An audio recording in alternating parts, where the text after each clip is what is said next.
The testimony of captured German officers about the actions of our aviation in the Belarusian operation is interesting. Officers of the General Staff of the 268th Infantry Division, taken prisoner on July 11, 1944, testified during interrogation. From June 26 to July 4, 1944, along the entire route of action to Minsk, the columns with which we followed were subjected to frequent air raids, which made it very moving. Troops and transport suffered. When aviation appeared, the soldiers scattered away from the roads into the forest and field. The columns got confused. Severe panic arose, which further aggravated our situation and facilitated the action of aviation. Continuous raids were repeated after -1 hour, delaying the actions of the troops. 46. The military councils of the fronts and armies highly appreciated the actions of our aviation corps and divisions. Here, for example, is how the military council of the 65th Army, Commander Colonel General P.I.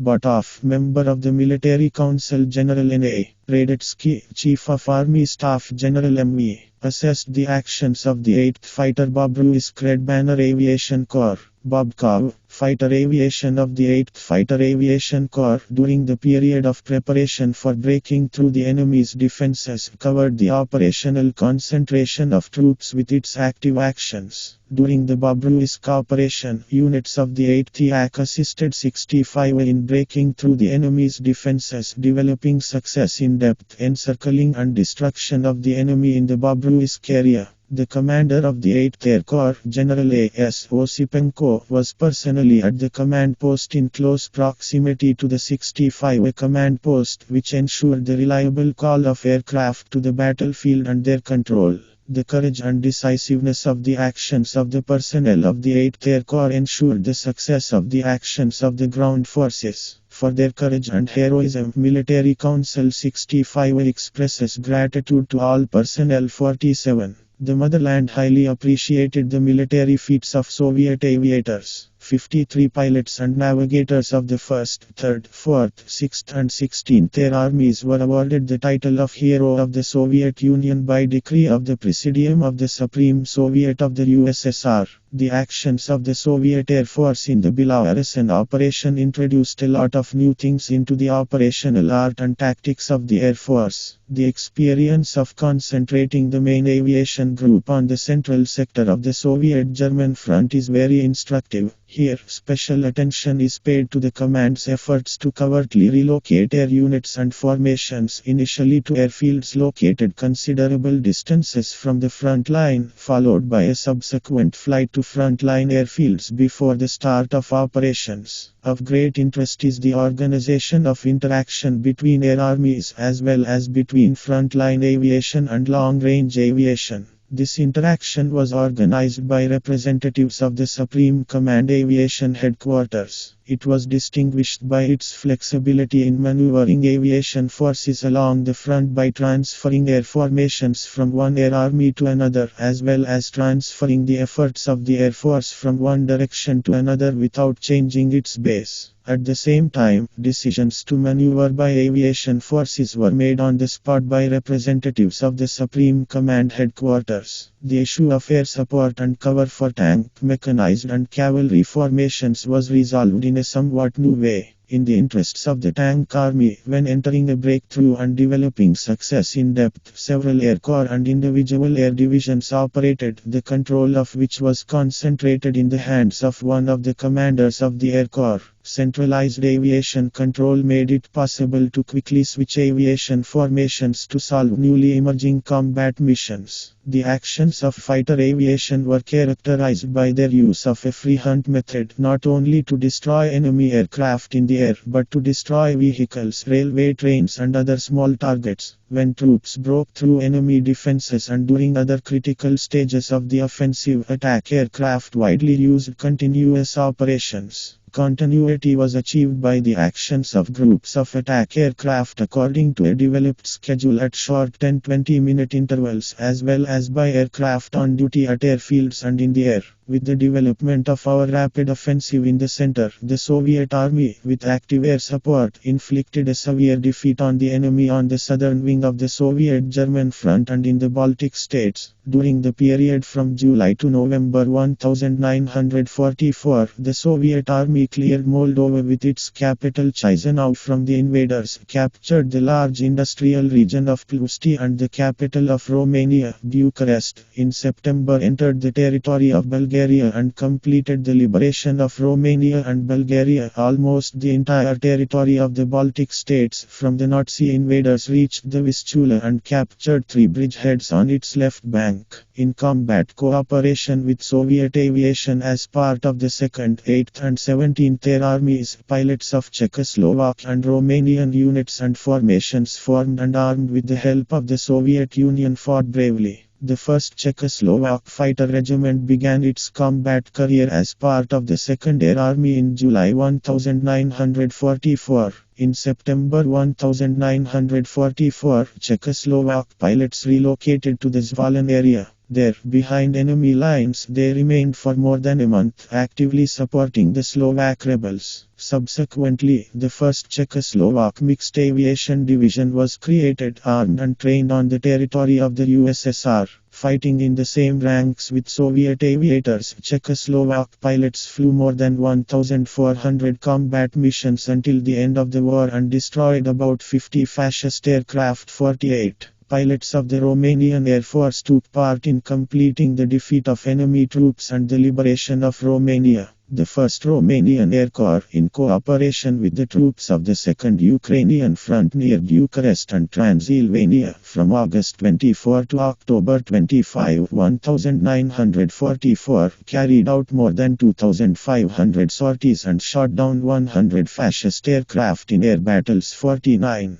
For the People's Liberation Army of Yugoslavia, the 1st Yugoslav Fighter and 2nd Attack Aviation Regiments were formed on the territory of the USSR, which after their formation in 1945 departed to Yugoslavia. Prior to this, in accordance with the agreement of November 15, 1944, the Soviet Union transferred for a long time to the operational subordination of the command of the People's Liberation Army of Yugoslavia, a Soviet aviation group under the command of General A.N. Vitrek. It consisted of the 10th Guards Assault and 236th Fighter Aviation Divisions, and to serve them, the 9th Air-based area with all the material and weapons, technical and economic support. The Soviet Aviation Group provided great assistance to the People's Liberation Army of Yugoslavia in the fight against Nazi troops. 50. The separate Fighter Aviation Regiment of the Fighting France Normandy took an active part in the battles for Belarus. In October 1944, for successful military operations to support and cover troops during the crossing of the Neman River, the regiment received the honorary name Neman and began to be called the 1st Separate French Fighter Aviation Regiment Normandy Neman.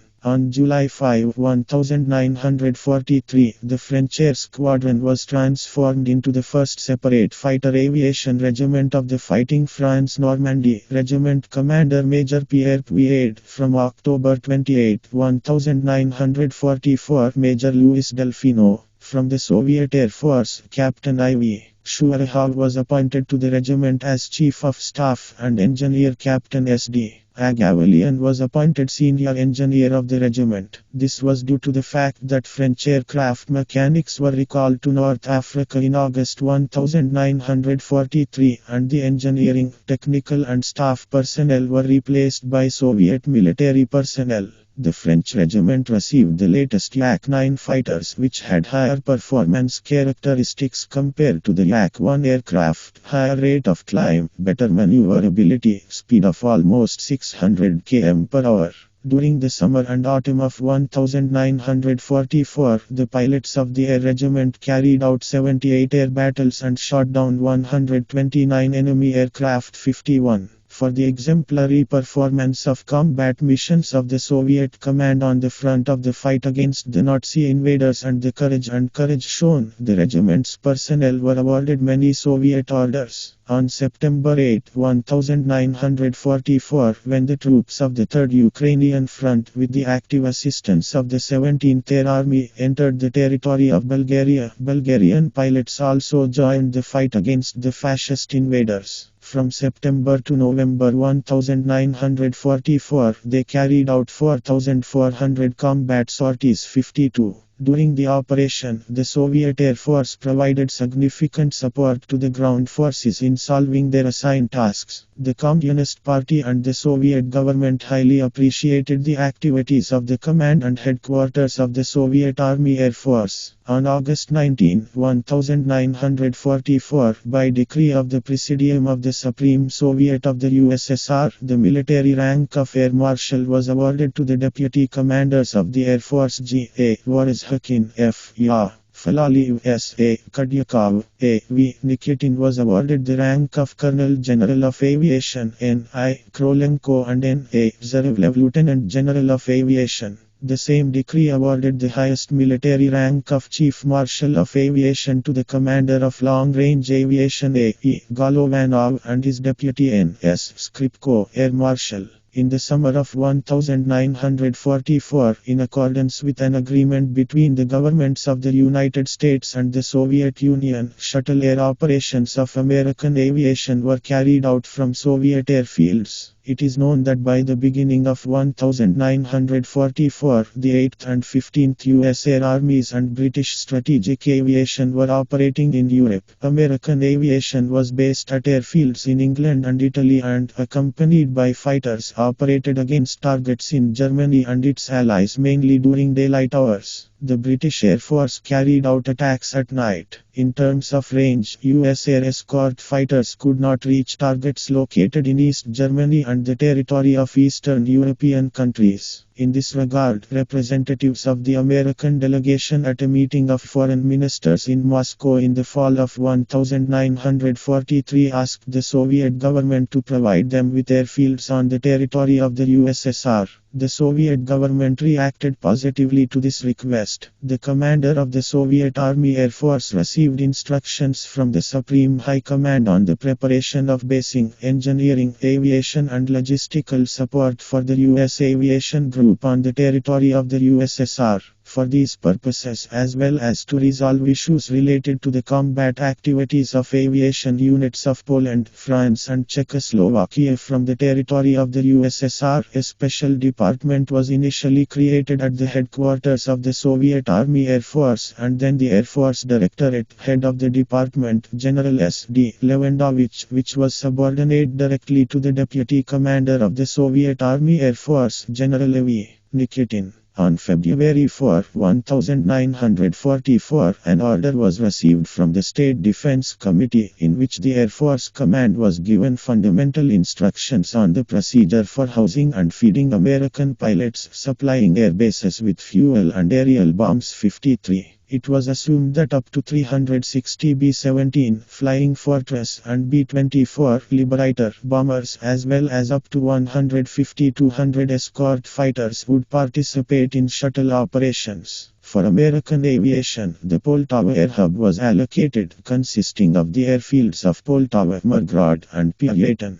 To serve them, the 169th Special Purpose Aviation Base was formed, headed by General A.R. Permanov, Deputy for Political Affairs Lieutenant Colonel I.I. Kolesnikov, Chief of Staff General S.K. Kovalev, Chief of the Operations Department Major N.F. Shchepenkov, and the head of the Airfield Hub, Engineer Major K.A. Stroganov. The Poltava Air Hub was covered from the air by the 310th Air Defense Fighter Aviation Division, Commander Colonel A.T. Kosenko, and the Anti-Aircraft Artillery Unit of the 6th Air Defense Corps. On May 15, with the permission of the Soviet government, the Deputy Commander of the U.S. Air Force in the European Theater, General F. Anderson, arrived in Poltava with a group of people, including Captain Elliott Roosevelt, the son of U.S. President F. Roosevelt. General Anderson gave a positive assessment of the preparation of the Air Base 54. By the end of May 1944, the preparation of the airbase to receive American aircraft was completed. In accordance with the agreement, the first shuttle air operation of American aviation from Italian airfields against enemy targets in southeastern Europe, followed by landing at the Poltava airfield hub, was scheduled for June 2, 1944.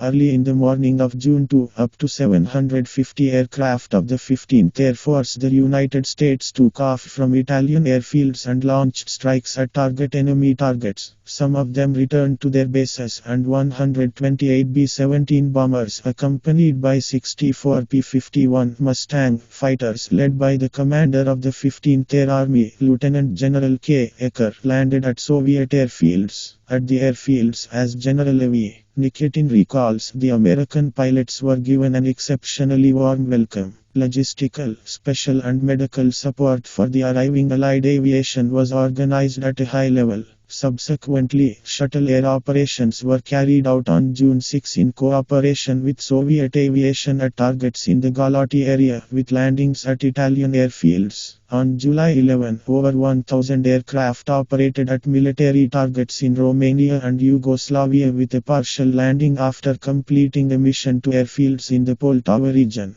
The US 8th Air Force carried out a shuttle air operation from airfields in England on June 21, 1944 against industrial targets in Berlin. Of the 2,500 American aircraft participating in the operation, 137 bombers accompanied by 62 fighters landed at the Poltava airport. Nazi aviation conducted intensive aerial reconnaissance of American aircraft landing on our airfields. On the night of June 22, 1944, it attacked the airfields of Poltava and Mirgorod, and despite strong anti-aircraft fire and the actions of night fighters covering these airfields, destroyed and disabled 44 American and 15 Soviet aircraft at the airfields. It should be noted that General R.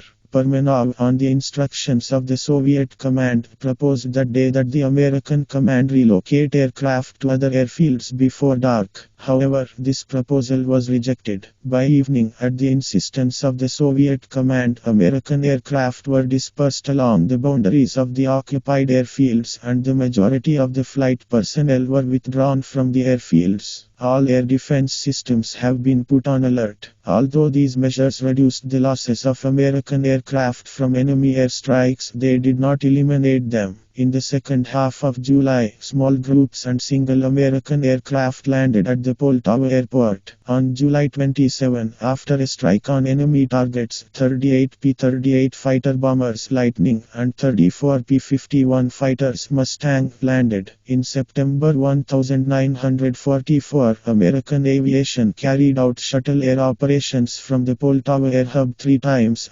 13 and 18 September. In the future, due to the fact that the front line changed dramatically and the bombers and fighters of the 8th and 15th US Air Armies could already reach any enemy targets and return to their bases, the need for shuttle air operations disappeared. However, the actions of American aviation participating in these shuttle operations did not have a direct impact on events on the Soviet-German front. The year 1944 was ending, a year of great victories for the Soviet people and their valiant armed forces. The years of war strengthened the unshakable moral and political unity of the Soviet people. The power of the Soviet state increased immeasurably. The Air Force has also grown quantitatively, qualitatively and organizationally. The aviation industry in 1944 provided the front with 17,872 fighters, 10,719 attack aircraft and 4,039 frontline and long-range bombers. Together with transport and training vehicles, more than 40,000 aircraft were produced. In 1944, compared to the previous year, aircraft production increased by 15.6%. 55. By the beginning of 1945, the number of new combat vehicles in the active Air Force had already reached 14.5 thousand. 56 new, more advanced Yak-3 and LA-7 fighters and Il-10 attack aircraft aircraft entered service with Air Force units. They were superior to enemy aircraft of the same type in speed, maneuverability and armament. Our aviation received new equipment and a significant number of radar stations. By decree of the State Defense Committee of December 6, 1944, long-range aviation was reorganized into the 18th Air Army, consisting of 5 Bomber Aviation Corps, 1st Guards Smolensk, Commander General G.N.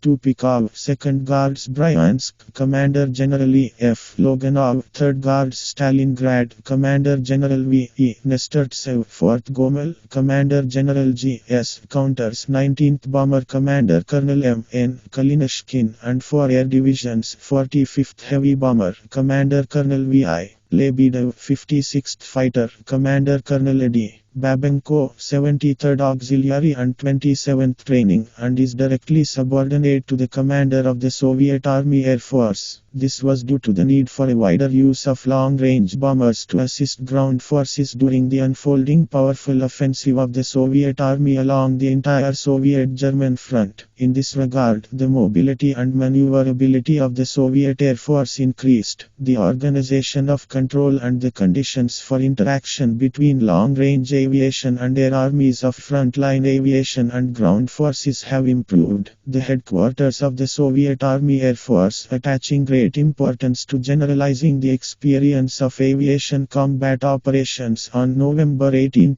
1944, held meetings of officers of the headquarters of Air Armies, Aviation Corps and Air Forces of military districts, working to study and use the experience of the Great Patriotic War. Back on April 29, 1943, the Air Force Command issued an order to study and implement the experience of the Great Patriotic War in the Red Army Air Force units, which required commanders and staffs of all levels to generalize the best in aviation combat. 57. Aviators of Air Force units and formations deeply studied combat experience and developed new tactics and methods of combat that were born in battle. Various bulletins and leaflets issued in aviation divisions served to promote combat experience. The headquarters of the Air Force of the Soviet Army systematically issued and distributed information leaflets to the troops. A certain role in disseminating combat experience and improving the skills of Air Force pilots and technical personnel belongs to the magazine Bulletin of the Air Fleet and aviation newspapers of the Air Armies. At the training camp, Air Army headquarters officers expressed a lot of new and interesting things in the field of combat use of aviation units and formations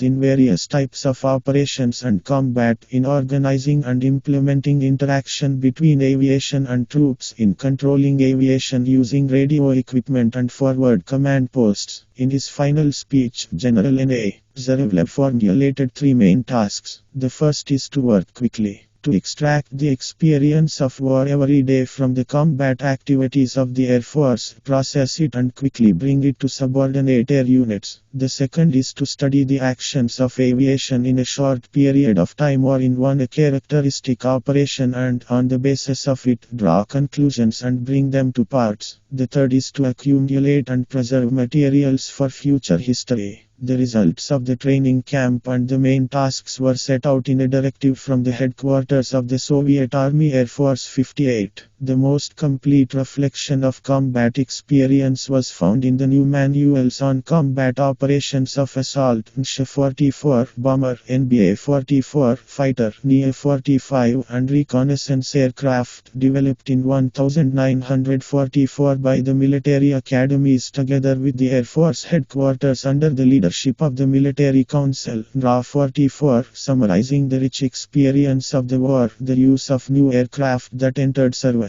The directive of the Chief of Staff of the Air Force of the Soviet Army dated December 19, 1944 to the commanders of the Air Armies, Air Forces of military districts and commanders of Air Corps gave instructions to study the published instructions and apply them in the practice of combat. 59. Nazi Germany at that time was experiencing a deep military political crisis which signaled the approach of disaster. During the summer-autumn campaign of 1944, the Soviet Army destroyed or captured 96 fascist divisions and 24 brigades. In addition, it defeated 219 divisions and 22 brigades, which lost from 50 to 75% of their strength. In total, the losses of Nazi Germany on the Soviet-German front during this time amounted to 1,600,000 people, 6,700 tanks, 2,800 guns and mortars, more than 12,000 aircraft, 60. In the Vistula Order operation, the victories of the Soviet armed forces in 1944 led to outstanding political and military results. The territory of the Soviet Union was completely liberated from the Nazi invaders, with the exception of the northwestern part of the Latvian SSR, and the state border from the Barents to the Black Sea was restored. Nazi Germany lost all its allies in Europe and found itself in complete political isolation.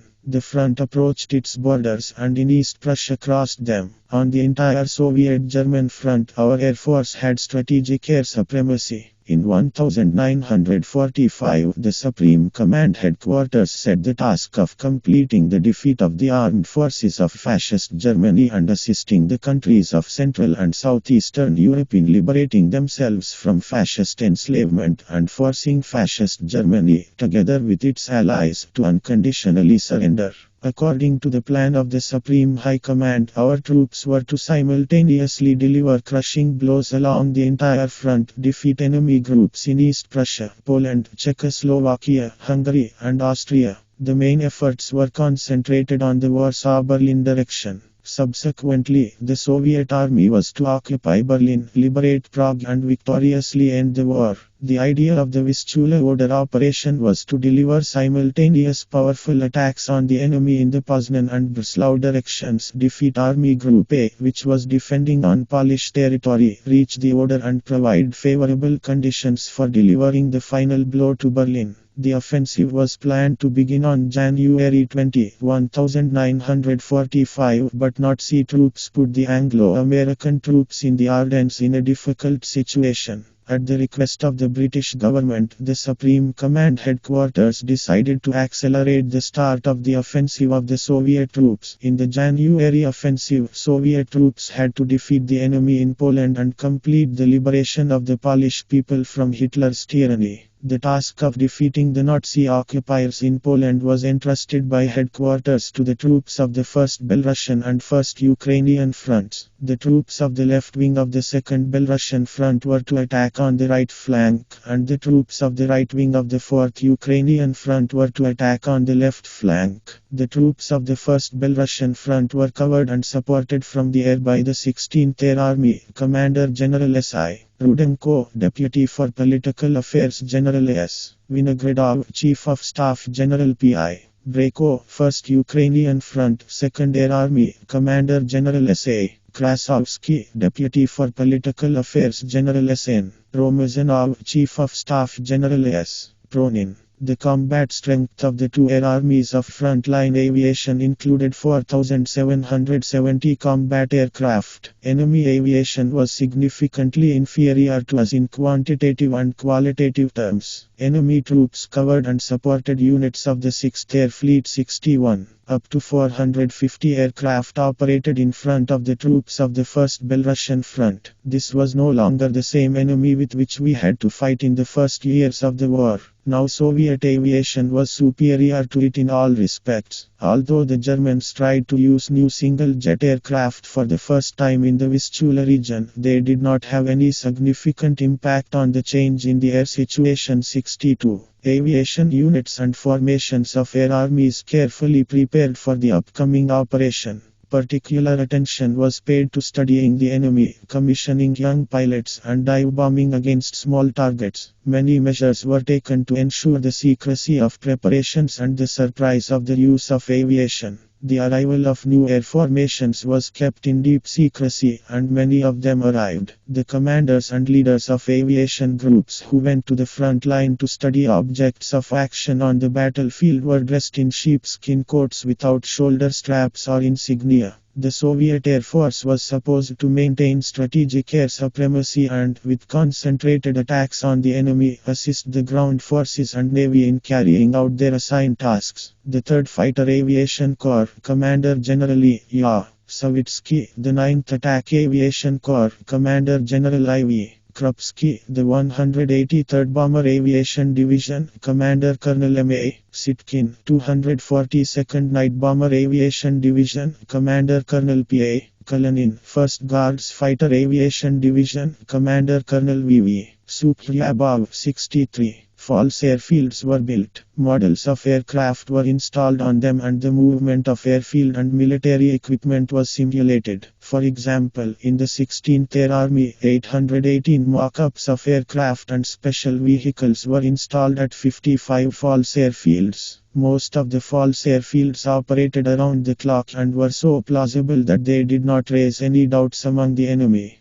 Before the start of the offensive, the enemy bombed them 5 times during the day and 19 times at night and dropped 660 large caliber bombs on them 64. The actual airfields were carefully camouflaged and were almost never subjected to airstrikes during this period. Reconnaissance aircraft discovered 7 prepared enemy defensive zones behind the Vistula echelon to a depth of up to 500 km, 6 anti-tank ditches ranging from 20 to 60 km in length, and identified areas of concentration of enemy reserves and artillery groups. All crossings across the Vistula and Pilika rivers were photographed, and the airfield network with aircraft based on it was opened. Air reconnaissance data allowed the Supreme High Command and Front Commands to more correctly plan offensive operations. In addition to aerial reconnaissance during the preparation of operations, Soviet aviation fought against enemy reconnaissance aircraft, protected its troops from airstrikes, and, with separate attacks on enemy troops and equipment, prevented him from regrouping troops. 3,500 sorties were spent to complete these tasks. 65. On January 12, the strike group of the 1st Ukrainian Front, and on January 14, the strike group of the 1st Belarusian Front went on the offensive. From the moment the fronts went on the offensive, the main efforts of aviation, more than 85% of all forces, were directed to assist the strike groups of the fronts. The 4th and 3rd Guards Tank Armies and 2 Tank Corps, 31st and 4th Guards, brought into battle in the second half of the first day. The 1st Ukrainian Front was actively supported from the air by aviation from the 2nd Air Army. About 400 attack aircraft and bombers, which were part of the Air Army, continuously in small groups attacked enemy reserves moving towards the area where our tank armies were entering the battle.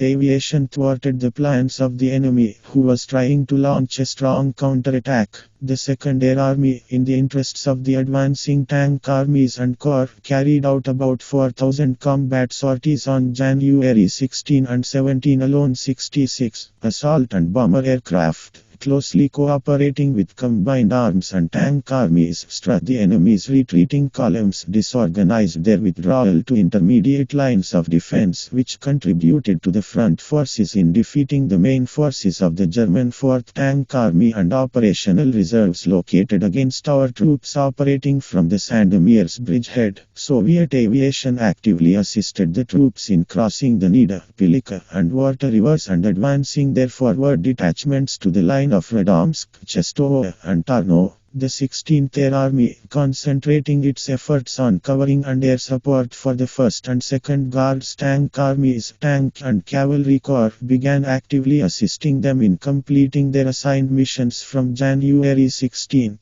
The 6th Attack Air Corps interacted with the 2nd Guards Tank Army, which carried out 272 sorties during the day, and the 1st Guards Tank Army was supported by the 2nd and 2nd Guards Attack Air Division. They flew 345 sorties that day. 67. Stormtroopers in the Opachno area defeated the enemy's 10th Mechanized Division. More than 3,000 vehicles and armored personnel carriers and several dozen tanks were destroyed by aircraft and remained on the roads. Bombers of the 3rd Bomber Air Corps, Commander General A.Z. Karavatsky, 183rd and 221st Bomber Air Divisions carried out several powerful attacks on enemy railway targets during the day. In total, on the 3rd day of the offensive, the 16th Air Army carried out 3,431 sorties. 68. The aviation of the 16th Air Army played a major role in assisting the troops that liberated Warsaw. Together with the Soviet troops, the First Army of the Polish Army also took part in the liberation of Warsaw, which went on the offensive on the night of January 17 and broke into Warsaw on the same day. Even at the beginning of the operation, the 16th Air Army airlifted a significant number of mortars, anti-tank rifles, machine guns, ammunition, food and medicine to the patriots of the Warsaw Underground Organization.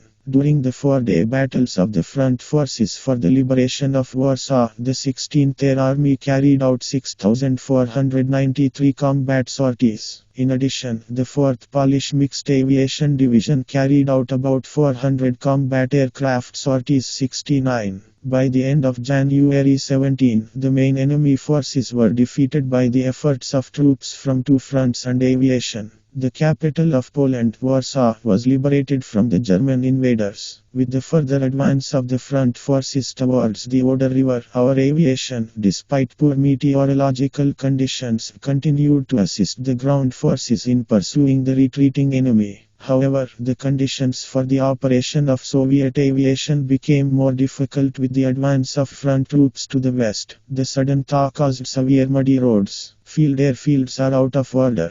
Aviation, due to basing conditions, lagged behind ground forces. At the same time, favorable conditions were created for enemy aviation. Good meteorological conditions in their base areas and the presence of prepared airfields with artificial surfaces. Nazi aviation took advantage of this, and during the first 10 days of February, in the offensive zone of the troops of the 1st Belarusian Front, carried out about 14,000 sorties and the 16th Air Army only 624-70. The Soviet command took urgent measures. They were used to base fighter jets on highways. The first test of such an unusual airfield was conducted by the commander of the 9th Guards Fighter Aviation Division, 3 times hero of the Soviet Union, Colonel I. Pokrishkin. By evening, the entire air division was already based on the highway. The 22nd Guards Fighter Air Division, Commander Lieutenant Colonel L.I. Gorglyad, did the same. In addition, each combined arms army built one airfield in its zone on which special metal slabs were laid. This was how the problem of basing our aviation during the operation was solved. With bold and decisive actions, Soviet fighters broke enemy resistance in the air.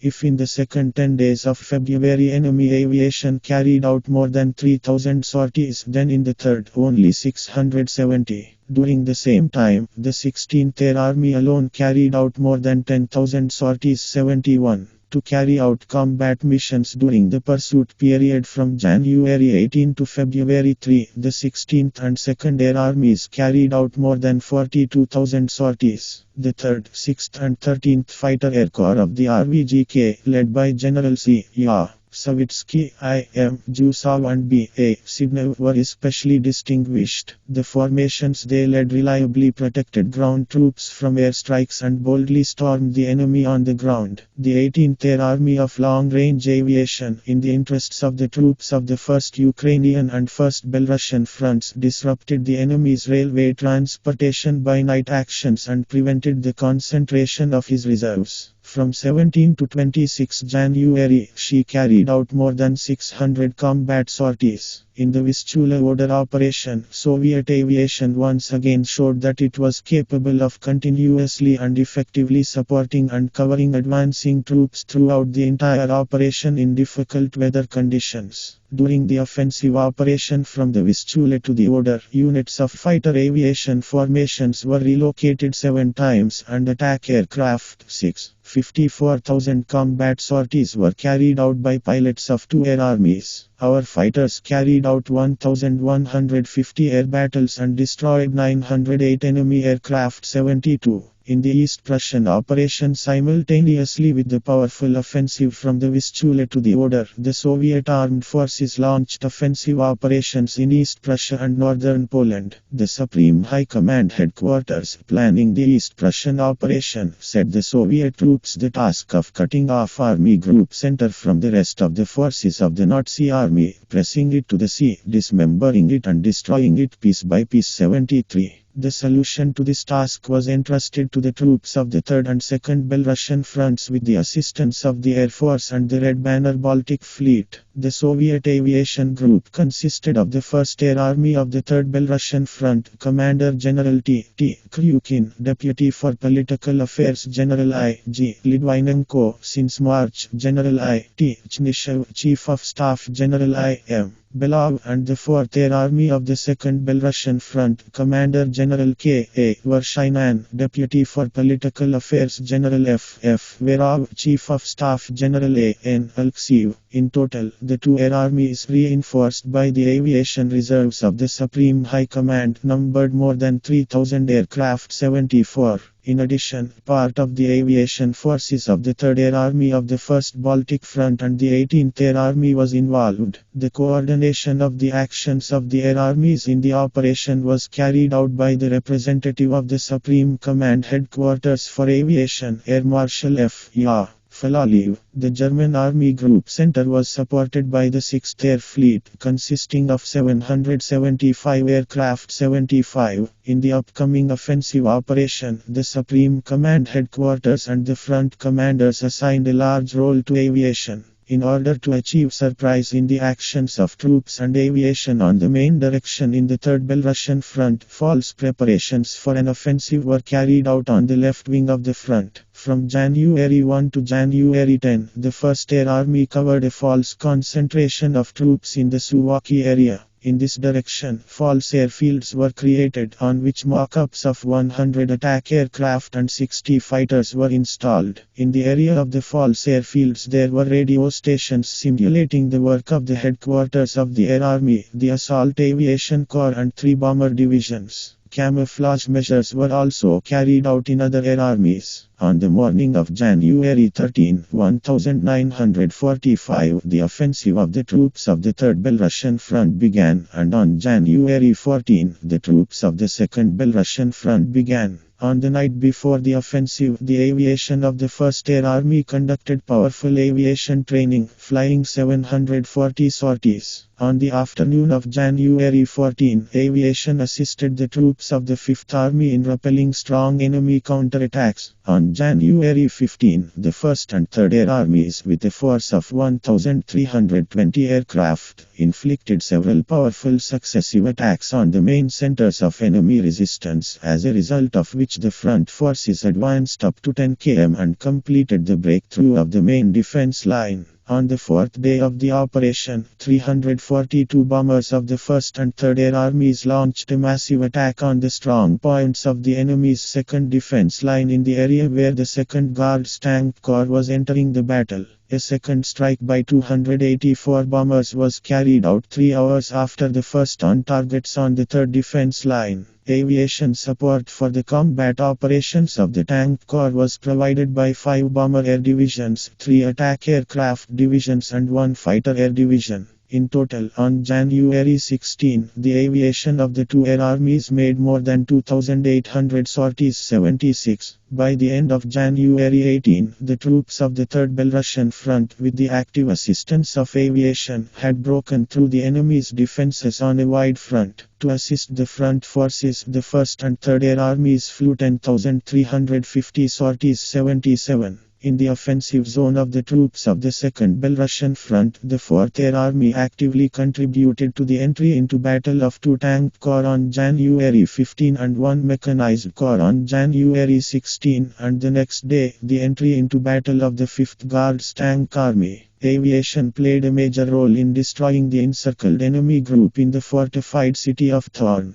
On January 31, troops of the 78th Army began an assault on the encircled fortress. The enemy launched a strong counterattack, as a result of which about 5,000 of his troops broke out of the encirclement. Attack aircraft were aimed at their destruction. She stopped the movement of the columns with her blows, and with her subsequent actions inflicted heavy losses on them. Subsequently, Soviet pilots, taking advantage of a short-term improvement in the weather, attacked troops and resistance centers in the Heilsberg fortified area and fought against Nazi aviation.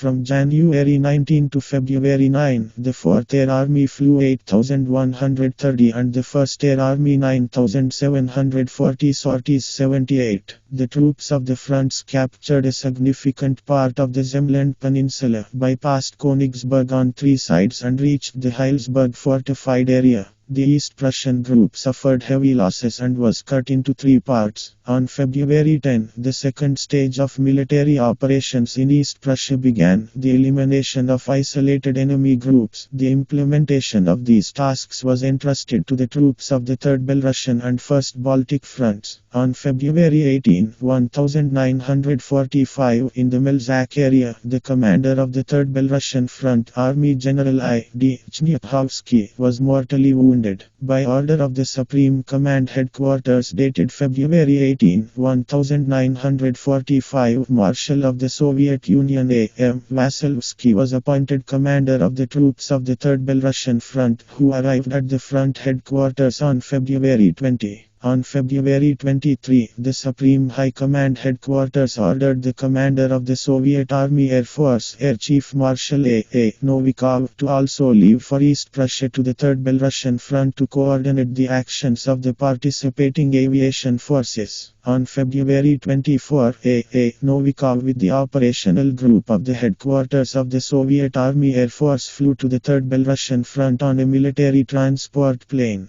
The plane was flown by the commander of the Military Transport Aviation Division of the Air Force, General V.G. Grachev. On February 21, the Supreme High Command Headquarters decided to transfer the troops operating in East Prussia to the 3rd Belarusian Front and assigned it responsibility for the liquidation of all enemy groups isolated from each other.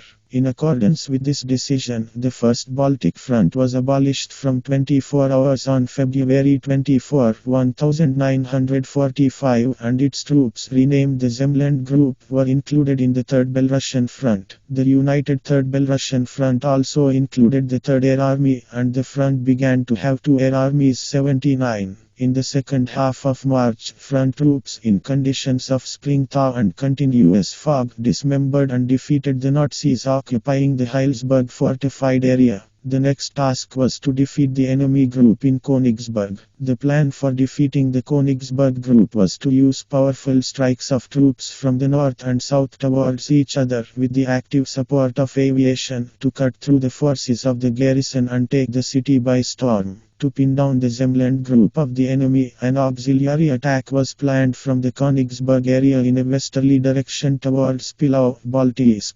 A special role during the assault on the city was given to artillery fire and powerful air strikes, which were supposed to accompany the troops and completely demoralize the defending enemy. Two combined arms armies, the 43rd and 58th, were supposed to strike from the north, the 11th Guards from the south, and the 39th Army, to cut off the fortress from the Zemland enemy group. From the Air Force, for the first time during the Great Patriotic War, three air armies of the Air Force, 1st, 3rd and 18th, the Air Force of the Red Banner Baltic Fleet, commanded by General M.I. Samokin, and two bomber aircraft were involved in the interests of one front, Air Corps, the 5th Bomber, Commander General M.K.H. Borisenko, from the 4th Air Army, and the 5th Guards, Commander General V.A. Ashakov, from the 15th Air Army. In total, by the beginning of the Königsberg operation, the indicated group consisted of 2,444 combat aircraft, including 1,124 bombers, 500 heavy long-range, 432 short-range and 192 light-night, 470 attack aircraft, 830 fighters and 20 torpedo bombers 80.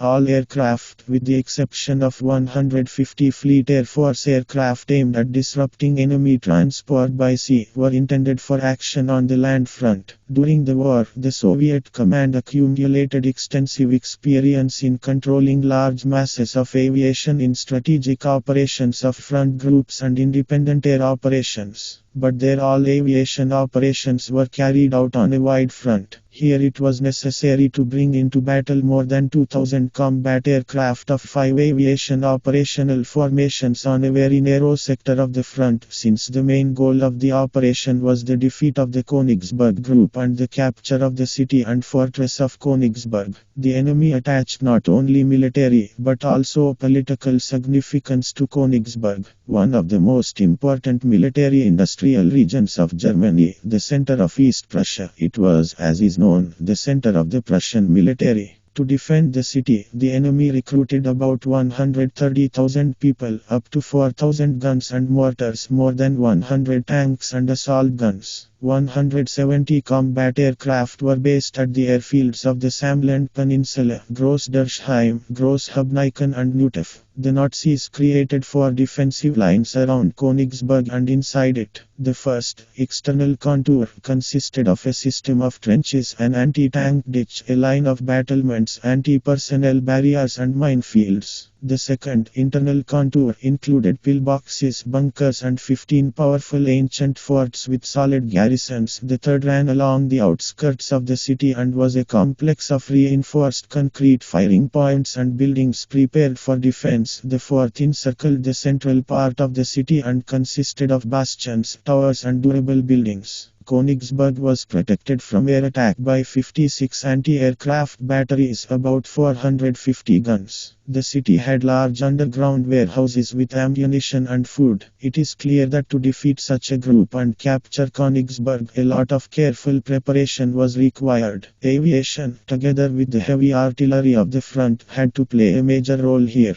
A.M. Vasilevsky and A.A. Novikov understood this very well. The headquarters were ordered to conduct careful coordination and develop detailed plans for interaction between all branches of the military. The combat plan for the involved aviation forces was developed at the headquarters of the 1st Air Army with the direct participation of the operational group of the commander of the Soviet Army Air Force, A.A. Novikov, having received instructions from A.M. Vasilevsky, clarified the tasks of the commander of the 18th Air Army, the aviation of the Red Banner Baltic Fleet, and the commanders of 2 Bomber Aviation Corps of the 4th and 15th Air Armies. Some clarifications were made to the combat plan of the 1st and 3rd Air Armies. After this, the 1st Department of the headquarters of the 1st Air Army, headed by Colonel N.P. Jiltsov, under the leadership of the Chief of Staff, General I.M. Belov, with the participation of officers of the operational group of the commander of the Air Force of the Soviet Army, finally worked out and agreed on the aviation action plan together with the front plans and combined arms armies. The frontline aviation combat plan for the April 1 operation was approved by the front's military council. The plan provided for preliminary aviation training, designed for 2 days with the aim of destroying forts and key strongholds in the offensive zones of the 43rd and 1st Guards Armies, destroying enemy aircraft and disabling runways. Powerful strikes by air units were supposed to complete the defeat of fascist aviation. It was planned to carry out 5,316 sorties and drop 2,620 tons of bombs in the first 2 days. On the first day of the operation, before attacks by front forces, it was planned to carry out a massive attack on targets on the battlefield with a total of 539 aircraft, 406 Tu-2 and P-2 and 133 fighters armed with bombs. After this strike, attack aircraft were supposed to accompany the infantry and tanks. A second bomber strike was planned for 5 hours after the first. The 129th, 248th and 330th Fighter Aviation Divisions and part of the forces of the 11th Fighter Air Corps were intended to cover bombers and attack aircraft, and the remaining fighter formations were aimed at fighting enemy aircraft in the air. In total, more than 4,100 sorties were planned to be flown on the first day of the operation. In the subsequent days of the operation, frontline aviation was to act on the instructions of the commanders of the 1st and 3rd Air Armies, Generals T. Kryukin and N.F. Popivin. During planning, special attention was paid to joint actions of attack air divisions with troops. In addition to a powerful strike bomber air group, a strong attack air group was created. It included 6 assault divisions. 1st Guards Colonel S.D. Prutkov 182nd General VI, Shevchenko 277th Colonel FS, Katminsky 211th Colonel PM, Kuchma 311 I of Lieutenant Colonel KP, Zaklepa and the 335th General SS, Alexandrov 82 fighter aircraft were also involved in assault operations. 200 aircraft of the 11th Fighter Air Corps, headed by General G.A. Ivanov, were specially trained to carry out dive bombing attacks on pinpoint targets. The entire 130th Fighter Air Division of Colonel F.I. Shinkarenko, armed with new Yak-9 aircraft, which had special internal compartments that could hold up to 400 kg of bombs, acted as an assault formation. The air armies developed schedules for the departure of attack aircraft on combat missions and their return to airfields. Flight demarcation lines were established for each air connection.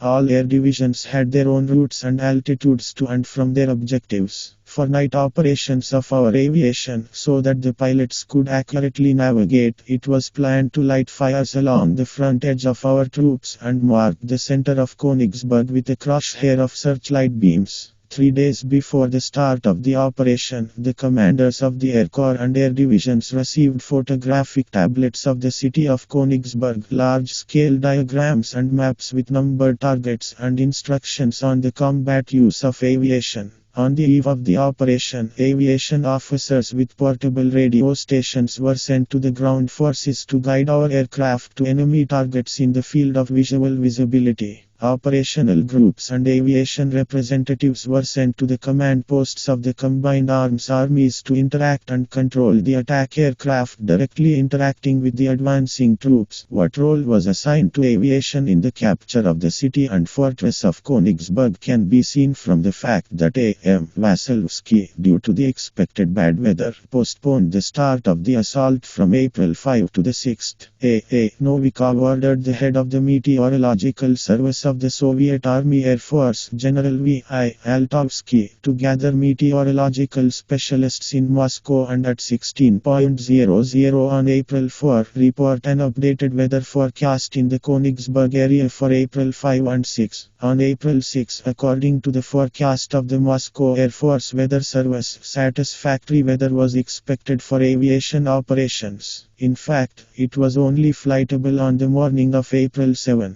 Members of the Air Force Military Council, Generals N.S. Shimenov and V. Nikitin, who were involved in the work of the Air Force Operational Group and provided practical assistance, came to the front to A. Novikov during the preparation of the operation with reports on a number of Air Force issues in preparing air formations for operations. At dawn on April 6, A. Novikov and with him A. V. Nikitin and M. N. Kozhevnikov arrived at the command post of the 43rd Army of General A. P. Beloborodov. The command post was located in the Fusberg area on the slope of a gentle mountain approximately 1.52 km from the front edge, where dugouts were made with stereo observation tubes and 2 towers among the trees. On one of them was located the forward command post of the 1st Air Army, led by Colonel N.P. Zhiltsov. Trenches for personnel were dug next to the towers, and radio stations and Air Force vehicles were hidden in pre-dug caponnières. From the tower there was a clear view of the battlefield and the city of Königsberg. At about 9 o'clock in the morning, the guns of the 11th Guards Army thundered south of Königsberg, followed by the guns of all the other armies about an hour later. The fire treatment of the enemy defense lasted more than 2 hours. Volleys of high-power guns literally shook the earth. On that day, the weather did not allow us to fully implement the planned plan of action for our aviation. By 2 p.m., only about 300 sorties had been flown. In total, on April 6, out of 4,000 planned sorties, 1,052 were carried out. On April 7, the weather improved sharply. A. Novikov ordered the redirection of almost all bomber aircraft to operate against the main centers of resistance immediately in front of the advancing troops. On this day, 246 Tu-2 and P-2 aircraft carried out 3 powerful successive attacks on enemy troops west of Königsberg. Continuously accompanied by attack aircraft, the troops in the afternoon broke through the enemy's third defensive line and broke directly into the city. The moment came when a powerful impact on the enemy from the air was required by delivering a massive strike with the heavy bombers of the 18th Air Army directly on the defensive structures of Königsberg.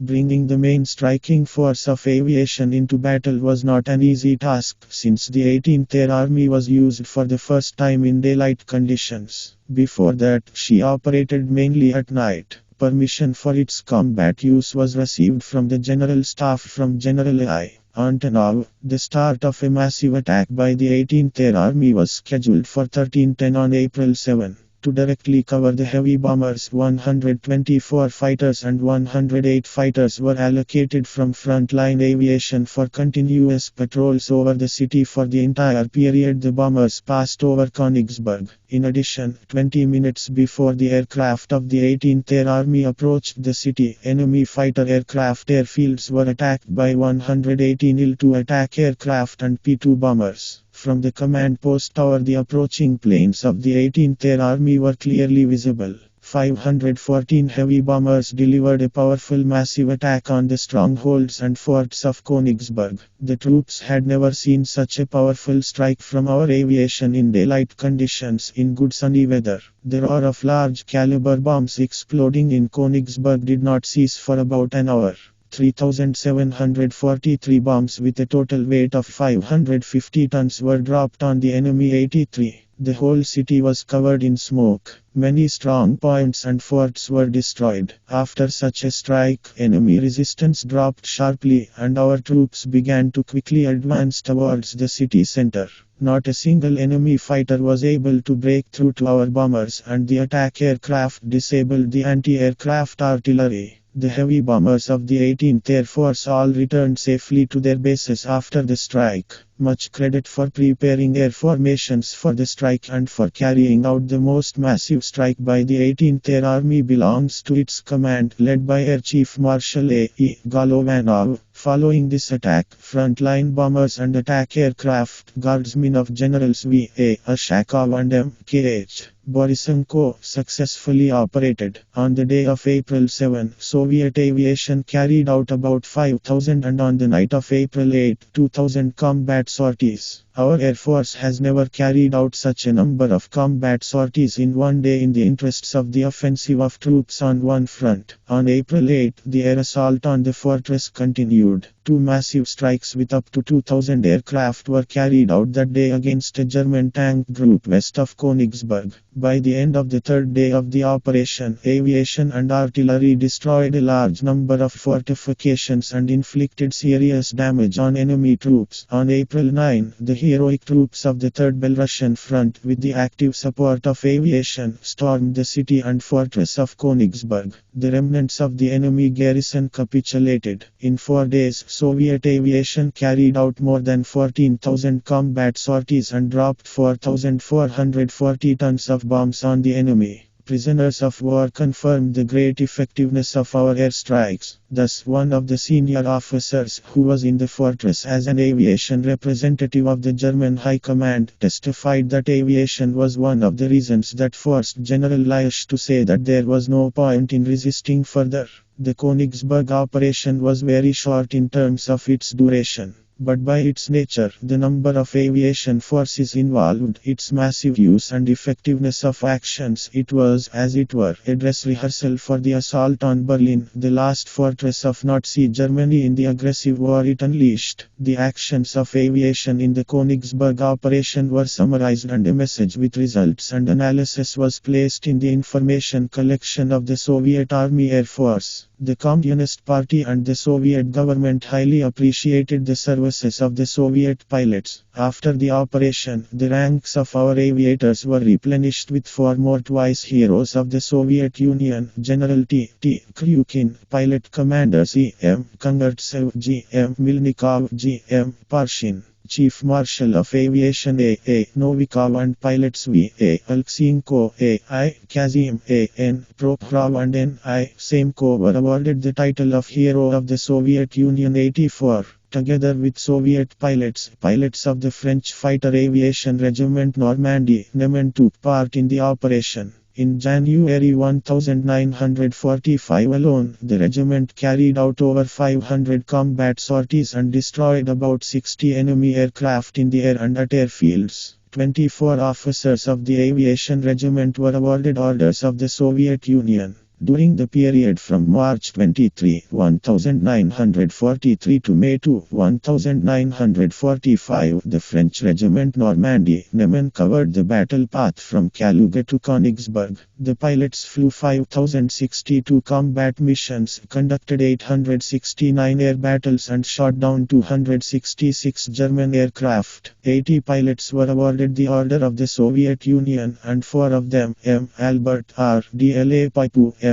Lefebvre and J. André, were awarded the title of Hero of the Soviet Union. The aviation regiment was noted 7 times in the Orders of the Soviet Supreme High Command, awarded the Soviet Orders of the Red Banner and Alexander Nevsky, the French Order of the Legion of Honor, the Military Cross for Liberation and the Military Medal 85. The defeat of the Nazi troops in East Prussia was of great military and political significance. Soviet troops occupied the entire territory of East Prussia with its capital Königsberg and liberated part of the northern regions of Poland. The East Prussian operation was a striking example of the successful interaction of several air armies of frontline aviation, long-range aviation and the fleet, carried out under the leadership of a senior aviation commander. The Air Force in the operation was one of the decisive factors in the rapid defeat of a large group of enemy troops occupying the heavily fortified territory of East Prussia. In the Berlin operation, having defeated large groups of Nazi troops in East Prussia, Poland, East Pomerania and Silesia in January-April 1945, the Soviet armed forces reached the Oder and Neisse on a broad front and prepared for the decisive battle for Berlin. On the southern wing of the Soviet-German front, Soviet troops completed the defeat of the enemy group in Budapest, liberated Hungary, part of Czechoslovakia, and the eastern regions of Austria. Germany found itself under the immediate threat of attacks from Soviet troops from the east and south. At the beginning of the Berlin operation, the German command still had significant forces of troops and aviation. The troops intended to protect the approaches to Berlin, and the city itself numbered 1 million people, 10,400 guns and mortars, 1,500 tanks and assault guns and 3,300 combat aircraft. A garrison of more than 200,000 people was concentrated in Berlin. The reserve of the main command of the ground forces included 8 divisions 86. Preparing to repel the Soviet offensive, the fascist German command created a powerful defense in the east of the country, using for this purpose the stone buildings of cities and villages, rivers, canals and lakes. The front line of defense ran along the Oder and Neisse. The defense near Berlin was deep, densely occupied by troops. Strong centers of resistance were created in Stettin, Stettin, Harz, Schut, Frankfurt and der Oder, Guben, Forst, Cottbus and Spremberg.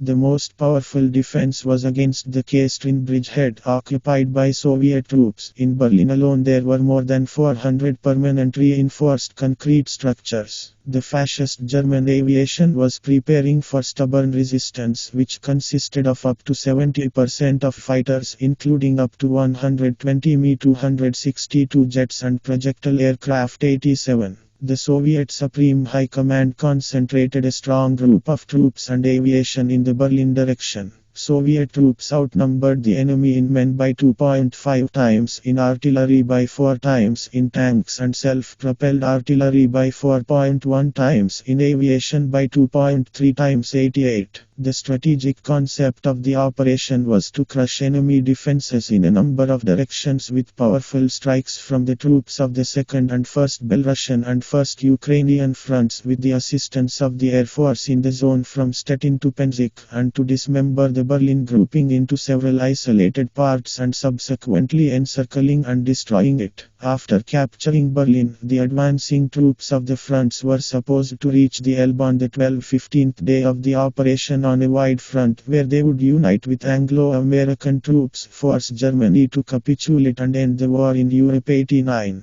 On April 9, 1945, the commander of the Soviet Army Air Force, while still on the Third Belarusian Front, received instructions from the Supreme High Command headquarters to leave for the First Belarusian Front to participate in the preparation and coordination of combat operations of all involved aviation forces in the Berlin operation. The operational group of the Air Force commander included General N.F. Andrionov, Colonel M.N. Kozhevnikov, Majors L.M. Smirnov, P.A. Kolesnikov, and from the Department for Studying the Experience of War of the Operational Directorate of the Air Force Headquarters, Colonel F.S. Lupkin. The headquarters of the Soviet Army Air Force ensured the concentration of aviation reserves in the Berlin direction and, together with the command and headquarters of long-range aviation, developed issues of combat use of the 18th Air Army. At the direction of the Supreme Command headquarters, RVGK aviation units were transferred to the Berlin direction.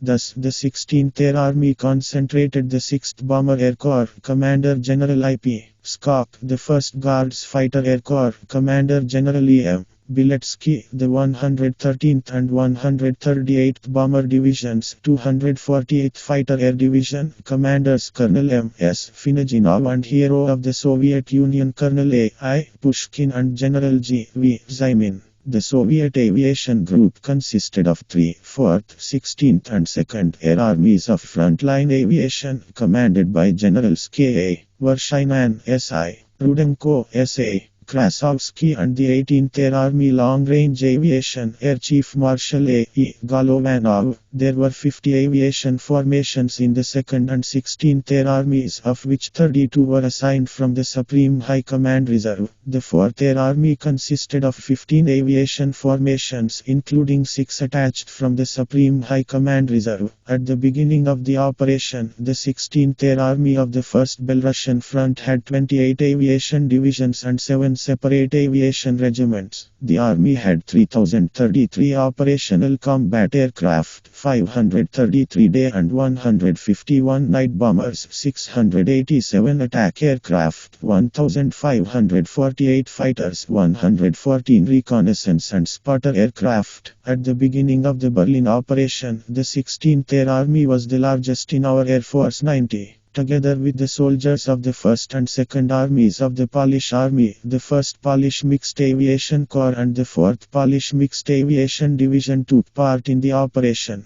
The total number of our and Polish aviation was 7,500 combat aircraft, including 297 Polish 91. The average density of aviation per 1 km of front, taking into account the total length of the offensive zone, was very high, up to 30 aircraft. In the directions of the main attacks, it amounted to more than 100 aircraft, and in the offensive zone of the 5th Shock and 8th Guards Armies of the 1st Belarusian Front, the density reached 170 aircraft. To accommodate such a quantity of aviation, the engineering units of the air armies, with the active assistance of the ground forces, restored and rebuilt 290 airfields, created a reliable supply of fuel, ammunition and other types of logistical support for aviation operations for 10-12 days. Such a large number of aviation formations and aircraft on 3 fronts was not involved in any of the offensive operations of the ground forces during the Great Patriotic War.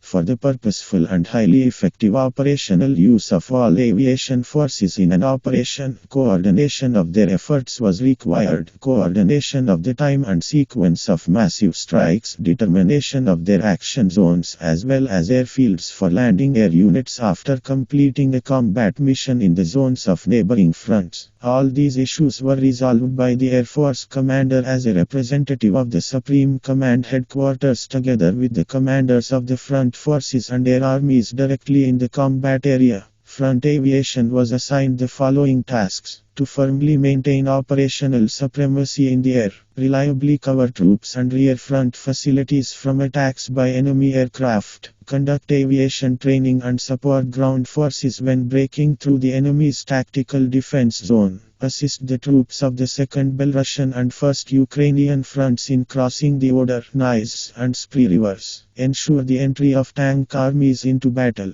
destroy enemy reserves, conduct aerial reconnaissance and surveillance of the battlefield. Plans for the combat use of air armies in the operation were developed very carefully. When developing plans, special attention was paid to organizing the interaction of aviation with troops and ensuring the entry into battle of tank armies and individual tank and mechanized corps and escorting them with aviation throughout the entire depth of the operation. The 1st and 2nd Guards Tank Armies, commanded by Generals M.E. Kotukov and S.I. Bogdanov of the 1st Belarusian Front, aimed at Berlin from the north and northeast, and the 3rd and 4th Guards Tank Armies, the army, commanded by Generals P.S. Rybakov and D.D. Lelyashenko of the 1st Ukrainian Front, was envisaged, if they went beyond Elban, to also turn to Berlin. Steel avalanches from two interacting fronts were supposed to, with the active assistance of the Air Force, break into Berlin, surround the city and cut off the escape route to the west for the main forces of the Berlin enemy group.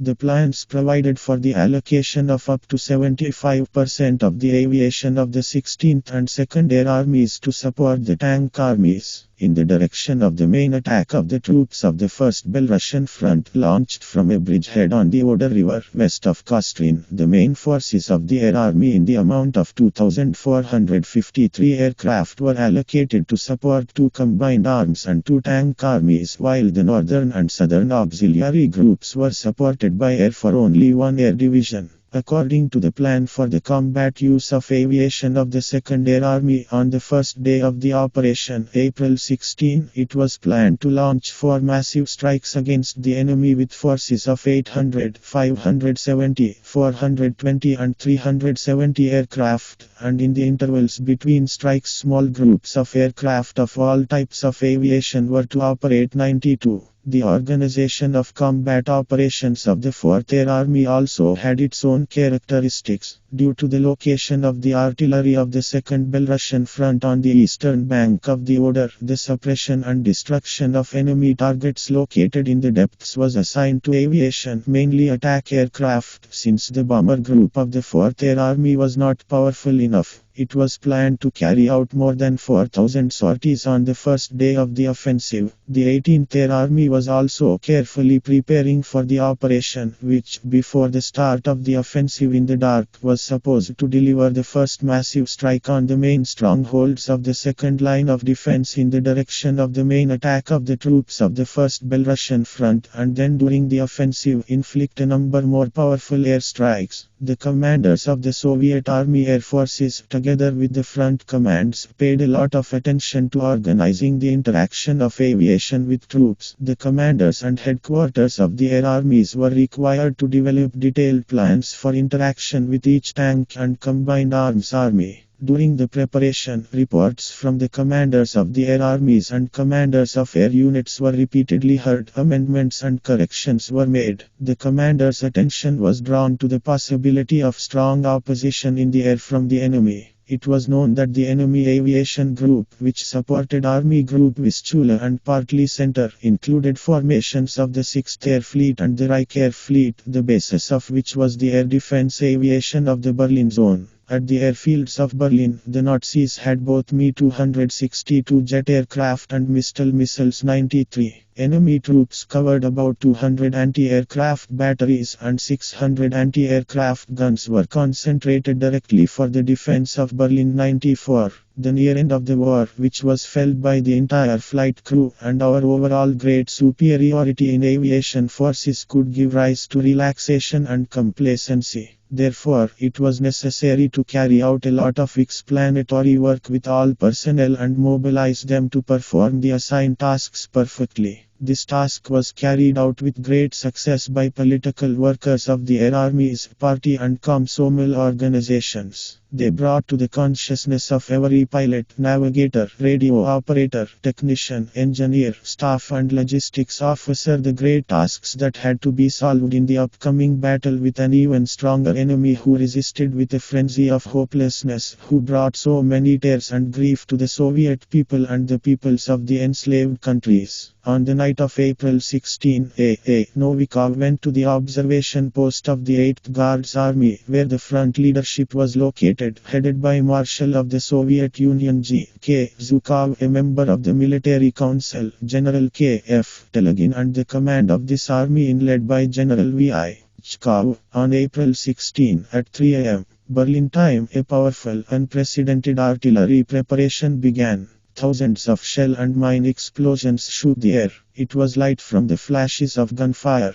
Almost simultaneously, more than 150 night aircraft of the 16th and 4th Air Armies began to bomb headquarters and communications centers on the first and second lines of enemy defense. Before the start of the attack by infantry and tanks in the zone of the main strike group of the 1st Belarusian front, 140 anti-aircraft searchlights were turned on at a single signal, which blinded the enemy with their light. The artillery shifted fire to the second line of defense. The troops rushed to attack. Before this, 745 heavy night bombers of the 18th Air Army launched a powerful massive attack on the main strongholds of the second defensive line. It was an unforgettable picture. A sea of fire raged over the Oder Valley and the Silo Heights. Artillery cannonade, the roar of airplanes, the explosions of large caliber bombs, the grinding of tracks of tanks moving forward, and machine gun fire echoed throughout the Oder. With the onset of dawn, the 16th Air Army was brought into battle. The low morning fog made adjustments to the plan for its combat use. From dawn until 8 o'clock in the morning, only attack aircraft operated in groups of 6 to 9 aircraft. P-2 dive bombers began their attacks on enemy targets after 8 o'clock in the morning. However, the main forces of the 16th Air Army were used only in the afternoon, when Marshal of the Soviet Union G.K. Zhukov decided to bring the 1st and 2nd Guards tank armies into battle. At 15:00 there were 647 combat aircraft in the air. It was a powerful air barrier for tank armies, reliably covering them from the air and effectively hitting enemy artillery fire. At the same time, enemy aviation began to operate very actively. In groups of 20-40 vehicles, she tried to break through to the battle formations of our advancing tank armies. Fierce air battles began, which did not stop until the end of the day. The fighters of the 16th Air Army acted decisively along the entire front, both above the battlefield and on the approaches to it. In most cases, air battles were fought on the approaches to our troops. This was largely facilitated by an excellent network of radar stations which promptly detected enemy aircraft. Based on their data, fighter aircraft maneuvered and their efforts were increased in the most threatened areas. Our aviation on this day concentrated on suppressing enemy defenses on Silovsky Heights and to support tank armies. 2-3 of all sorties flown were carried out to accomplish this task. During the first day of the operation, the 16th Air Army carried out 5,300 combat sorties, including 3,200 against artillery batteries, tank groups and enemy resistance centers. Characteristic of its actions was the concentration of the main forces in the offensive zones of the 5th Shock, 2nd Guards Tank, 8th Guards and 1st Guards Tank armies operating in the main direction. In total, 8 Air Corps and 7 separate air divisions operated in the offensive zones of these armies. During the day, the pilots of General S.I. Rudenko conducted 151 air battles and shot down 131 enemy aircraft. Our losses were also great. They amounted to 87 aircraft, 95. On the first Ukrainian front, the offensive developed more successfully. By the end of April 16, the troops of Marshal of the Soviet Union I.S. Konev, with powerful aviation support, quickly broke through the first line of defense and began the battle for the second. The nice water barrier did not help the Germans either. By 10 o'clock in the morning, the river was crossed along the entire offensive front. On the first day, the Second Air Army under the command of General S.A. Krasovsky assisted the main group of troops of the First Ukrainian Front in breaking through the defense and crossing the Nis River. In the interests of the advancing troops, 418 bombers and attack aircraft, covered by 250 fighters, destroyed the main strongholds and firing points on the first defensive line for more than 2 hours in a row and launched a very effective concentrated attack on targets in the forced area. Subsequently, attack aircraft in groups of 6-12 aircraft continuously attacked artillery, troops and enemy strongholds directly in front of combined arms formations of ground forces accompanying them during the offensive. At the same time, several concentrated bomber attacks were launched on troops and defensive structures in the Kodbis and Sprumberg areas. Assisting the front forces, the Second Air Army carried out 3,546 sorties during the day, 2,380 of them in the direction of the main attack. On this day, 33 air battles were carried out and 40 Nazi aircraft were shot down. The actions of the Second Air Army were highly appreciated by A. Novikov, units of the 1st and 2nd Guards Assault Aviation Corps, Commanders Generals V.G. Ryazanov and S.V. Slusarev performed especially well.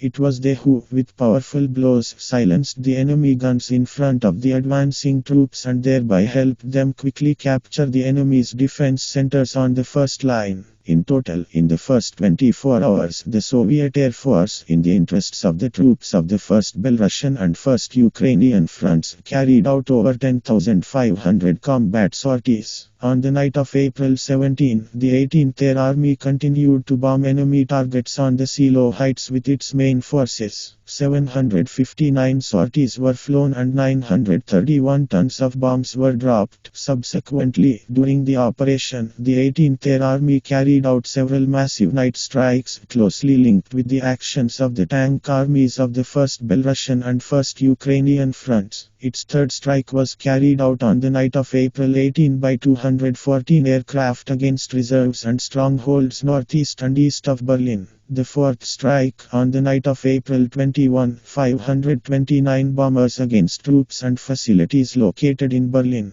The fifth strike, on the night of April 25 against Berlin strongholds with 111 aircraft, and the sixth strike, on the night of April 26 with 563 aircraft 97. On April 17, the Supreme Commander-in-Chief ordered the commander of the 1st Ukrainian Front, I.S. Konev, to turn the 3rd and 4th Guards tank armies to the northwest to attack Berlin from the south. These instructions were put into practice. The headquarters ordered the 2nd Belarusian Front to go on the offensive on April 20 and no later than April 22 to strike Schneebeck with its main forces, bypassing Berlin from the north. 98. On the morning of April 18, the troops of the 1st Belarusian Front, after a short artillery preparation, resumed the offensive and by April 19 completed the breakthrough of the third line of the Oder defense line, and by the end of April 21 they broke through the enemy's defenses to its entire depth up to and including Berlin.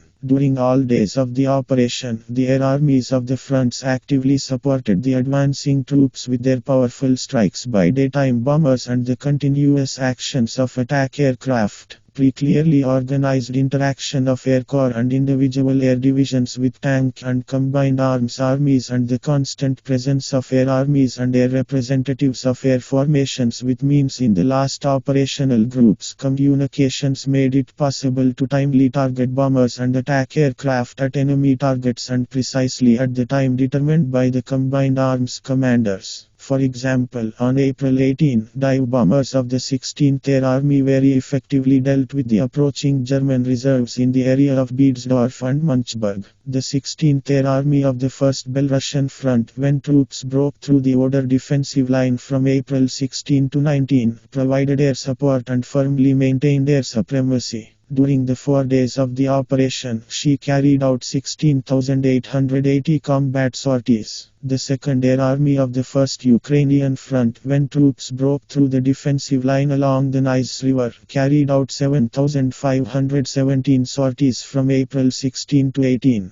The pilots of this army shot down 48 enemy aircraft in air battles on April 17 alone. The pilots of the 6th Guards Fighter Corps, Commander General A.V. Yutin, who covered the 4th Guards Tank Army of General D.D., especially proved themselves in air battles. Lelyashenko. On April 17 and 18, they conducted 50 air battles and destroyed 56 Nazi aircraft. During the subsequent period of the offensive of troops of two fronts from April 20 to 25, the 16th Air Army carried out 15,367, and the second from April 19 to 25, 10,285 combat sorties. The 4th Air Army, providing support to the front troops, covering from the air and conducting aerial reconnaissance. From April 20 to 25, she carried out more than 15,000 sorties. The pilots of the Polish Air Force also fought in close combat partnership with the Soviet pilots. During the operation, they successfully completed 865 sorties and shot down in air battles of 17 Nazi aircraft 100. With the start of the assault on the central areas of Berlin, aviation switched to echeloned operations of small groups of aircraft. Soviet fighters blocked encircled Berlin from the air and reliably covered their troops. Tank formations of the First Belarusian Front captured several enemy airfields, to which fighters of the 16th Air Army immediately relocated. On April 28, the 347th Fighter Aviation Regiment of the 193rd Fighter Aviation Division was relocated to the Tempelhof airfield. The battle was still going on around the airfield. The first to appear over the airfield with his wingman was the regiment commander, Lieutenant Colonel P.B. Dankovich. Having descended to low-level flight, the command pair of aircraft landed at the airfield. Soviet artillerymen suppressed enemy anti-aircraft artillery and mortar fire and ensured the landing of the remaining aircraft. On the same day, the 515th and 518th Fighter Aviation Regiments of the same division began combat operations from the Berlin Schneefeld airfield. On April 24, troops of the 1st Belarusian and 1st Ukrainian Front southeast of Berlin completed the encirclement of the Frankfurt-Gubenski, and on April 25, with the assistance of troops of the 2nd Belarusian Front, the Berlin enemy groupings. Aviation contributed to the solution of this most important task, and its actions against enemy columns and crossings created traffic jams, delaying the advance of the encircled Frankfurt-Guben group in a westerly direction. On April 25, in the Torgau area on the Elbe River, troops of the 5th Guards Army met with the advanced units of the 1st American Army. As a result, the front of fascist German troops west of Berlin was torn into northern and southern parts. From April 26 to May 1, the efforts of the military forces were aimed at assisting the troops of the fronts in eliminating the Frankfurt-Guben and Berlin groups. The encircled Frankfurt-Guben group numbered up to 200,000 people.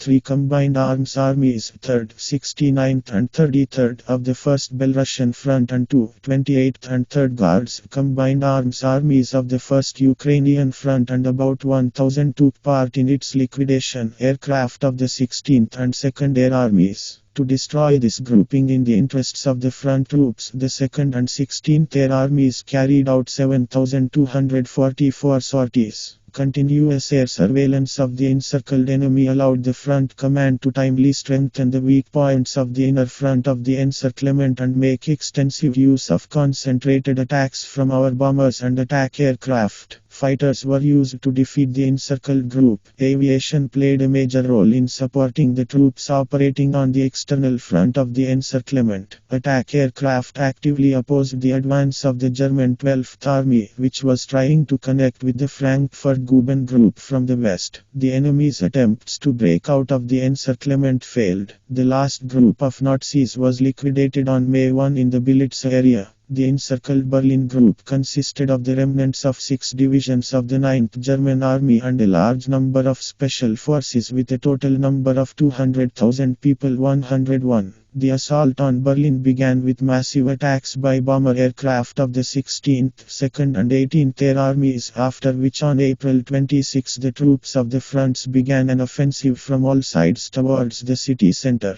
The combined efforts of the air armies carried out 13,000 sorties. During the liquidation of the Berlin group, fighter aircraft played an important role, which not only covered ground forces from enemy air but also successfully blocked the city from the air. Aviation in the battles for the city suppressed and destroyed firing points hidden in stone buildings. During the Berlin operation, the air armies of three fronts and the 18th Air Army carried out more than 91,000 combat sorties, including in the interests of the 1st Belarusian front, 39,559 sorties, the 1st Ukrainian front, 25,490 and the 2nd Belarusian front, 26,335, directly for attacks on enemy troops and equipment on the battlefield and in operational tactical depth. The 16th Air Army carried out 59% of all sorties during the operation. The second most important task, which required the concentration of the efforts of the Air Force at the final stage of the war, was maintaining air supremacy and reliable protection of troops from air strikes. During the Berlin operation, our aviation conducted 1,317 air battles, shot down 1,132 enemy aircraft and destroyed 100 at airfields 102.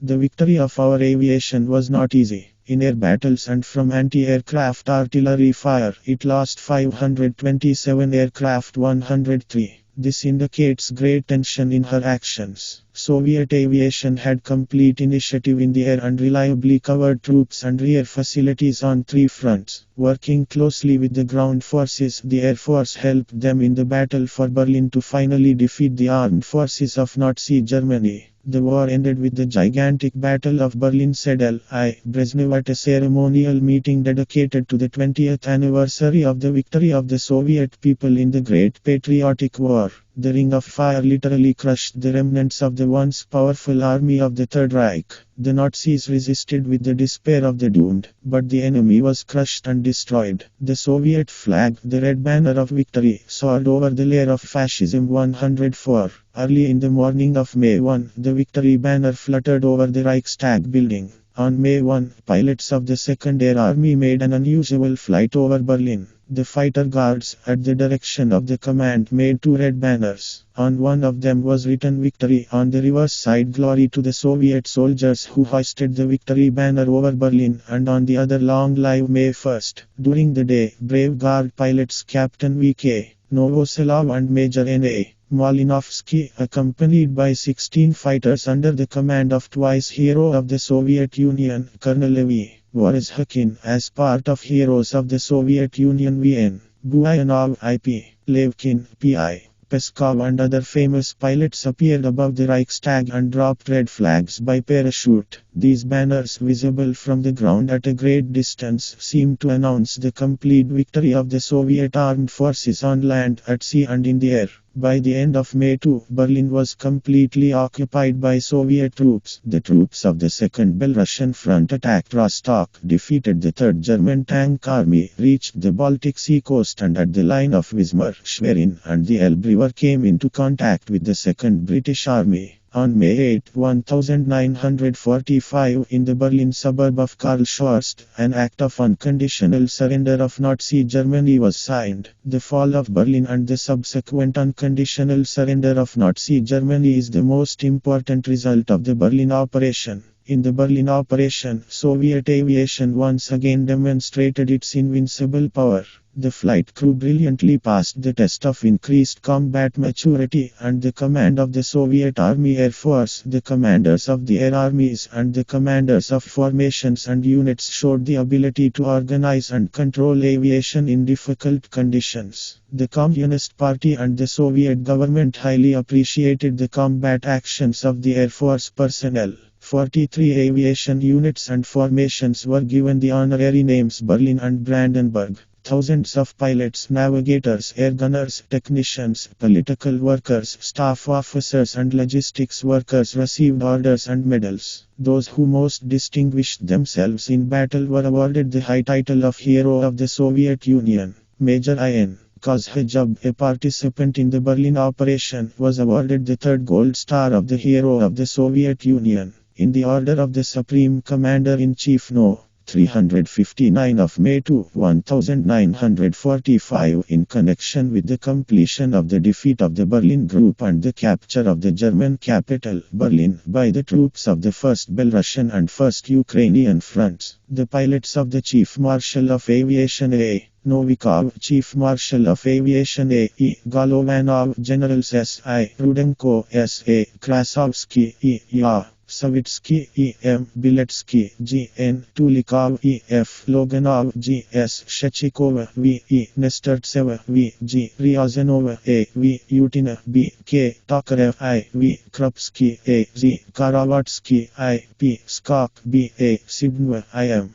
Jusov, S. V. Slusarev, V. M. Zabalvev, P. P. Arkhangelsky, G. I. Komarov, Colonels, V. I. Stalin, D. T. Nikitin, A. I. Pokrishkin, V.I. Alexandrovich 105. At the final stage of the war with Nazi Germany, the Soviet Air Force provided invaluable assistance to the ground forces in the defeat and capture of large enemy groups during the liberation of Poland, Czechoslovakia, Hungary, the eastern part of Germany and a large part of Austria. In the final operations of 1944-1945, the Soviet Air Force carried out 1,470,000 combat sorties and dropped 18,332,000 bombs on the enemy, causing significant losses in manpower and equipment. In the air and at airfields, Soviet aviation and anti-aircraft artillery destroyed more than 21,000 enemy aircraft. 106. The Supreme High Command attached exceptional importance to the actions of Soviet aviation and concentrated its large groups in the directions of the main attacks of the ground forces. This was achieved by attracting the aviation reserves of the Supreme Commander and combining the efforts of aviation from several adjacent fronts under the unified leadership of a senior aviation commander.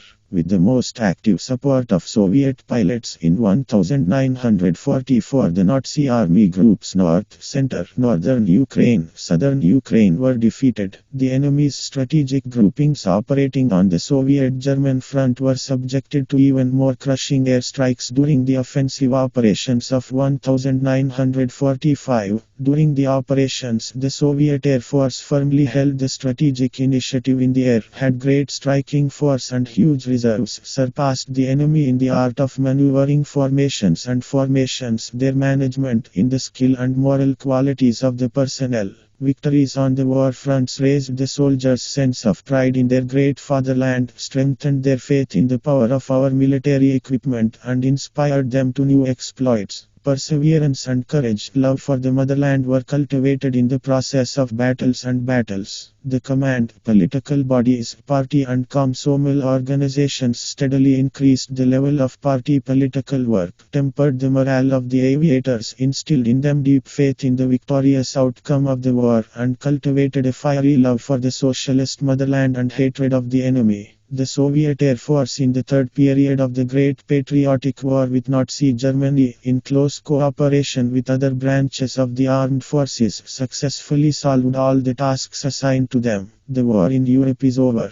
May 9 became Victory Day. Prospects for peaceful democratic development have opened up for the peoples of Europe. The victorious conclusion of the war in Europe created the necessary conditions for the rapid defeat of imperialist Japan and the end of the Second World War. Notes: 1 Great Patriotic War of the Soviet Union 1941-1945. Short story. M. 1970 p. 318. To Archive of the USSR Ministry of Defense F-35 Op. 11282 D. 262 L.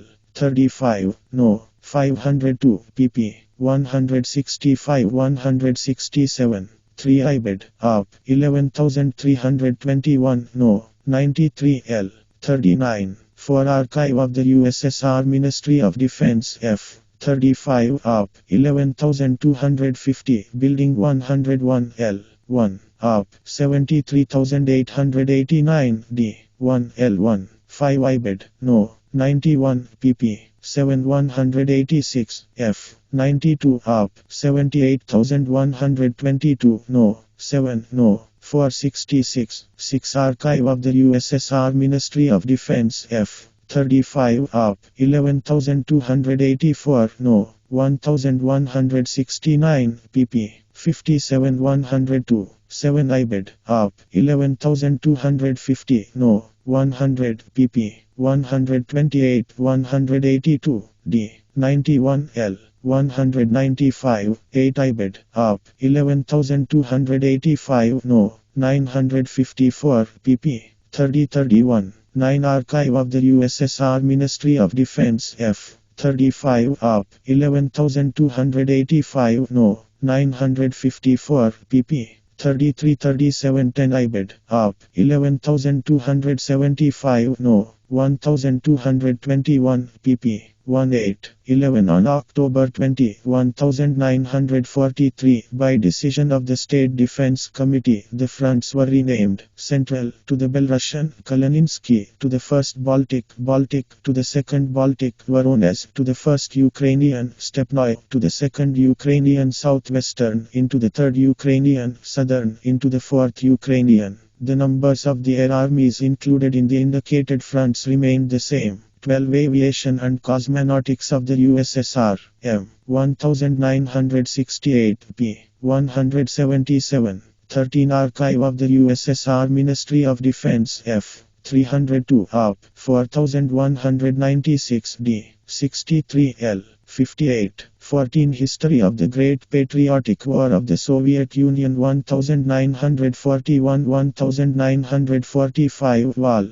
4 p. 66. 15 Great Patriotic War of the Soviet Union 1941-1945 Brief History p. 330. 16 Aviation and Cosmonautics of the USSR p. 180. 17 The Great Patriotic War of the Soviet Union 1941-1945 Brief History p. 341. 18 Aviation and Cosmonautics of the USSR p. 185-186. 19 The Great Patriotic War of the Soviet Union 1941-1945 Brief History p. 343. 20 History of the Great Patriotic War of the Soviet Union 1941-1945 Vol. 4 p. 125. 21 Shchmenko SM. General Staff during the war years M. 1968 p. 239. 22 Soviet Air Force in the Great Patriotic War of 1941-1945 M. 1968 p. 291. 23 IBED. 24 Archive of the USSR Ministry of Defense F. 35 up, 11,285 no, 954 pp. 5564. 2516 Air Army p. 141, 142. 26 Archive of the USSR Ministry of Defense F. 368 up, 142,206 no, 49 L. 9 up, 20,551 Building 213 L. 1127 IBED F. 290 up, 142,208 no, 55 no, 1317. 28 Zhukov GK, Memories and Reflections Vol. 2, M. 1974 p. 252. 29 Archive of the USSR Ministry of Defense F. 39 up, 11,519 Building 1080 L. 7. 30 Archive of the USSR Ministry of Defense F. 290 up, 12,943 no, 17 L. 503 F. 319 up, 14,296 D. 22 L. 46. 31 IBED F. 290 up, 142,208 no, 46 L.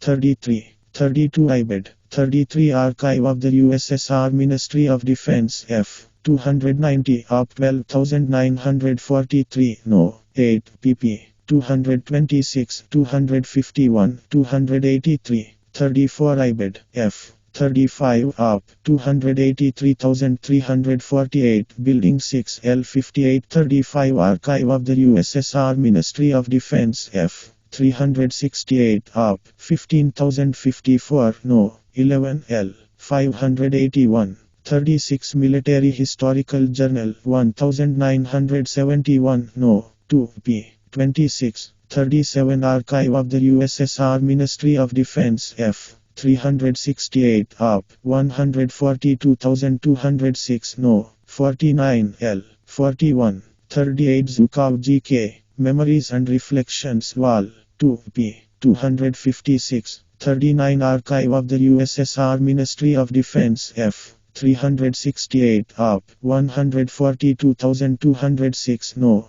29 No. 149, 40 Archive of the USSR Ministry of Defense F. 35 up, 11,250 No. 124 pp. 60-61, 41 Archive of the USSR Ministry of Defense F. 368 up, 142,206 No. 49 No. 4450 F. 319 up, 142,196 No. 31 No. 85 100, 42 Archive of the USSR Ministry of Defense F. 319 up, 142,196 No. 22 L. 140 F. 368 up, 142,206 No. 49 L. 44-43 Archive of the USSR Ministry of Defense F. 363 up, 16,708 No. 6 L.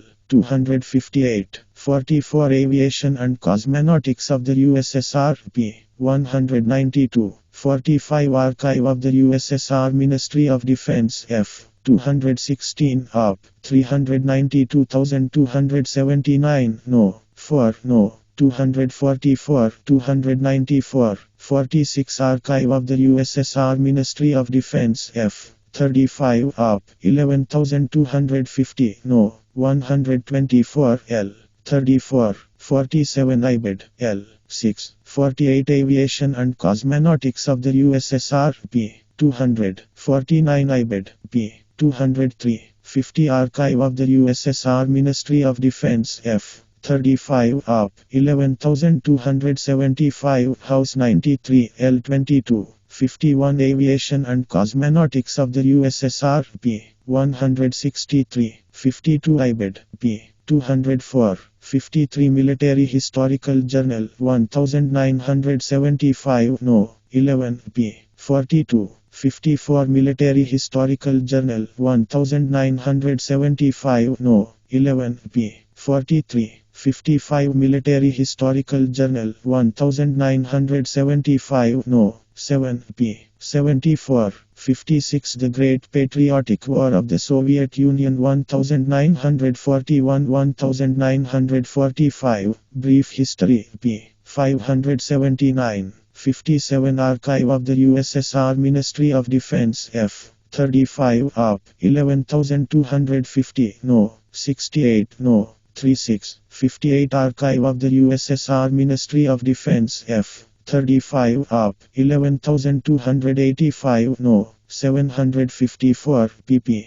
12, 59 IBID L. 117, 60 The Great Patriotic War of the Soviet Union 1941-1945, Brief History p. 459. 61 The 6th Air Fleet had 1,050 combat aircraft, of which about 45% operated in East Prussia. 62 Archive of the USSR Ministry of Defense F. 368 up, 6,476 D. 557 L. 249, 63 16th Air Force P. 245 246 64 Archive of the USSR Ministry of Defense F. 368 Up 6476 D 557 L 265 65 Soviet Air Force 1941 1945 P 367 66 IBED P 370 67 16th Air Force P 269 68 IBED P 270 69 16th Air Force P 276 70 Aviation and Cosmonautics of the USSR P 209 71 Aviation and Cosmonautics of the USSR P 209 210 72 Soviet Air Force in the Great Patriotic War of 1941-1945 p. 386 387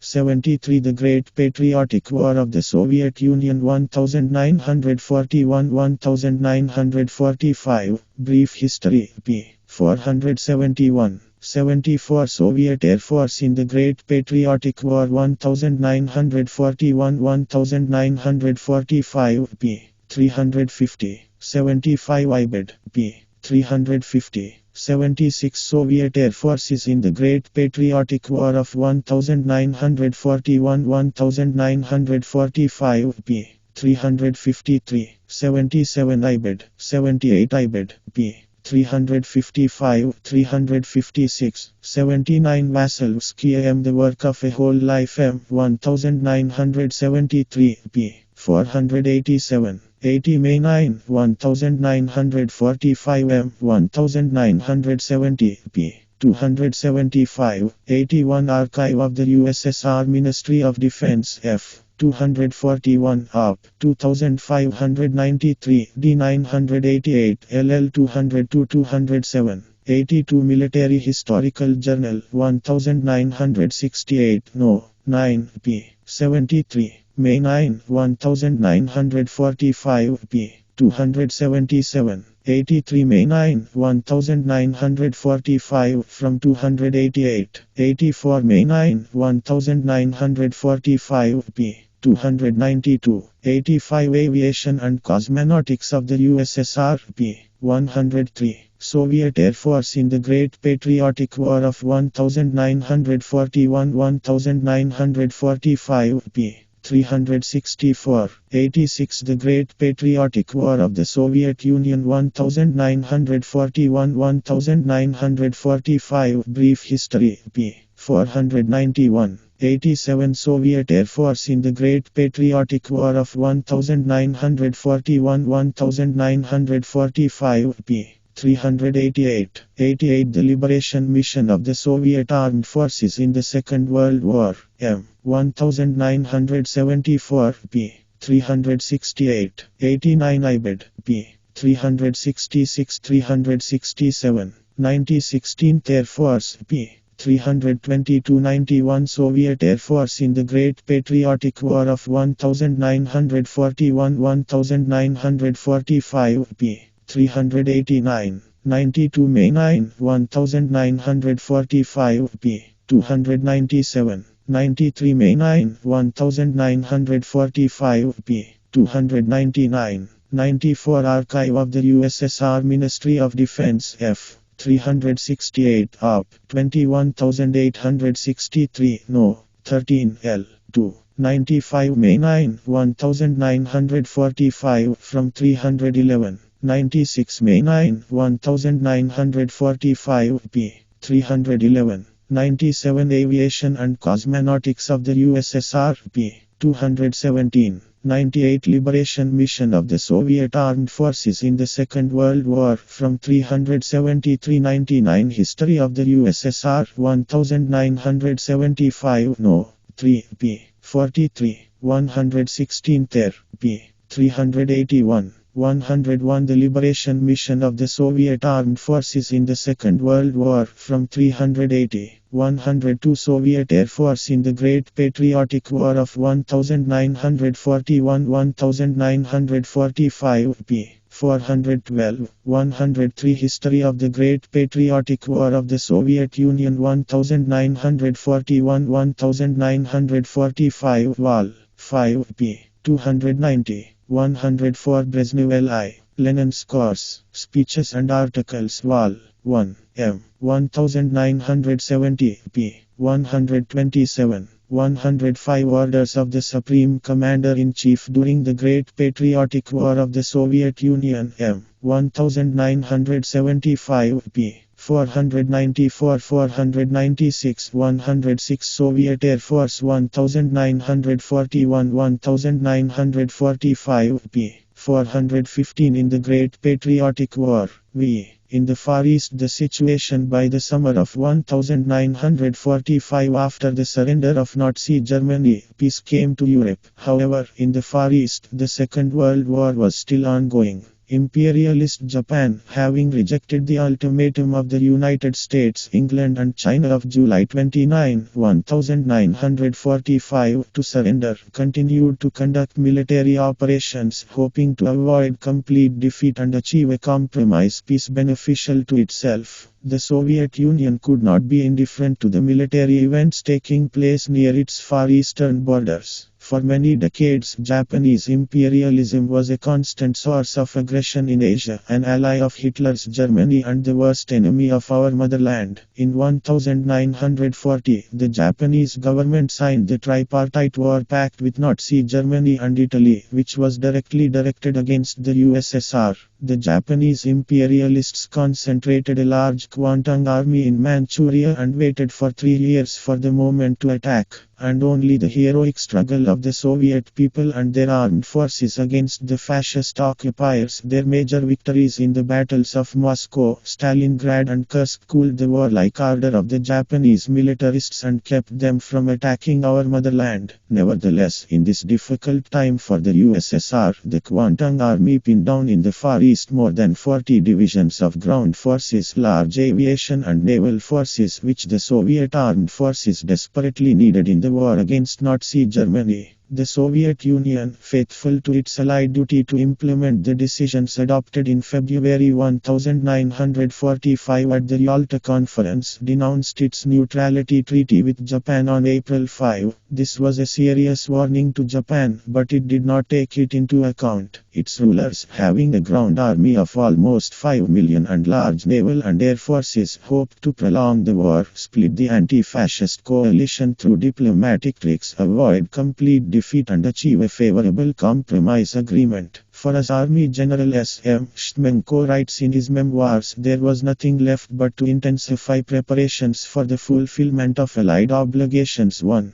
Major training began for the Far Eastern Armed Forces, including the Air Force. In April, in accordance with the instructions of the General Staff, the Command and Staff of the Air Force developed a plan for the regrouping of aviation formations from the west to the Far East. The 6th Bomber Aviation Corps, Commander General I.P. Skok, was airlifted as part of the 326th and 334th Bomber Aviation Divisions. 7th Bomber Aviation Corps, Commander General V.A. Ashakov, consisting of the 113th and 179th Bomber Aviation Divisions. 198th Separate Fighter Aviation Division without aircraft material, Commander Colonel V.V. Fokin. 54th Transport and 21st Guards Transport Aviation Divisions, Commanders Generals V.A. Shkelkin and I.M. Gorsky. The executive directive of the commander of the Soviet Army Air Force to regroup aviation formations from the west to the Far East was issued on June 24, 1945. To monitor and provide assistance to the aviation formations and on the flight route, groups of specialist officers were allocated from the headquarters and directorates of the Air Force. The headquarters of the Soviet Army Air Force directed the transfer of air units. Twice a day, the first directorate of headquarters made a report to the Air Force Military Council and sent reports to the General Staff. In the period from June 25 to July 10, 1945, the Command and Staff of the Air Force carried out measures to equip and replenish aviation units and formations of the air armies of the Far East with new aircraft. At the end of June 1945, the headquarters of the Supreme High Command sent its representative Marshal of the Soviet Union A to the Far East M. Vasilevsky and the commander of the Soviet Army Air Force, Chief Marshal Marshal of Aviation A. Novikov on July 30, 1945, the Supreme High Command Headquarters decided to create a special higher command body in the Far East, the main command of the Soviet forces in the Far East too.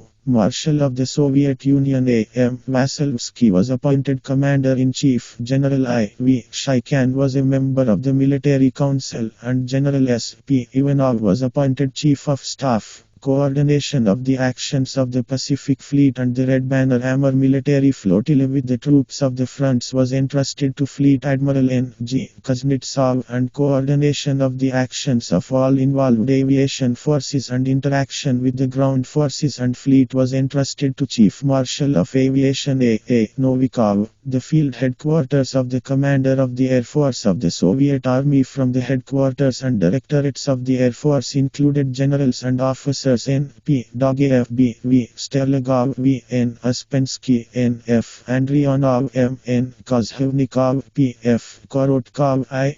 Zdanov P. A. Kolesnikov L. I. Smirnov and others. August 5, 1945, the Supreme High Command Headquarters renamed the Primorsky Group of Forces into the First Far Eastern Front and the Far Eastern Front into the Second Far Eastern Front 3. The Japanese command held significant ground forces and air forces against the Soviet Union in Manchuria, Korea, South Sakhalin and the Kuril Islands. In Manchuria there was the Kwantung Army, which included the 1st East Manchurian Front, the 3rd West Manchurian Front, the 4th Separate Army, the 2nd Air Army and the Sungarai River Flotilla 4. With the outbreak of hostilities, the 34th Army of the 17th Korean Front and the 5th Air Army were included in the Kwantung Army. In total, the Kwantung Army had 24 infantry divisions, 8 infantry brigades, 1 special forces brigade, kamikaze, 443,000 soldiers and officers, 1,155 tanks, 5,360 artillery pieces, 25 warships and 1,800 aircraft. 5. In addition, the Manchukuo Army, the troops of Inner Mongolia and the Suiyuan Army Group, 13 infantry and cavalry divisions, 14 infantry and cavalry brigades and 4 separate cavalry regiments numbering 280,000 people were subordinate to the Commander-in-Chief of the Kwantung Army. 3 infantry divisions, an infantry brigade, a separate infantry and tank regiment numbering 100,000 people were stationed in South Sakhalin and the Kuril Islands. These troops were part of the 5th Front, subordinate directly to the Japanese Imperial Headquarters. In total, in the area of upcoming hostilities, the Soviet armed forces were confronted by troops from 4 fronts, 1 separate army of Japanese ground forces, 1 military flotilla and 2 air armies. Together with the Manchukuo Army, the troops of Inner Mongolia and the Suiyuan Army Group, the enemy forces numbered 871,000 people, 1,215 tanks, 6,700 guns and mortars, 25 ships and 1,907 aircraft. Strategic reserves were stationed in the Beijing area, more than 2 field armies, 6 divisions, 6. Along the Soviet border, Japanese militarists created a system of long-term fortifications with a length of over 1,000 km, including 17 fortified areas, 8,000 pillboxes and other reinforced concrete structures. The coastal Manchurian operational direction, where there were 7 fortified areas, was most strongly covered. In Manchuria and Korea there were 20 air bases, 133 airfields, and over 200 landing sites which could accommodate up to 6,000 aircraft. 7.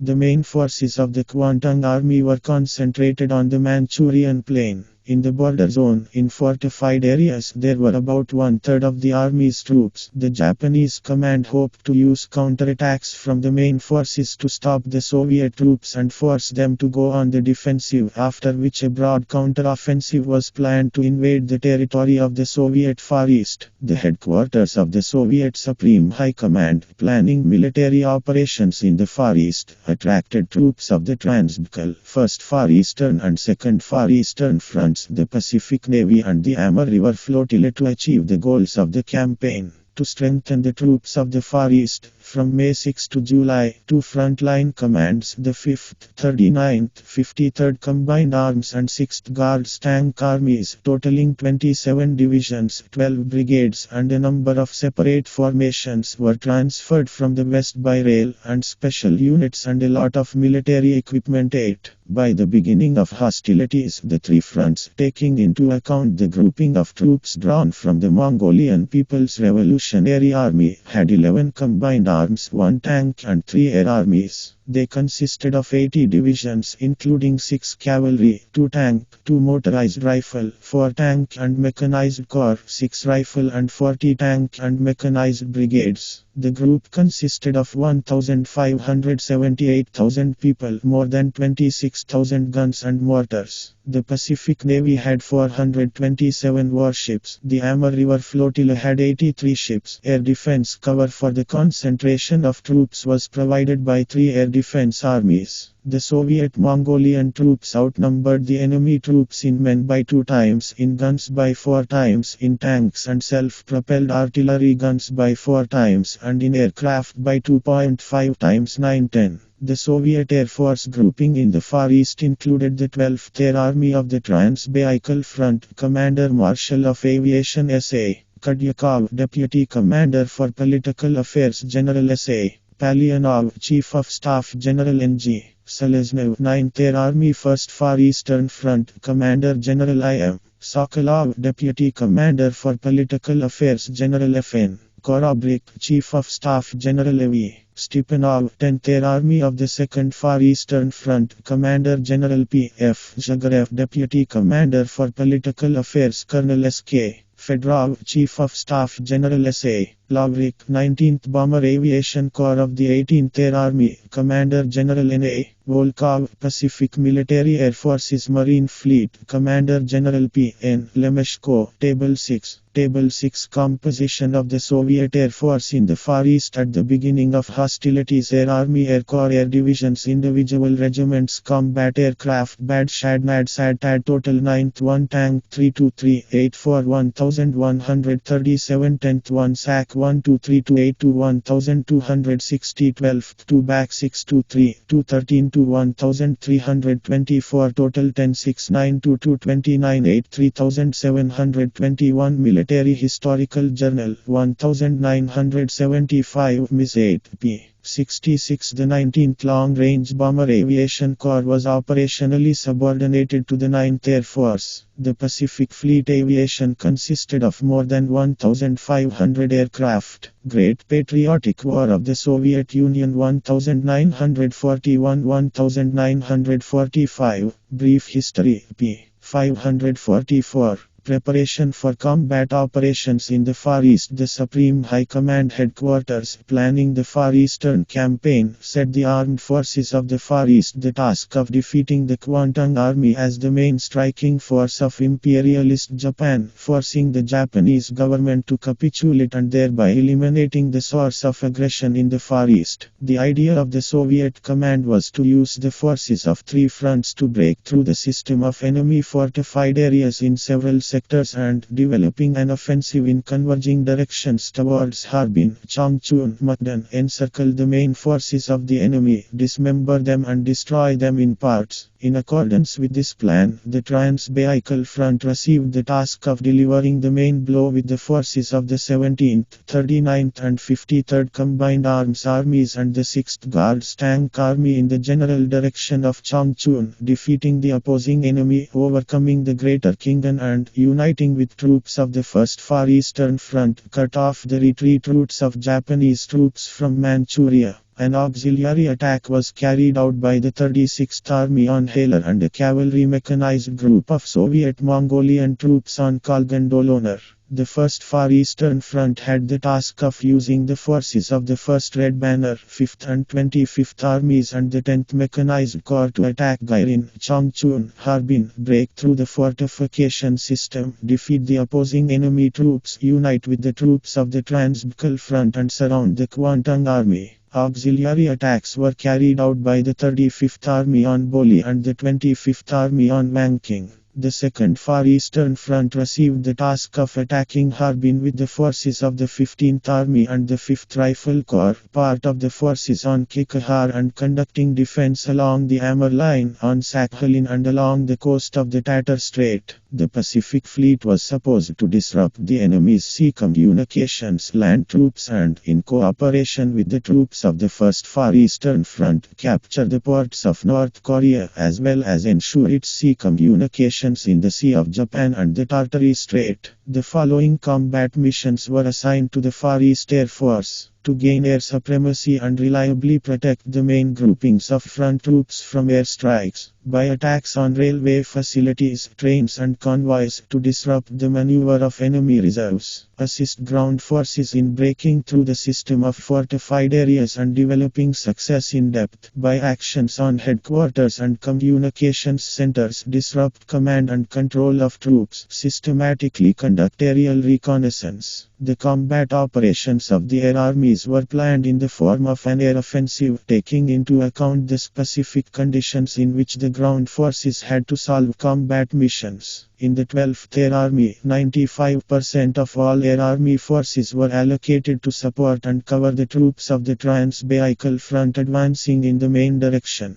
Only for actions in the interests of the 6th Guards Tank Army, which operated in the first operational echelon of front forces and was supposed to rapidly advance in the direction of Changchun. Two assault air divisions, the 248th and 316th, were allocated. Commanders Colonels I.B. Savliev and A. Rakin, 245th Fighter Aviation Division, Commander Colonel G. P. Pleshenko. The bomber aviation formations of the 12th Air Army received the task, in the very first days of the operation, demoralize the work of the enemy rear, disrupt communications and isolate the battle area from the influx of reserves. 11. For operations at airfields on the first day of the operation, 2 bomber, 2 attack and 1 fighter divisions were allocated. 12. In the 9th Air Army, the main efforts of bomber and attack aircraft were aimed at destroying defensive structures and suppressing troops on the battlefield. The plan provided for powerful air preparation in the form of massive bomber strikes and continuous support and cover for the advancing troops during the breakthrough of the Mission, Pogranicheskaya, Dongning and Dongxing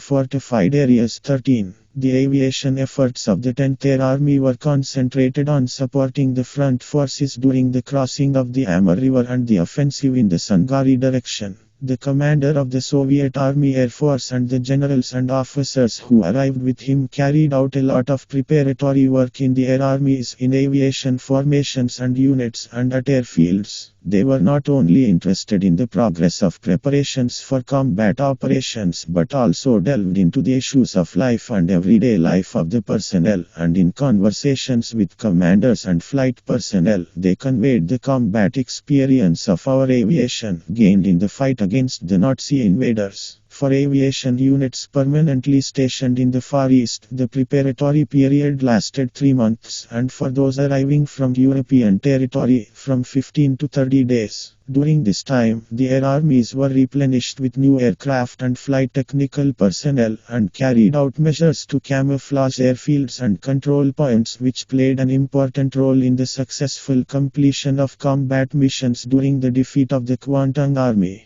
The headquarters of the air armies, with the participation of the field headquarters of the Soviet Army Air Force, together with the headquarters of the fronts and combined arms and tank armies, developed in detail interaction plans, unified coded maps, radio signals and negotiation tables, signals for interaction between troops and aviation. In the tank and combined arms armies that were supposed to attack in the main directions, operational groups were allocated from Air Army headquarters, officers designed to call aviation from airfields and control it on the battlefield, to coordinate with the combined arms command issues of interaction during the operation. For information, commander and headquarters of the Air Army about the ground and air situation in the area where they were located. Air controllers were sent from air formations to rifle and tank divisions. The flight personnel who arrived from the west intensively studied the theater of military operations using maps and from the air, which was characterized by the great complexity of relief and climatic conditions and the difficulty of orientation from the air.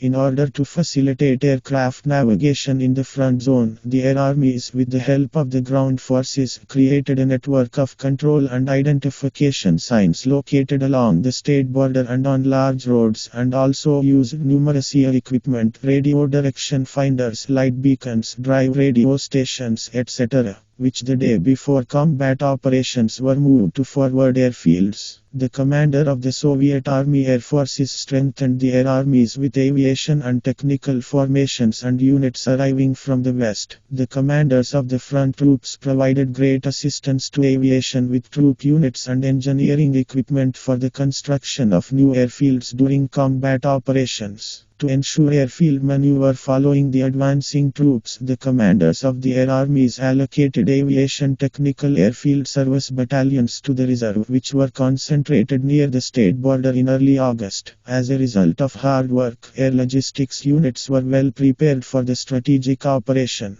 They created reserves of combat and material for 15-20 days and prepared the necessary airfield network. Novikov and his assistants were at most airfields and personally checked the readiness of our aviation units and formations. A.M. Vasilevsky and S.P. Ivanov constantly showed concern for the readiness of the air armies. On the eve of the operation, the air armies regrouped. Their formations and units were relocated to forward airfields where hostilities began. For the purpose of secrecy, flights were carried out in small groups and at low altitudes, while radio communications were strictly limited. At the airfields, all aircraft were dispersed and camouflaged. In addition to the existing ones, a wide network of false airfields was created, on which mock-ups of aviation equipment were installed and the combat training of the air regiment was simulated. Aviation technical formations and units and 4 automobile battalions were transferred from the reserve to the 9th and 12th Air Armies. During the preparatory period, party political work was actively carried out. The command, political agencies, party and Komsomol organizations instilled in the aviators hatred of the Japanese invaders, studied the experience of combat operations of the Soviet Army at Lake Kazan and on the Khalkhin-Gol River, and mobilized the personnel of aviation units for better preparation for combat operations. Combat operations of the Soviet Air Force. The ground forces went on the offensive on the night of August 8-9, 1945. In order to achieve surprise, artillery and aviation preparations were not carried out. Advance detachments of the front troops secretly penetrated enemy territory at night, bypassed and blocked the most important defensive fortifications, and began battles with Japanese garrisons. Many enemy border fortifications were captured by dawn on August 9.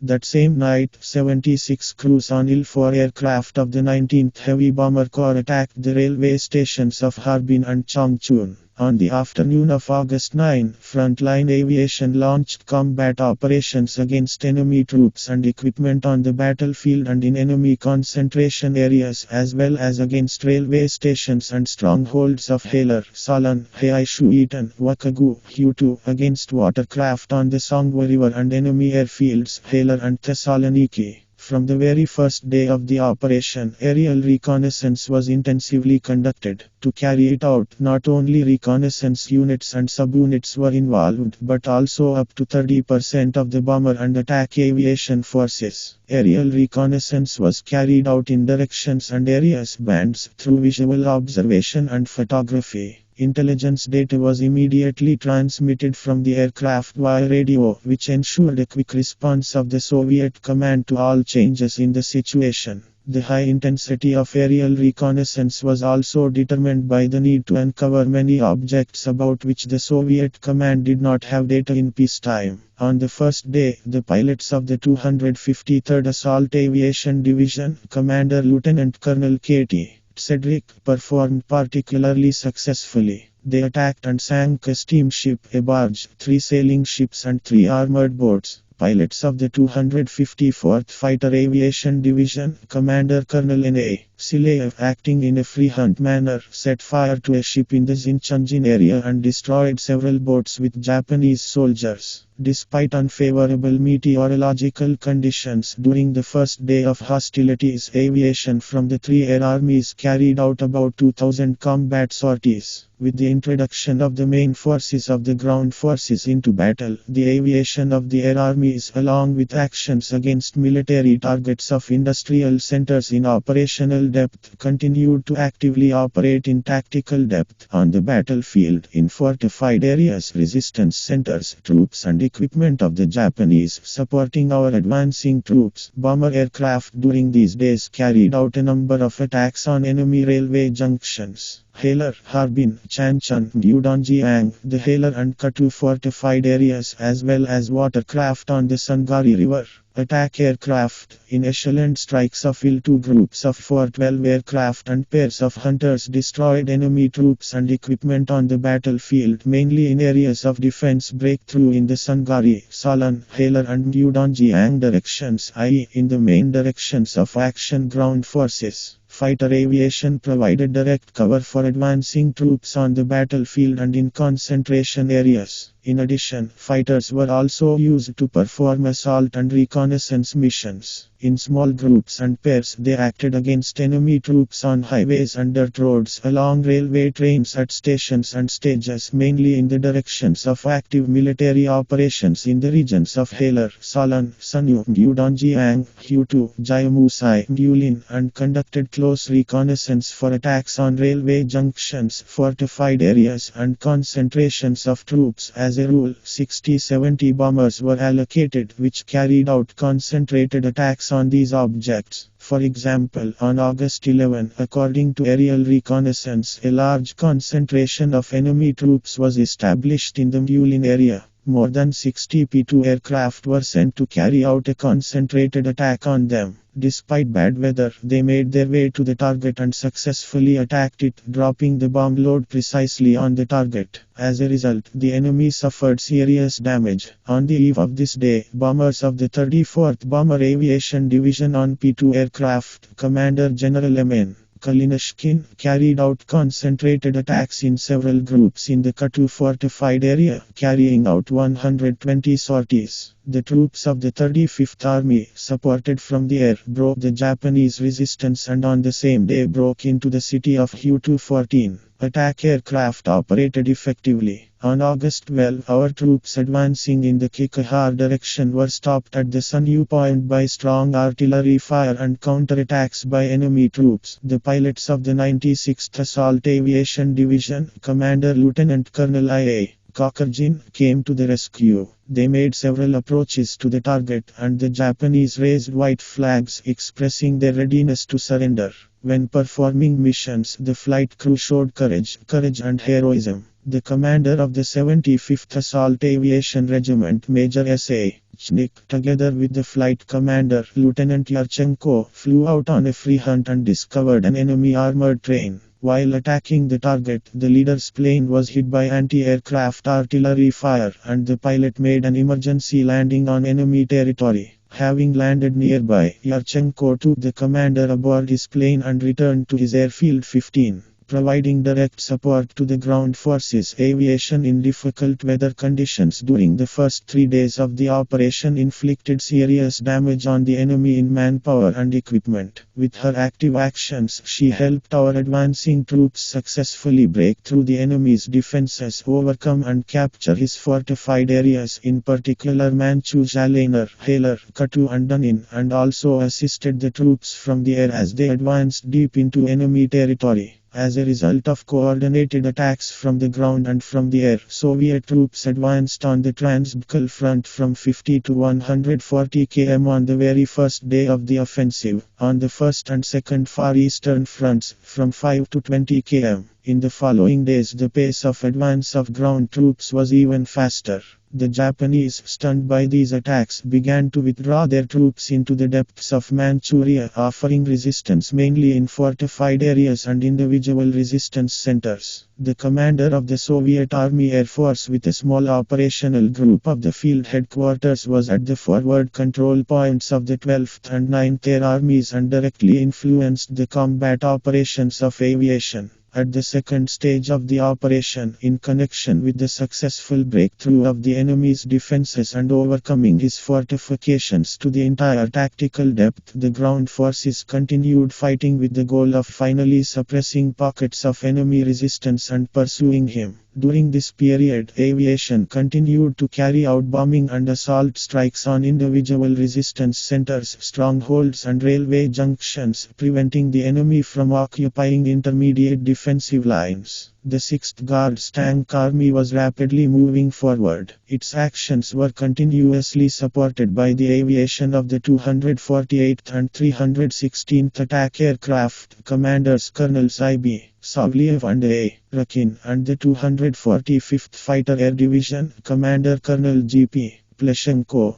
Moving in the battle formations of the tankers were aviation representatives and advanced aviation rear units which quickly prepared airfields for the deployment of aviation allocated for cover and support. This organization of operational and tactical interaction made it possible for aviation, without breaking away from tank formations, to quickly and timely provide them with the necessary assistance by striking the enemy where the situation required it. When the 6th Guards Tank Army crossed the Greater Khingan Ridge, aviation, to clear the way for the tanks, launched a series of concentrated attacks on resistance centers in the foothills of this ridge and bombed large strongholds and railway stations of Lubai, Tonan, Vanem Yao. The tankers skillfully used the results of these attacks and, sweeping away enemy troops on their way, continued to quickly advance to join the mobile units of the 1st Far Eastern Front. On the 4th day of the operation, the 6th Guards Tank Army overcame the Greater Khingan Ridge and entered the central Manchurian plain, having fought 450 km. By August 14, the troops of the 39th Army captured Vanemyao and Salan, and the 17th Army and a cavalry mechanized group defeated the opposing enemy troops and reached the approaches to Kalgan.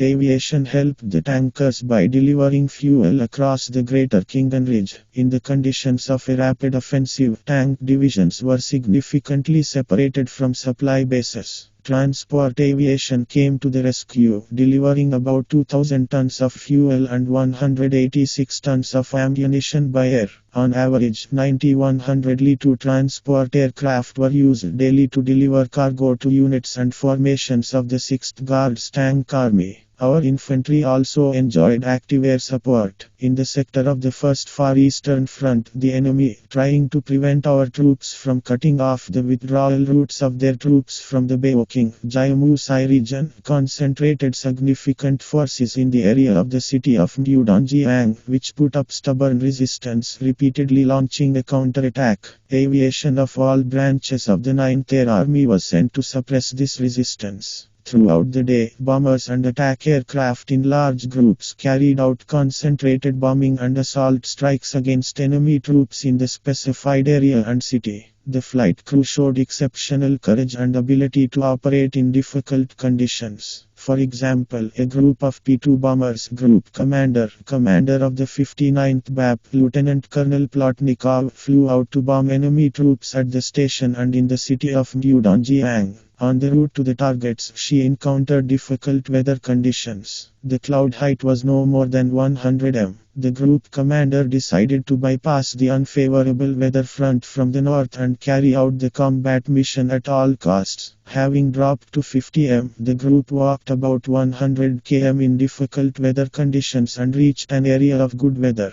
Having successfully completed the mission, inflicting significant losses on the enemy, the group returned safely to the airfield. The fighting for Mudanjiang lasted 5 days. August 16 was the most difficult day for the troops of the 1st Red Banner and 5th Armies. The enemy, concentrating significant forces of infantry and tanks, carried out strong counterattacks. The 252nd Assault Aviation Division, Commander Lieutenant Colonel V.K.H. Makarov was involved in repelling the counterattacks which, through continuous echelon actions against enemy artillery, tanks and infantry, provided decisive assistance to the troops in repelling the counterattacks. The enemy's attempts to concentrate troops in the Mudonjiang, Hailing, and Ningrat areas to launch a counterattack were also thwarted by concentrated attacks by attack aircraft and bombers of the 9th Air Army. Through the joint efforts of ground forces and aviation, the enemy in the Mudonjiang region was finally defeated. The massive strike of the 19th Heavy Bomber Aviation Corps with 108 bombers against the resistance centers of the Doninsky fortified area was very effective. When inspecting the area after its occupation by troops, it was established that direct hits from bombs destroyed 4 pillboxes, 2 bunkers, an ammunition depot, 2 trenches and 2 underground passages of the enemy. After this strike, the fortified area was taken by our troops and the garrison of Japanese troops capitulated. When carrying out a combat mission, Soviet pilots showed resourcefulness and heroism.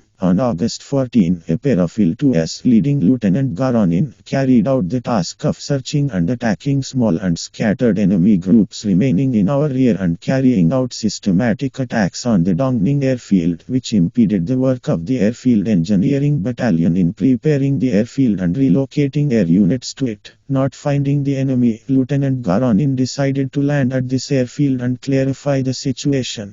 He ordered his wingmen to patrol to cover his plane on the ground from possible attempts by the Japanese to seize the car and landed under enemy fire. Without turning off the engine, Garanin contacted the battalion commander with whom he clarified the situation and, having identified the targets for the attack, took off again. Noticing 3 houses from which the Japanese were most intensively shelling the airfield, he and his partner attacked them with bombs and machine gun fire.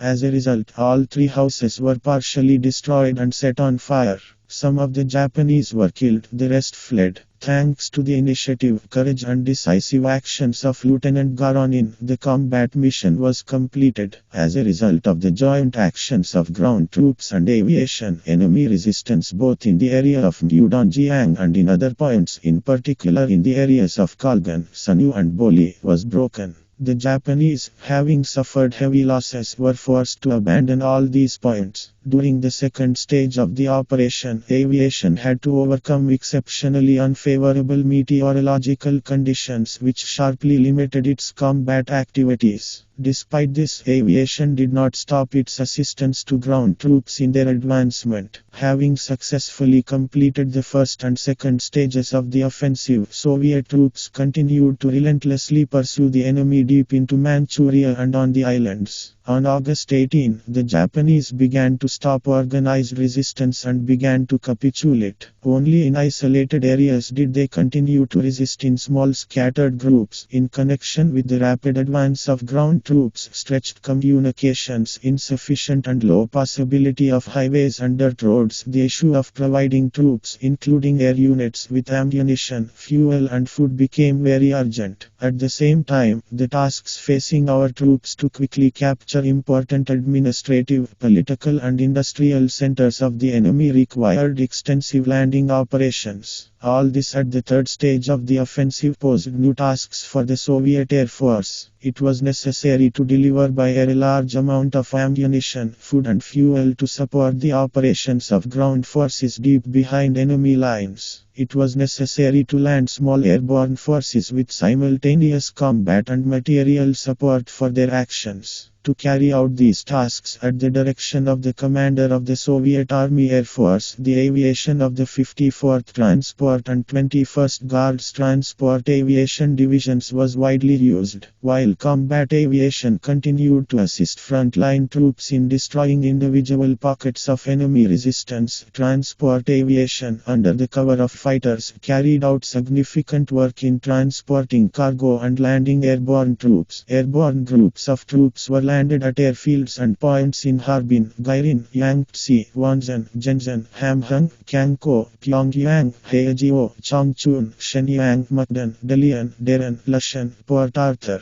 To strengthen the main landings in the areas of operation of the latter, aviation repeatedly landed additional airborne groups. Together with the airborne troops, specially designated air representatives were also sent to their landing airfields, who carried out interaction between aviation and the landing forces. The landing of airborne troops was ensured by the actions of combat aviation of the 12th and 9th Air Armies and special aerial reconnaissance of their landing areas. Our fighter and bomber aircraft patrolled over the landing airfields, ready at any moment to provide air support to the landing forces. The capture of important administrative, political and industrial centers of Manchuria by airborne assaults completely disorganized the control of enemy troops and reserves. Convinced of the futility of further resistance, the Japanese ceased hostilities almost everywhere. As a result of the defeat of the Kuomintang army, imperialist Japan lost its real strength and capabilities to continue the war, and on September 2, 1945, the Japanese government signed a pact of unconditional surrender.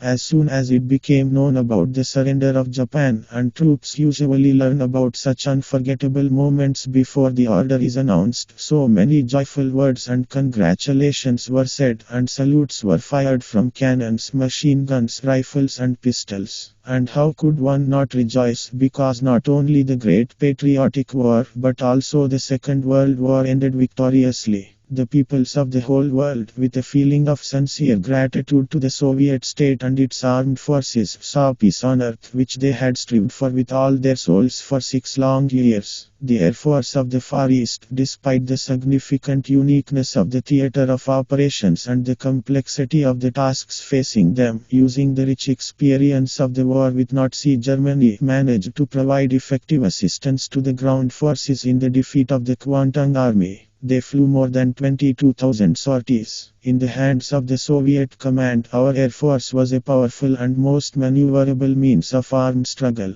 With their attacks on pillboxes, accumulations of equipment and troops, they helped the ground forces quickly break through the fortification line, disrupted communications and paralyzed the maneuver of enemy reserves, and played a big role in repelling counterattacks and counterattacks of the enemy. The Soviet Air Force was the main means of reconnaissance and an important means of landing and transporting troops and cargo. During the operation, 16,500 soldiers and officers, about 2,780 tons of fuel, 563 tons of ammunition and 1,496 tons of various cargo were transported by Air 17. By decree of the Presidium of the Supreme Soviet of the USSR dated September 8, 1945, A. Novikov was awarded the second Gold Star Medal. Many of his assistants from the Air Force Field Headquarters, commanders of air armies, commanders of aviation formations, units, subunits, flight and technical personnel, staff of headquarters, political agencies and services were also awarded military orders of the Soviet Union.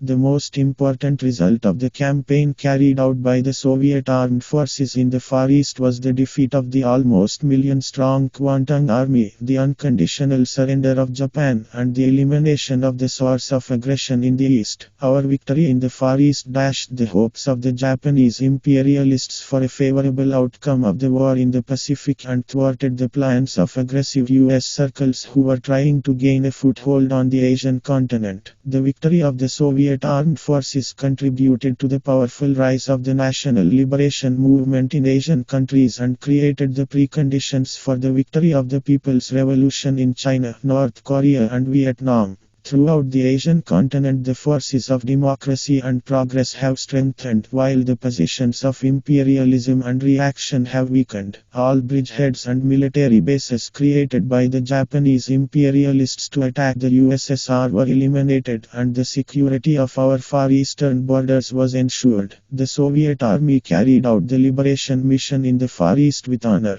In the campaign to defeat the Kuomintang army, the Soviet Air Force gained valuable experience in organizing and implementing strategic operational and tactical interaction with ground forces in difficult conditions of the theater of military operations. The great disunity of directions in which the troops of the three fronts operated, unstable weather, and the lack of characteristic landmarks, desert terrain, mountainous terrain, complicated aircraft navigation, and required very careful training of flight personnel and the implementation of many ground support activities which were carried out in a timely manner and ensured accurate destruction of specified targets by aviation. Characteristic of the actions of Soviet aviation was the unification of the efforts of three air armies of frontline aviation, a separate bomber aviation corps of long-range aviation under the unified leadership of a senior aviation commander, the commander of the Soviet Army Air Force, who, being together with the commander-in-chief of the Far East troops at the command post as well as at forward points control of the air armies, promptly introduced clarifications into the combat use of aviation and, through the commanders of the air armies, redirected its strikes in the direction necessary for the ground forces. The combat operations of Soviet aviation began with massive and concentrated attacks on airfields, administrative and political centers, ports and other important enemy targets in his rear. In the first days, significant forces of bomber and attack aircraft were aimed at disrupting railway and road transport, which led to the isolation of the battle area from the influx of enemy reserves. Specific to the actions of combat aviation was also the involvement of a significant number of forces for conducting aerial reconnaissance in the 12th Air Army, 33%, in the 10th, 27%, and in the 9th Air Army, 21% of all sorties. In general, the experience of the Soviet Air Force in the Far East influenced the further development of the operational art and tactics of the Air Force. On a number of issues of combat use of various types of aviation, it has not lost its significance in modern conditions. Notes 1 Shchmenko S.M. General Staff during the war M. 2 Archive of the USSR Ministry of Defense F. 132 ed. 2642 No. 39 L. 155 3 IBED L. 161 For Liberation Mission of the Soviet Armed Forces in the Second World War M. 1974 p. 414 5 IBED p. 415 6 IBED 7 Military Historical Journal 1975 No. 8 p. 67 8 Great Patriotic War of the Soviet Union 1941-1945 Short Story M. 1970 p. 543 9-10 The Liberation Mission of the Soviet Armed Forces in the Second World War p. 422 11 Archive of the USSR Ministry of Defense F. 360 Op. 515277 No. 1 LL 1618 12 IBED L. 23 13 Archive of the USSR Ministry of Defense F. 349 Op. 142201 No. 2 L. 27 14 Archive of the USSR Ministry of Defense F. 349 Op. 5753 D. 2 L. 28 15 Wings of the Motherland 1975 No. 8 p. 6 16 Archive of the USSR Ministry of Defense F. 360 Op. 515277 Building 1 L. 89 17 Archive of the USSR Ministry of Defense F. 349 Op. 5753 D. 2 L. 47 F. 360 Op. 6134 No. 35 L. 37 Aviation footage of the Great Patriotic War. During the Great Patriotic War, the Communist Party constantly paid attention to the preparation, correct placement and education of command, political, engineering and flight technical personnel.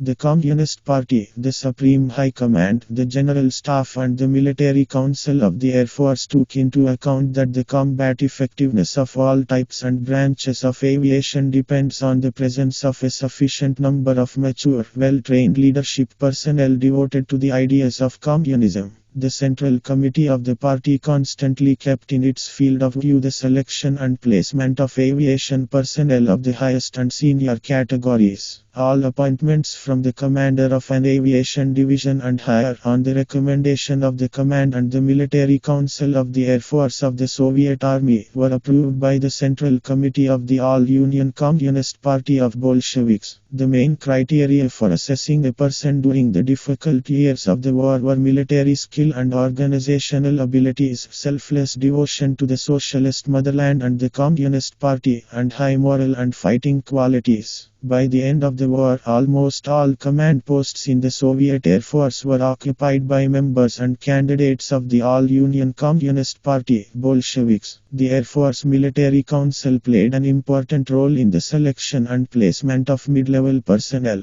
At his meetings, he often considered issues of training aviation personnel and outlined specific and effective measures. During the Great Patriotic War, the Communist Party raised and trained a remarkable detachment of aviation military leaders who skillfully led combat operations of aviation on the fronts, constantly improved the organizational structure of units, formations and operational formations, applied new, more effective forms and methods of aviation operations, and did a lot for the future development and construction of the Air Force. Among them are the Commander of the Air Force, Chief Marshal of Aviation A.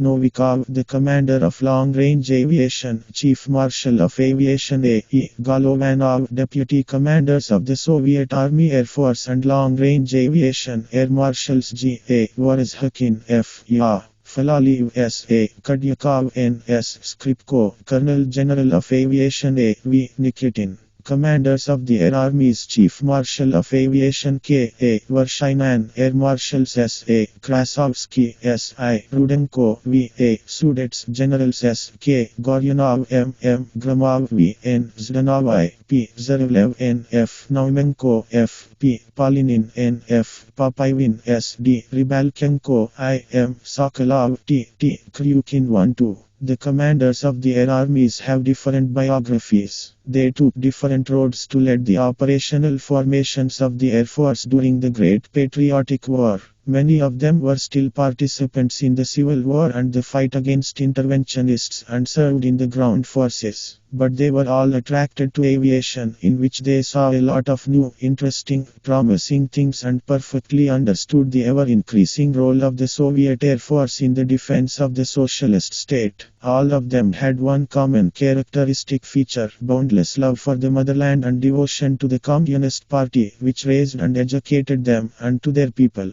Konstantin Andreevich Vershinin in September 1941, with the military rank of colonel, arrived to the post of commander of the Air Force of the Southern Front, and in May 1942 he headed the 4th Air Army. During the war years, the 4th Air Army carried out 340,000 combat sorties and destroyed and disabled 5,000 enemy aircraft in air battles and at airfields. The military performance of the Air Army was highly appreciated by the Communist Party and the Soviet government. The Supreme Commander-in-Chief expressed gratitude to its formations 42 times for successful military operations. 277 soldiers were awarded the title of Hero of the Soviet Union, 17 air units and formations were transformed into Guards units, 46 were awarded honorary titles, 76 were awarded Orders 3. In the post-war years, Hero of the Soviet Union K.A. Vershinin held responsible positions in the country's air defense and the Air Force. For many years until 1968, K.A. Vershinin headed the Soviet Air Force. The military rank of Air Chief Marshal K.A. Vershinin was awarded in May 1959.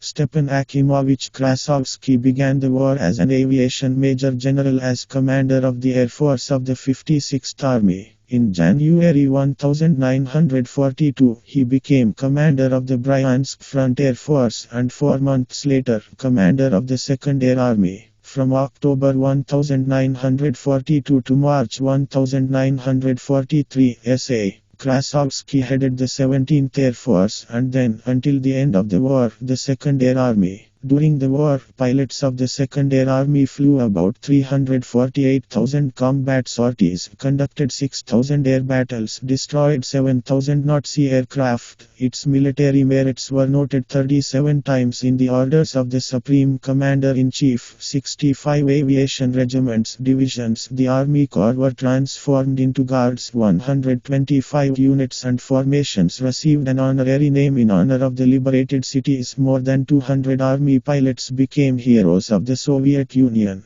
13 people were awarded this high title twice.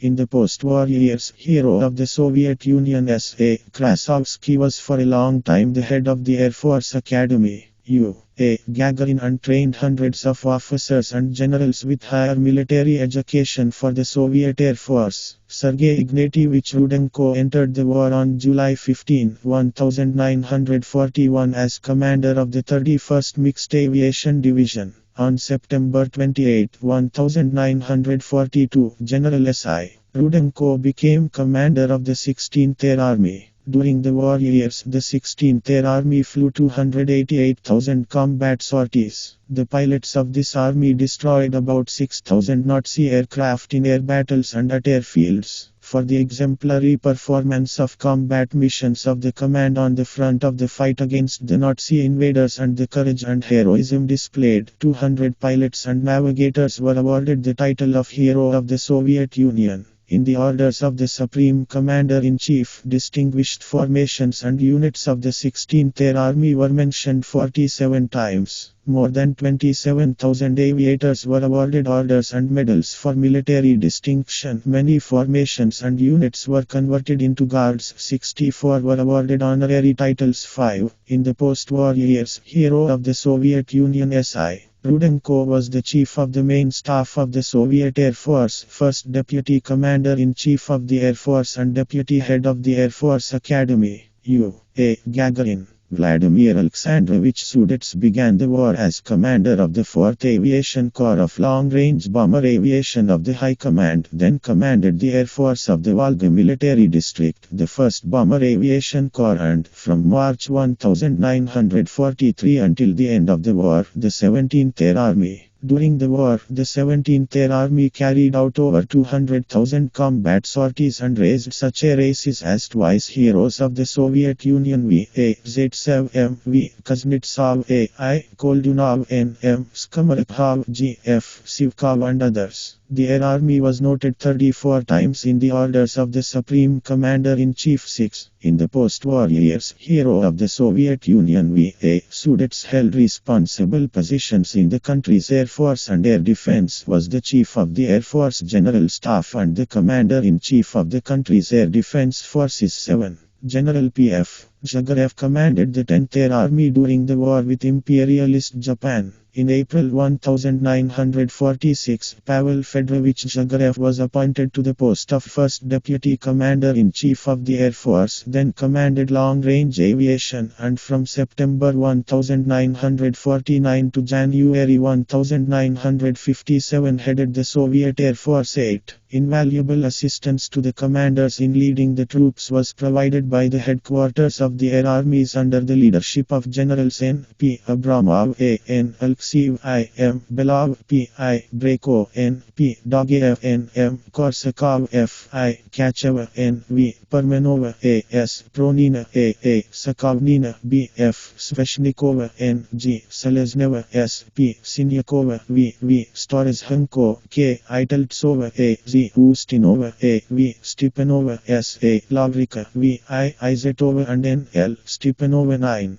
Nikolai Pavlovich Dogeyev, Pyotr Ignatievich Breko, Sergei Pavlovich Sinyakov and Alexander Zakharovich Ustinov after the war held senior positions in the General Staff of the Soviet Army Air Force and did a lot for the further development of the operational art of the Soviet Air Force. Achieving victory in the defeat of enemy troops and aviation largely depended on the state of morale of the personnel of Air Force units and formations on purposeful party political work. It was skillfully organized by deputy commanders for political affairs, heads of political departments of the Air Armies, party and Komsomol organizations. The heads of the political departments of the Air Armies during the war were A. I. Asyelenko, M. A. Butkovsky, V. I. Vikrov, Ya. I. Drechek, P.I. Dukhnovsky, F.I. Zmyulev, M.M. Moskalev, T.I. Muratkin, N.M. Protsenko, V.G. Tochelov, G.A. Kadyakov, S.I. Chnausov, D.G. Shanshashvili, N.M. Shcherbina and others. An exceptionally large amount of work on training the personnel of units, formations and operational formations of the Air Force was done under the leadership of members of the Military Council of the Air Force of the Soviet Army, Generals P.S. Stepanov, L.G. Rudenko and N.S. Shimenov, Deputy Commanders of the Air Armies for Political Affairs V.I. Alexeyev, N.P. Babek, F.F. Verov, A.I. Vikhorev, A.S. Vinogradov, A.F. Vivolakin, A.P. Grubich, G.G. Guryanov, A.A. Ivanov, I.G. Litvinenko, S.N. Romazanov, A.G. Raitov, V.I. Smirnov, I. Sergeyev, M.I. Sulimov, M.N. Sakhachev, V.N. Tolmachev, F.N. Korobrik, S.K. Fedorov, S.A. Palyanov, M.I. Shapovalov. The widely branched party political apparatus of the Air Force, in collaboration with commanders and staffs of all levels, was daily engaged in instilling in its personnel high ideological values in the spirit of Soviet patriotism and proletarian internationalism, high moral and fighting qualities, and boundless devotion to their native Communist Party. A manifestation of these qualities is the heroism of the Soviet people during the war, unprecedented in history. The highest form of heroism, an expression of high moral qualities, was a ramming blow. During the war, 404 Soviet fighter pilots, 18 attack aircraft crews and 6 bombers took part in aerial ramming operations. 10 Soviet pilots destroyed about 500 enemy aircraft with a ramming strike in air battles. 17 aviators made 2 rams each, A. Klobistov and N. Terekin, 3 each, B. Kovzan, 4. Among those who rammed enemy vehicles, the only woman in the world was the Soviet Komsomol pilot Zelenko 11. Among the winged heroes who delivered ramming blows to the enemy, 95% were Communists and Komsomol members. During the war, the commanders of the Aviation Corps of the Supreme High Command Reserve were F.A. Agoltsov, V.I. Alodinsky, P.P. Arkhangelsky, E.M. Biletsky, A.S. Blagovshkensky, G.F. Baidakov, M.X. Borisenko, M.I. Gorlachenko, M.M. Golovnya, S.P. Danilov, F.F. Zeribchenko, G.A. Ivanov, A.Z. Karavatsky, N.P. Kamenin, I.D. Klimov, I.V. Krupsky, E.F. Loganov, M.G. Machin, V.V. Nenaishvili, I.S. Polban, V.E. Nestertsev, O.V. Tolstikov, B.K. Tokarev, I.L. Turkel, I.D. Pajorny, E.Ya. Savitsky, V.G. Ryazanov, I.P. Skok, B.A. Sidnev, S.V. Slusarev, V.V. Stepichev, A.V. Yutin, V.A. Ashakov, A.B. Yumashev and others. Among them are twice heroes of the Soviet Union, E.Ya. Savitsky, V.G. Ryazanov and I.S. Polban. Evgeny Yakovlevich Savitsky arrived at the front from the Far East in the winter of 1941 with the rank of lieutenant colonel. Commanded an aviation regiment and division. At the end of 1943, he was awarded the military rank of Major General of Aviation and was appointed commander of the 3rd Fighter Aviation Corps. During the war, he personally flew 216 combat sorties and shot down 22 German aircraft, and corps pilots under his leadership carried out 28,860 combat sorties and destroyed 1,653 enemy aircraft. Well, the motherland highly appreciated the courage and heroism of the brave aviation commander and his skillful leadership of the corps. On May 11, 1944, he was awarded the high title of Hero of the Soviet Union, and on June 2, 1945, he was awarded this title a second time.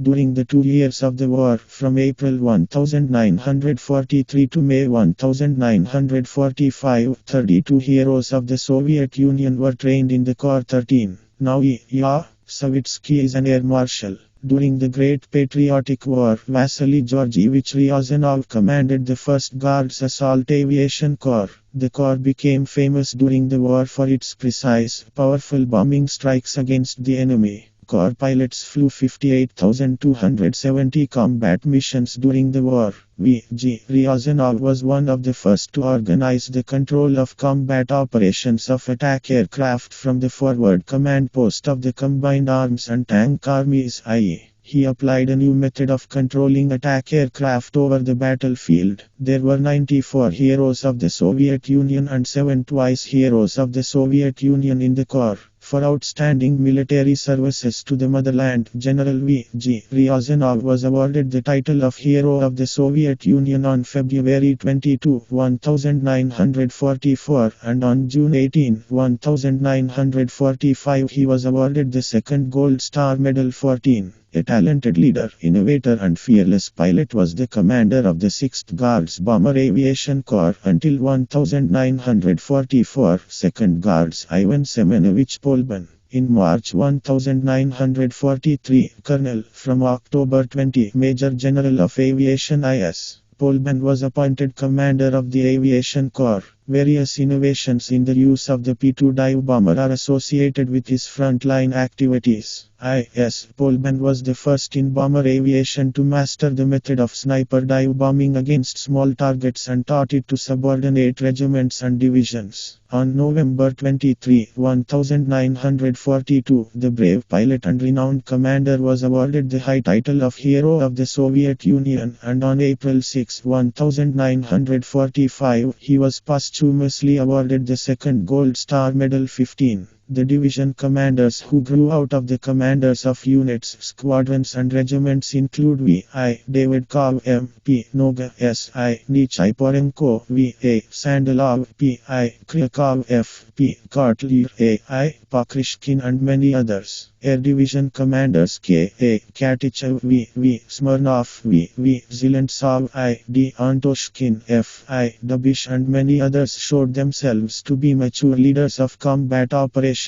The commanders of air regiments in the Air Force were the leading figures. The success and completion of any combat mission depended on their organizational ability, flying skill, courage, high demands and fatherly care for their subordinates. P.S. Kutakhov I.I. Stigo P.F. Chupikov L.L. Shstakov I.I. Kleshchev P.A. Pakryshev M.S. Tokarev I. proved themselves to be remarkable commanders of aviation regiments. P. Motorny A. P. Morozov B. N. Eremin S. D. Lagansky E. D. Bershadskaya and many others. In the post-war years, many of them continued to serve in the Soviet Army, contributing with their experience and knowledge to the development and strengthening of our armed forces. Hero of the Soviet Union Pavel Stepanovich Kutakhov during the Great Patriotic War of 1941-1945 commanded an air squadron and a fighter regiment. In the difficult weather and terrain conditions of the north, he personally made 367 combat sorties, conducted 79 air battles, shot down 14 enemy aircraft and 28 in the group. Under his command, the 20th Fighter Aviation Regiment effectively carried out many combat missions to cover troops and facilities in the rear of the front, made more than 1,000 combat sorties and shot down many enemy aircraft. After the war, P.S. Kutakhov graduated from the General Staff Academy and was continuously stationed at command positions. Since March 1969, he headed the Soviet Air Force, and in November 1972 he was awarded the high military rank of Air Chief Marshal.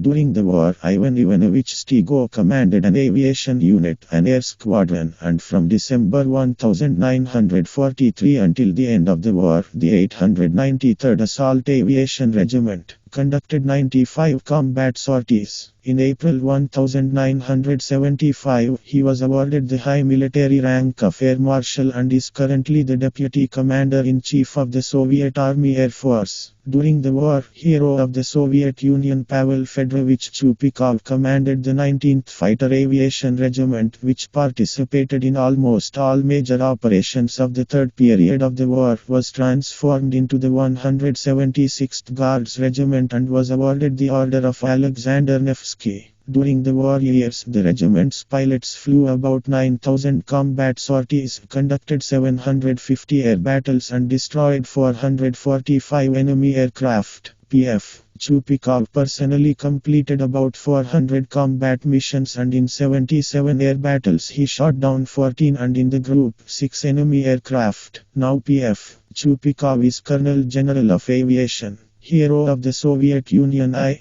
Kleshchev commanded the 434th Fighter Regiment, which distinguished itself in the battles of Stalingrad. During the period from June to August 1942, the regiment destroyed 90 aircraft in air battles, and from September 14 to October 2, 1942, the regiment's pilots completed 611 combat missions, participated in 48 air battles and shot down 82 enemy aircraft. In the late autumn of 1942, Major I. Kleshchev died tragically while flying in difficult weather conditions. The largest detachment of command personnel in the Air Force were the commanders of air squadrons and flights. They were the direct educators of pilots, technicians, mechanics, and always led their subordinates into battle. Hero of the Soviet Union. Ivan Mikhailovich Moroz, Deputy Commander for Political Affairs of an Aviation Squadron and Air Regiment, was the head of the Political Department of the Air Division during the war, now has the military rank of Colonel General of Aviation and is a member of the Military Council, head of the Political Directorate of the Air Force of the Soviet Army. Hero of the Soviet Union. Alexander Petrovich Silantyev, being a flight commander and deputy commander of a fighter squadron in the first year of the Great Patriotic War, heroically fought the enemy, proved himself in many battles, and made 359 combat missions. In February 1976, he was awarded the high military rank of Air Marshal and now heads the Air Force General Staff. Hero of the Soviet Union. Vasily Vasilievich Reshetnikov, in 1943 commanded an air squadron of the 19th Guards Aviation Regiment of Long-Range Aviation.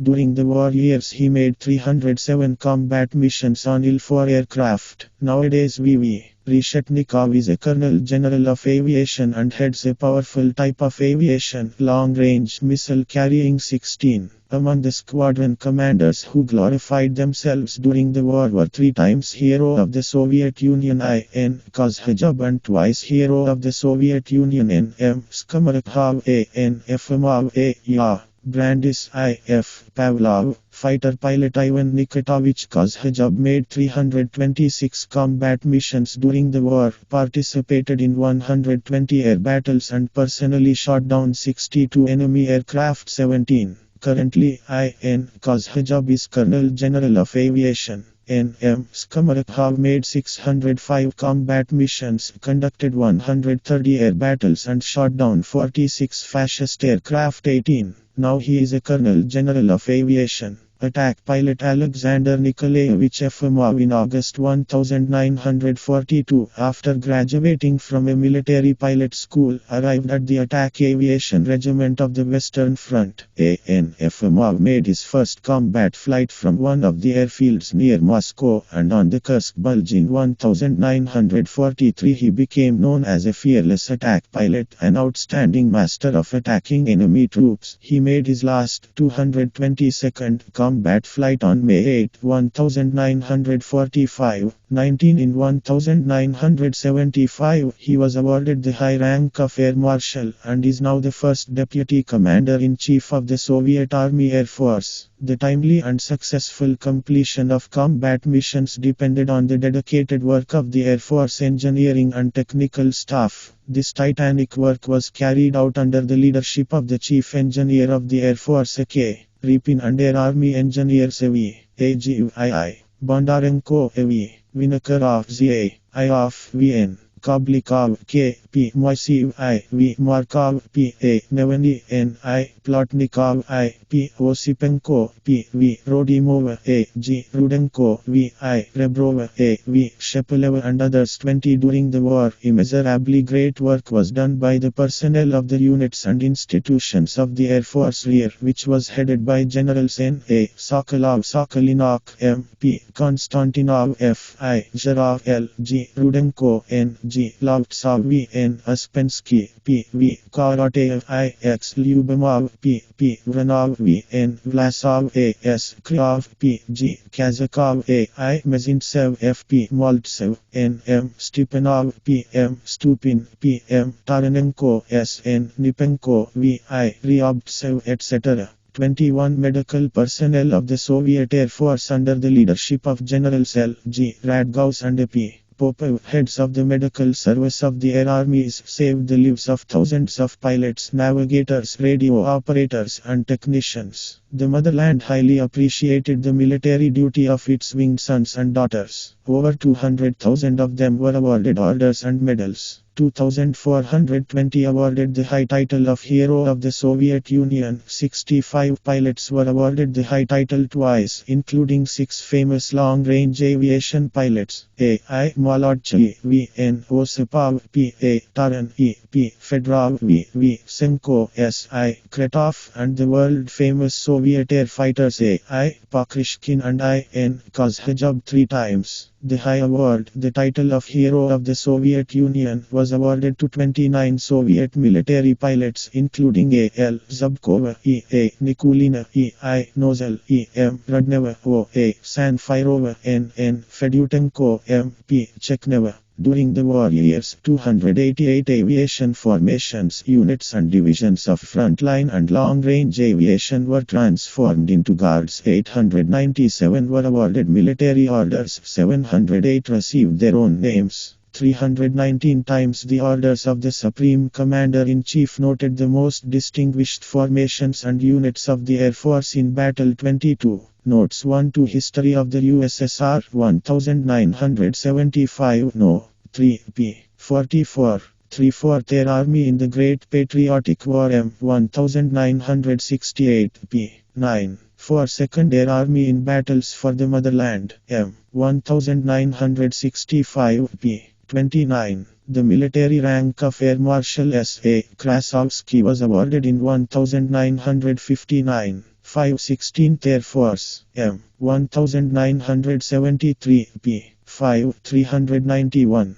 The military rank of Air Marshal S.I. Rudenko was awarded in 1955. 6 Military Historical Journal 1972 No. 9 p. 71. 7 The military rank of Air Marshal V.A. Sudets was awarded in 1955. 8 Military Historical Journal 1970 No. 12 p. 44. The military rank of Air Marshal P.F. Zhagarev was awarded in 1953 and the Chief Marshal of Aviation in 1955. 9 History of the USSR No. 3 p. 44. 10 Pravda 1974 October 29. 11 Red Star 1976 January 20. 12 Twice Heroes of the Soviet Union M. 1973 p. 184 13 People of Immortal Feet Book 2 M. 1965 p.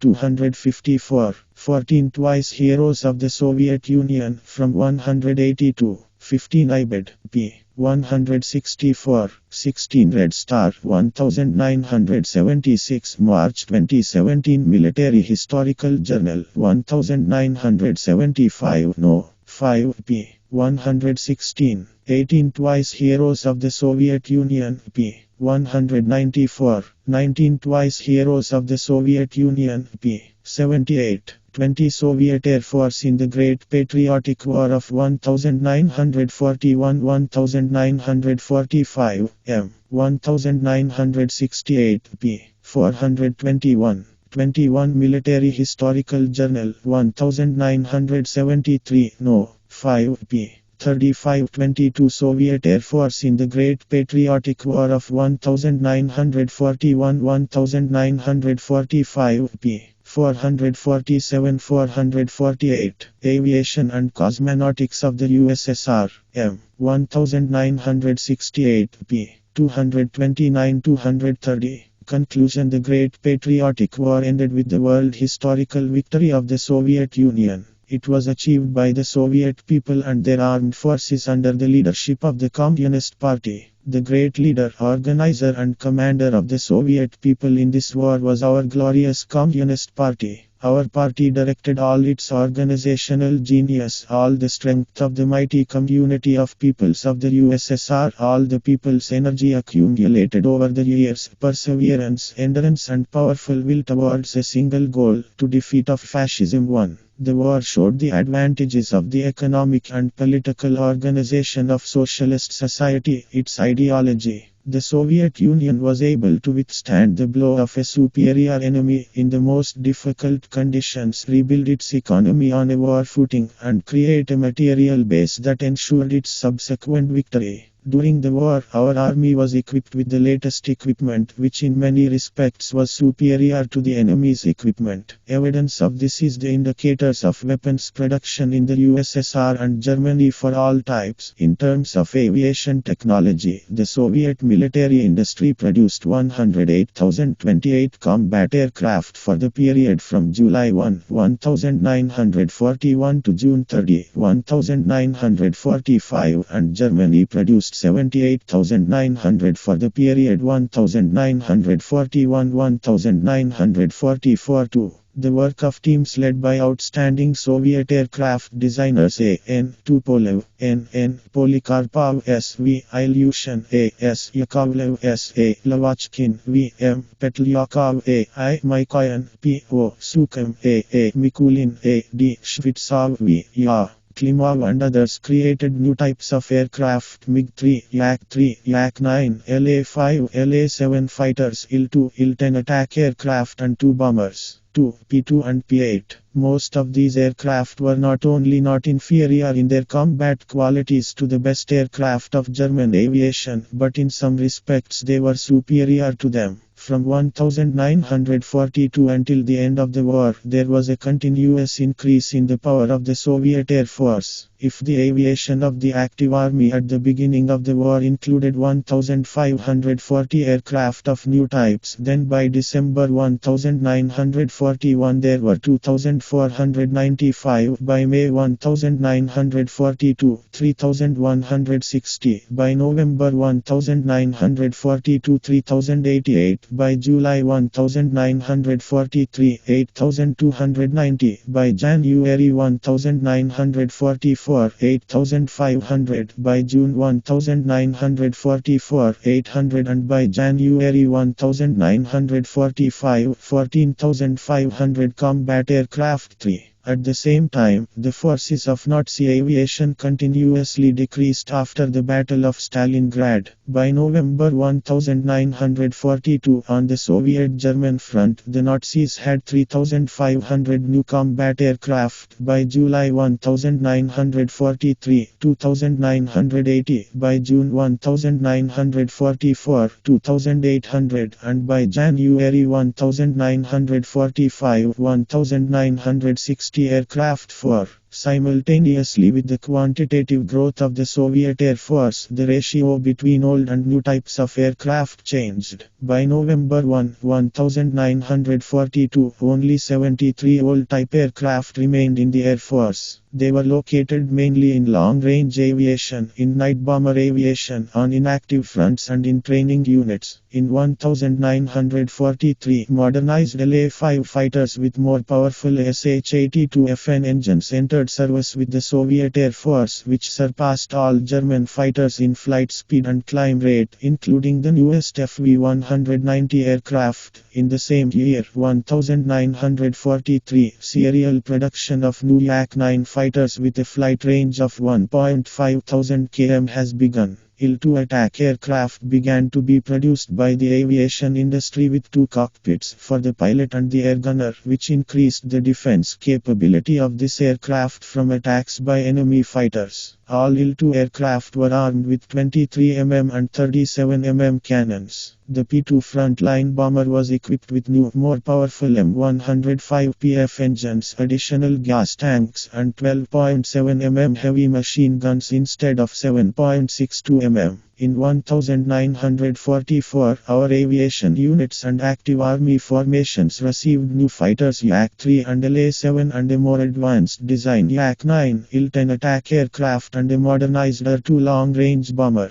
All new aircraft were equipped with onboard radios RC-4 and RC-6 in fighter and attack aircraft, RSB-3 bis in bomber aircraft and RSR-2 bis in reconnaissance aircraft. Aircraft bombs were improved. In the spring of 1943, new anti-tank cumulative action bombs Tab 2.5 1.5 were put into production, which were first used in the Battle of Kursk. To destroy fortified objects, high-explosive aerial bombs weighing 1,000, 2,000 and 5,000 kg were designed, put into mass production and successfully used. The radar and pegmatite radar systems were supplied to the Air Force in increasing numbers. From year to year, the quality and output of terrestrial radio stations RAF and PAT increased, and RSB. By January 1944, the Soviet Air Force had accumulated a reserve of fighters, ensuring the replacement of losses and the full complement of aviation units and formations put into reserve and newly formed. In this regard, it became possible to rearm the fighter aviation of the Far Eastern and Transbaikal fronts, whose aviation units continued to be armed with outdated aircraft. 5. In 1944-1945, the saturation of the Far Eastern Air Force with new equipment was sharply increased. During the war, the horizontal flight speeds of Soviet aircraft increased by 35-40%. The maneuverability of fighters increased significantly. Machine gun and cannon armament increased, and the bomb load, altitude and flight range of bombers increased. Thanks to the introduction of heavy machine guns and aircraft cannons, the weight of a second salvo of a Soviet fighter increased by 2.1 times and that of attack aircraft by 3.1 times. The quantitative and qualitative growth of aviation technology and the acquired combat experience allowed the Soviet command to radically change the organizational structure of frontline and long-range aviation.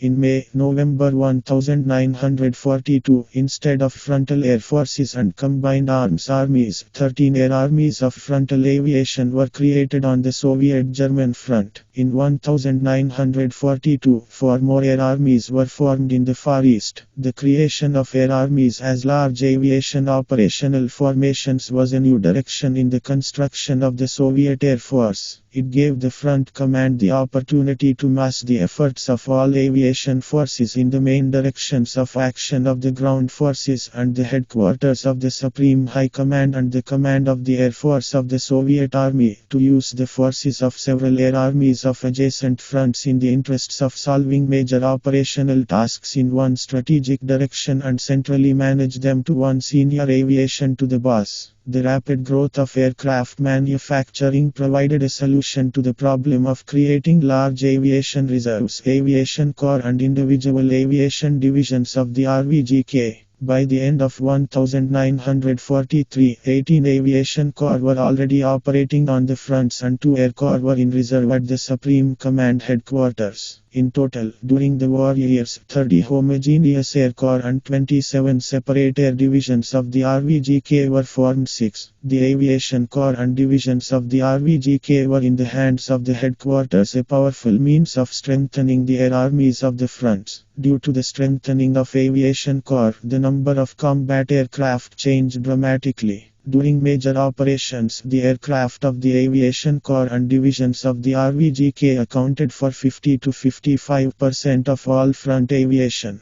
Long-range bomber aviation was reorganized into long-range aviation in March 1942 and subordinated to the Supreme Command headquarters. In May-July 1943, the Long-Range Aviation Corps unit was restored. 2 divisional air corps were created from individual air divisions. In December 1944, long-range aviation was consolidated into 118th Air Army with direct subordination to the commander of the Soviet Army Air Force. The established organizational structure of frontline and long-range aviation during the war fully justified itself, showed its vitality, made it possible to sharply increase the maneuverability of formations and units, magnify efforts in the most important areas, maintain clear interaction with the troops and stable centralized control of the attracted aviation forces in all the most important areas, operations. During the war, the leadership of the Air Force was improved. At the strategic level, it was carried out by the Supreme Command Headquarters through the General Staff and the Command of the Air Force of the Soviet Army. In the strategic operations of front groups, the actions of air armies and long-range aviation were coordinated by representatives of the Supreme Command Headquarters for Aviation.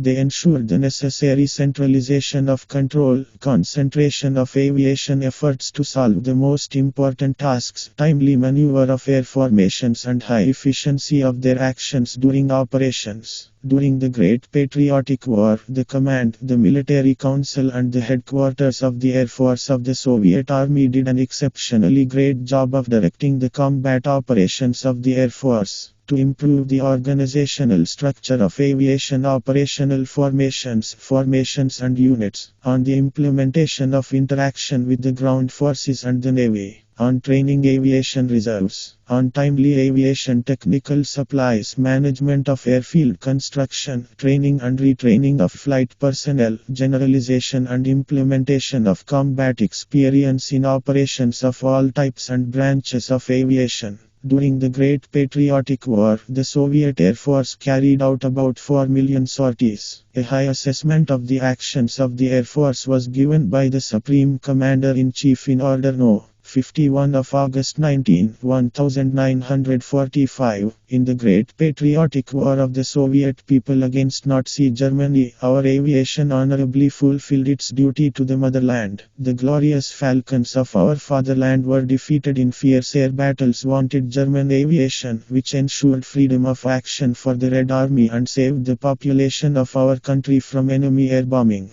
Together with the entire Red Army, they delivered crushing blows to the enemy, destroying his manpower and equipment. The skillful actions of our valiant aviation constantly contributed to success ground troops and helped achieve the final defeat of the enemy. 7. What is instructive, which has not lost its significance in modern conditions, provided by the experience of the actions of the Soviet Air Force in the operations of the Great Patriotic War. The Commander-in-Chief of the Air Force, Chief Marshal of Aviation P.S. Kutakhov, at a scientific conference dedicated to the 25th anniversary of the victory over Nazi Germany, said on this occasion, "We review with legitimate pride the path traveled, the great achievements of the Soviet Air Force, rich operational experience. The strategic use of the Air Force in the Great Patriotic War has not lost its value even today, especially the experience of gaining air supremacy for the development of strategic operations in theaters of military operations and the war in general. Wide maneuvering of aviation groups and massing aviation efforts in the most important areas of action of ground forces as well as when solving independent problems in modern conditions remains the most important principle of the operational and strategic use of all types of aviation." Types 8. Firstly, the Great Patriotic War subjected to a severe and merciless test our theoretical views on the operational strategic use of the Air Force in various types of operations of the ground forces, the Navy and in independent air operations. And Soviet military science and Soviet military art passed this exam with honor. True, not all provisions turned out to be flawless at the beginning of the war, especially in matters of the organizational structure of frontline aviation, the creation of large aviation reserves and the organization of control of joint aviation forces in the main directions of action of the ground forces. And yet, in the main, the forecasts and fundamental provisions of Soviet military art in the field of using the Air Force in war were confirmed. Evidence of this is the remarkable victories of the Soviet Air Force in the air over fascist German aviation in the battles of Moscow, Stalingrad, Kuban, Kursk and their conquest by the summer of 1943 of strategic air supremacy on the entire Soviet-German front. And no matter how bourgeois falsifiers of history try to belittle the role of the Soviet Air Force in the defeat of Hitler's aviation, they will never refute the fact that of all the aircraft lost by the German Air Force and its satellites during the entire war, 3/4 were destroyed in the Soviet-German front and 57,000 of them were shot down in the air and burned on the ground by Soviet aviation pilots. 9. With the conquest of strategic air supremacy by the Soviet Air Force, favorable conditions were created for the ground forces and the Navy to conduct large strategic offensive operations of groups of fronts simultaneously in several directions, and for the Air Force for a more decisive massing of forces and continuous offensive actions. Enemy aviation, on the contrary, switched to defensive actions and until the end of the war could not have a serious influence on the development of the operations of its ground forces. The loss of strategic air supremacy by Nazi aviation and the transition to defensive actions had a direct impact on the change in the share of its aviation branches, the increase in aircraft losses and the decrease in 1,944-1,945 aircraft flights performed. If at the beginning of the war bombers made up 57.8% of the German Air Force and fighters 31.2%, then by the end of 1944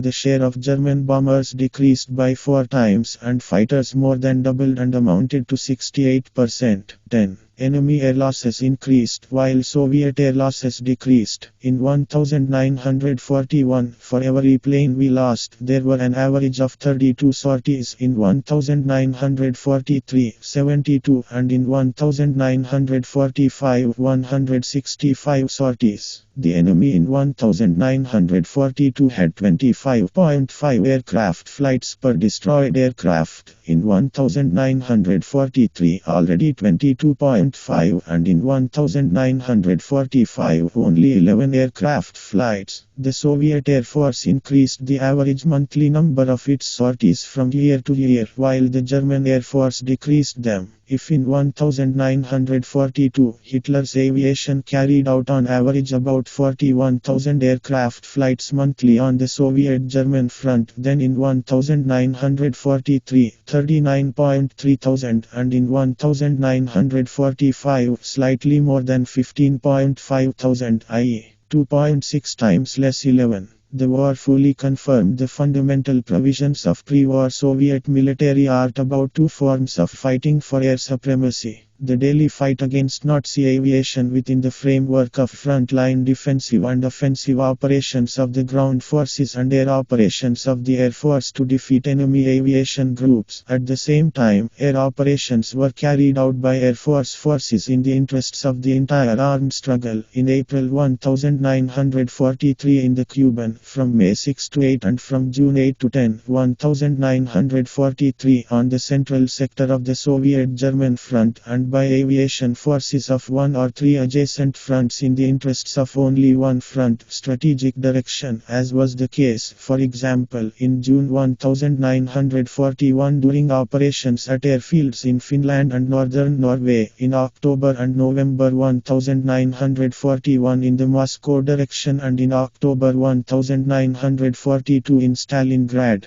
direction. In general, air operations by the Air Force were an effective form of struggle for operational and strategic air supremacy. On average, for every enemy aircraft destroyed in an operation there were 3 to 5 sorties. At the same time, the greatest success accompanied the first sudden massive attacks simultaneously on many airfields on a wide front. Subsequent strikes were less effective, enemy losses decreased, and the damage to our Air Force increased. The war revealed the close connection and interdependence between strategic and operational air supremacy. The gradual conquest of operational air superiority in the most important areas of operation of the ground forces contributed to victory on a strategic scale along the entire Soviet-German front. In turn, the presence of strategic air supremacy made it easier to gain and maintain operational dominance. At the same time, even in the presence of strategic air supremacy, the enemy could not rule out the seizure of operational air superiority for a short period of time, as, for example, was the case in the Belarusian and Lvov-Sandomier's operations. Therefore, after gaining strategic air supremacy, the Air Force faces the task of maintaining this dominance and in certain areas waging a fierce struggle for operational air superiority. Thus, the struggle for air supremacy during the Great Patriotic War of 1941-1945 was one of the most important tasks for the Soviet Air Force, and its conquest was the most important factor ensuring the success of the entire armed struggle.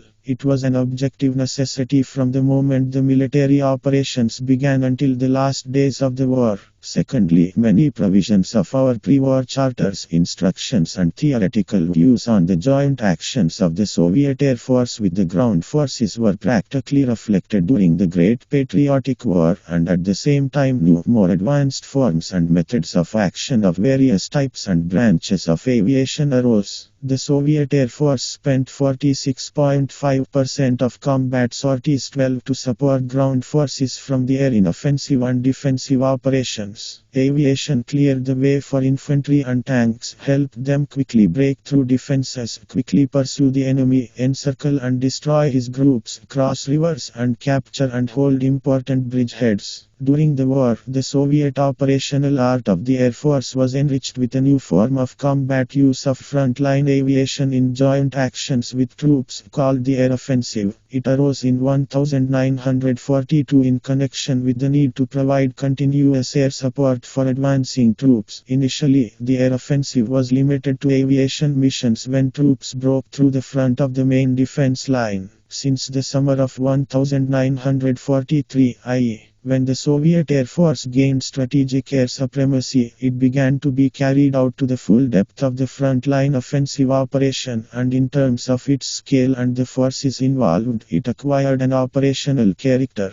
According to the content of the tasks performed, the air offensive was divided into air preparation for the attack and air support escort of the front troops. The air offensive received further development in the third period of the war and was reflected in the Manual on Breaking Through Positional Defenses and the Manual on Breaking Through Fortified Areas issued in 1944. At the same time, the degree of massing of aviation efforts in performing the most important tasks increased. If in the offensive operations of the second period of the war 70-75% of all forces of the air armies were concentrated in the directions of the main attacks, then in the third period of the war 90-95%, i.e., 1,500-2,500 Soviet aircraft, Lvov Sandomir's Vistula order, Berlin Operations 13. This was largely facilitated by the brilliant solution by the Soviet command during the war to the problem of creating large aviation reserves in the form of Air Corps and individual air divisions. By maneuvering them, the Supreme High Command headquarters and the Air Force Command created an advantage in forces which in a short time changed the air situation in our favor.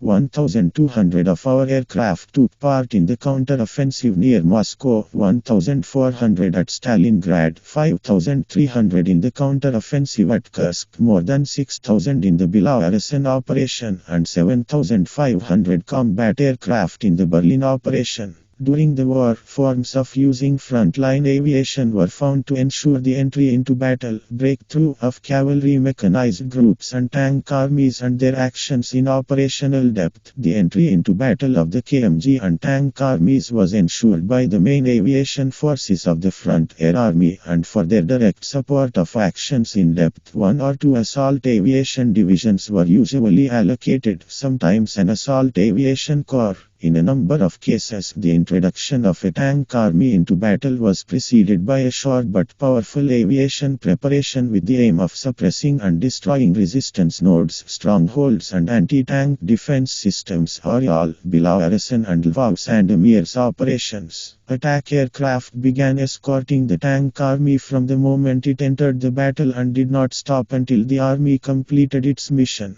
With the tank army reaching the operational depth, the air army concentrated its efforts to strike at suitable enemy reserves and during his withdrawal, at retreating troops. Air cover of the tank army when entering the battle was carried out according to the general plan for covering the front troops and when separated from the combined arms armies by specially allocated fighter air divisions. On average, up to 2 fighter air divisions were used to cover the tank army. It was carried out by patrolling groups of fighters over the area of operation of the tank army and on the approaches closest to it. The actions of aviation in ground forces encirclement operations deserve special attention. In the counter-offensive at Stalingrad, in the Korsun-Shevchenko, Yassy-Kishinev, Belarusian, Berlin and other operations, the Soviet Air Force gained experience in organizing and implementing a circular multi-zone air blockade, flexible maneuvering by the forces of aviation associations and formations to repel enemy counterattacks on the external and internal fronts of the encirclement, massive use of aviation to eliminate surrounded groups, isolation from the air of large enemy groups that were surrounded was a new form of operational use of the Air Force. The experience of the war has convincingly shown that an encirclement operation cannot be considered complete if the enemy manages to supply his troops by air with everything necessary and thereby contribute to a stronghold of the all-round defense and a possible breakthrough of the encirclement ring.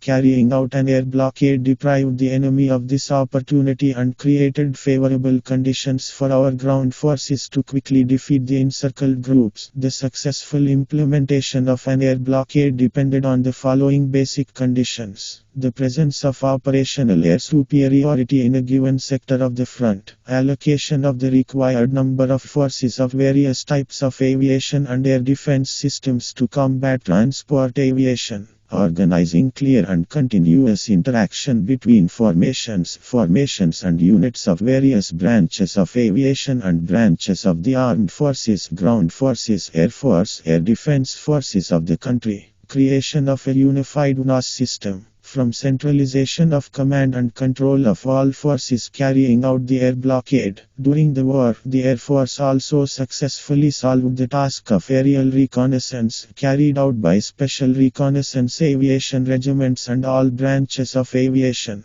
By timely revealing the enemy's troop, naval and aviation groups, its defense system, the movement of reserves, the deployment of headquarters and control points, aerial reconnaissance provided invaluable assistance to the Soviet command in determining the enemy's intentions and a more purposeful use of troops and aviation to defeat him. Frontline aviation carried out more than 11% of the total number of sorties to accomplish this task. During the war, an area of 6.5 million km2 was photographed, which was 1 million km2 larger than the European part of the USSR-14. Thirdly, relying on acquired experience, Soviet military art flexibly and purposefully resolved the issue of using long-range aviation in war. In the first period of the war, formations of the DVA, AD, and Navy aviation carried out only isolated attacks on the centers of the oil industry of Romania, military installations in Berlin, Königsberg, Danzig, Tilsit and other cities in Germany. When long-range aviation increased in quantity and quality, independent air operations began to be carried out, for example, against military targets in Budapest in September 1944 or to disrupt enemy operational transportation in 1943-1944. These operations were carried out under the leadership of the Supreme Command Headquarters and were characterized by a relatively large scope. Massive and concentrated strikes by long-range bombers during the operation were carried out at night, and the air operation itself lasted several days, 3 to 4. The main efforts of long-range aviation were aimed at defeating groupings of Nazi troops in defensive and offensive operations of the ground forces which met the requirements of the situation and the nature of the armed struggle. During the war, 40.4% of sorties were carried out by long-range aviation formations with the aim of destroying troops and military equipment on the battlefield, 9.6% for attacks on airfields, 30.6% against railway facilities and reserves in the front rear, 15. Long-range aviation was also successfully used to assist partisans in fighting behind enemy lines. During the war, long-range frontline aviation and units of the Civil Air Fleet carried out more than 109,000 sorties behind enemy lines. Long-range aviation and units of the Civil Air Fleet transported 17,000 tons of ammunition, weapons, food and medicine. Over 83,000 people were taken out of the partisan detachments and returned there again, 16. Fourthly, issues of interaction occupied a special place in the offensive and defensive operations of one front and a group of fronts. By scale and nature, it can be divided into strategic, operational, and tactical. Strategic interaction consisted of coordinating the efforts of the Air Force with the ground forces in the interests of achieving success in strategic operations of front groups and campaigns. Strategic offensive operations of groups of fronts were the main and decisive form of action of our armed forces in strategic directions. The headquarters of the Supreme High Command organized strategic cooperation during the war. It determined and set tasks for the fronts and the Air Force and distributed the efforts of the Air Force across areas in such a way that maximum strategic results were achieved. The operational interaction of the Air Force formations with the formations of the ground forces and the Navy consisted of coordinating their efforts in place, time and tasks in order to achieve the greatest results in jointly conducted operations. The interaction of aviation with the troops of combined arms, tank, armies was organized by the commander of the front troops. He set the general tasks of aviation, established the flight resource and determined the order of support and air cover for troops at various stages of the operation, set tasks for combined arms, tank, armies to capture, hold, restore, repair enemy airfields, indicated to the Air Army the main directions and objects of the Air Force, intelligence. Tactical interaction between aviation and units and formations of front army troops was expressed in the coordination of actions in place, purpose and time. It was achieved by careful planning, bringing the control points of aviation commanders closer to the control points of combined arms commanders, organizing the work of aviation guidance radio stations located near the front line, and timely and clear designation of the front line. The development of issues of tactical interaction between aviation and units and formations of ground forces was a great achievement of Soviet military art. Fifthly, the problem of aviation control during the Great Patriotic War of 1941-1945 was successfully resolved. The created air armies of frontline aviation as large operational formations, which included several dozen aviation formations and individual units, turned out to be vital. They allowed commanders to centrally control all aviation that was part of them, and fully met the requirements for close interaction with operational formations and formations of ground forces. The Air Army had an extensive command and control system, consisting of command, forward and auxiliary control posts, operational groups and aviation representatives in the formations and formations of the ground forces. In strategic operations of front groups, coordination of actions between frontline air armies and long-range aviation formations was successfully carried out by the commander of the Soviet Army Air Force or his deputies as representatives of the Supreme High Command headquarters, who traveled to the field army with small operational groups of the Air Force headquarters. This method of leading operational formations and Air Force formations during military operations has fully justified itself. It needs to be developed and improved, taking into account the importance of the time factor in management when setting tasks, monitoring their implementation and collecting information, which necessitates a wider use of automation and mechanization of all main management links. The most characteristic thing in the operational strategic use of the Air Force in the final period of the war, said Chief Marshal of Aviation P.S. Kutakhov, was the strict centralization of the control of aviation associations, ensuring close interaction with the advancing troops, naval forces, air defense troops, and the concentration of efforts aviation in the most important directions. 17.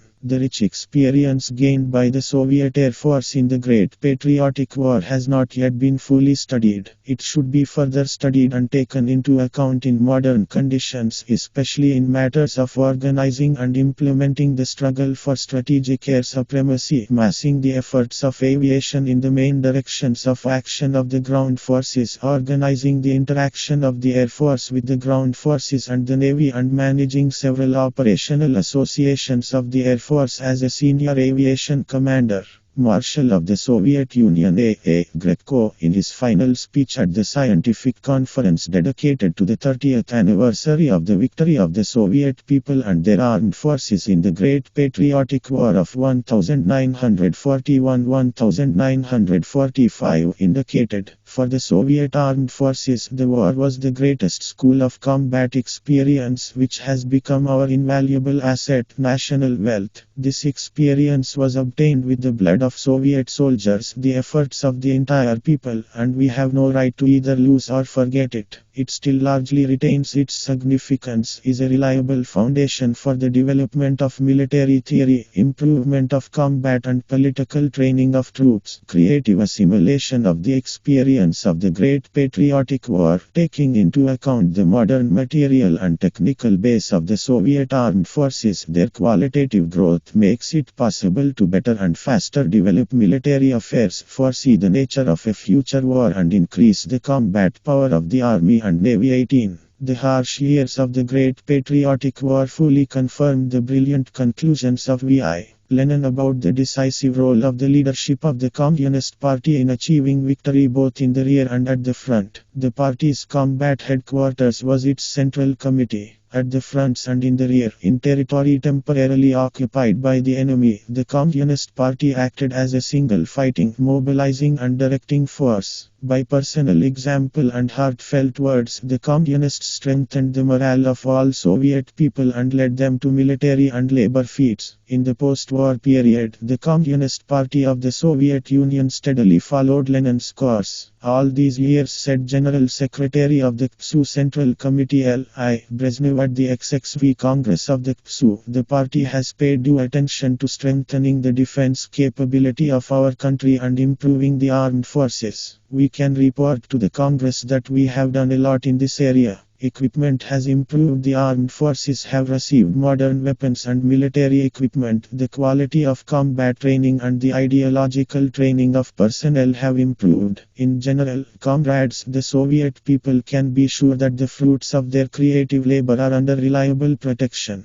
No one should have any doubts that our party will do everything so that the glorious armed forces of the Soviet Union will continue to have all the necessary means to fulfill their responsible task, to be the guardian of the peaceful labor of the Soviet people, a stronghold of universal peace. 19. Member of the Politburo of the KPSU Central Committee, Minister of Defense of the USSR, Marshal of the Soviet Union D.F. Ustinov, in Order No. 172 of August 15, 1976, dedicated to the celebration of USSR Air Fleet Day, gave the following assessment of Soviet aviators and modern military aviation. Air Fleet. The USSR has traveled a long heroic path. During the formidable years of military trials, courageous aviators showed unshakable steadfastness and high skill, courage and bravery in the battles for the freedom and independence of the socialist fatherland. Nowadays, the aviation of the armed forces, thanks to the constant care of the Communist Party and the Soviet government, is equipped with advanced military equipment and weapons, has well-trained personnel brought up in the spirit of selfless devotion to the cause of communism. Military aviators, like all soldiers of the armed forces, persistently work to fulfill the tasks set by the 25th Congress of the KPSU, unanimously approve, fully and completely support Lenin's domestic and foreign policy. Communist Party, vigilantly and reliably guard the great achievements of socialism. 20. Notes 1. Brezhnev L.I.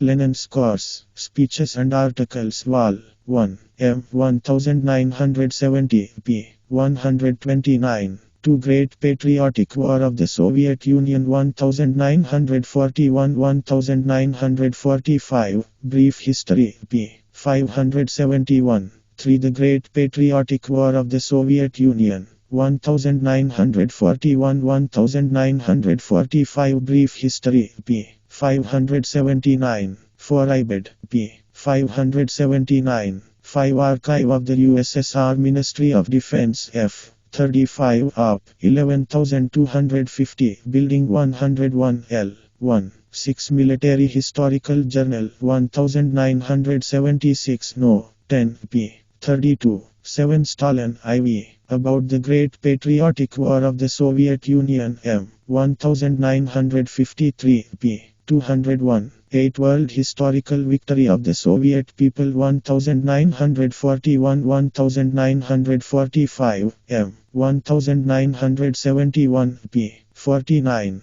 9 World Historical Victory of the Soviet People 1941-1945 m. 1971 p. 45. 10 Soviet Air Force in the Great Patriotic War of 1941-1945 m. 1968 p. 26. 440. 11 IBED p. 440. 12 Military Historical Journal 1969 no. 11 p. 20. 13 Military Historical Journal 1971 no. 11 p. 1718. 14 Soviet Air Force in the Great Patriotic War of 1941-1945 p. 443. 15 Military Historical Journal 1971 no. 11 p. 20. 16 Soviet Air Force in the Great Patriotic War of 1941-1945 p. 444.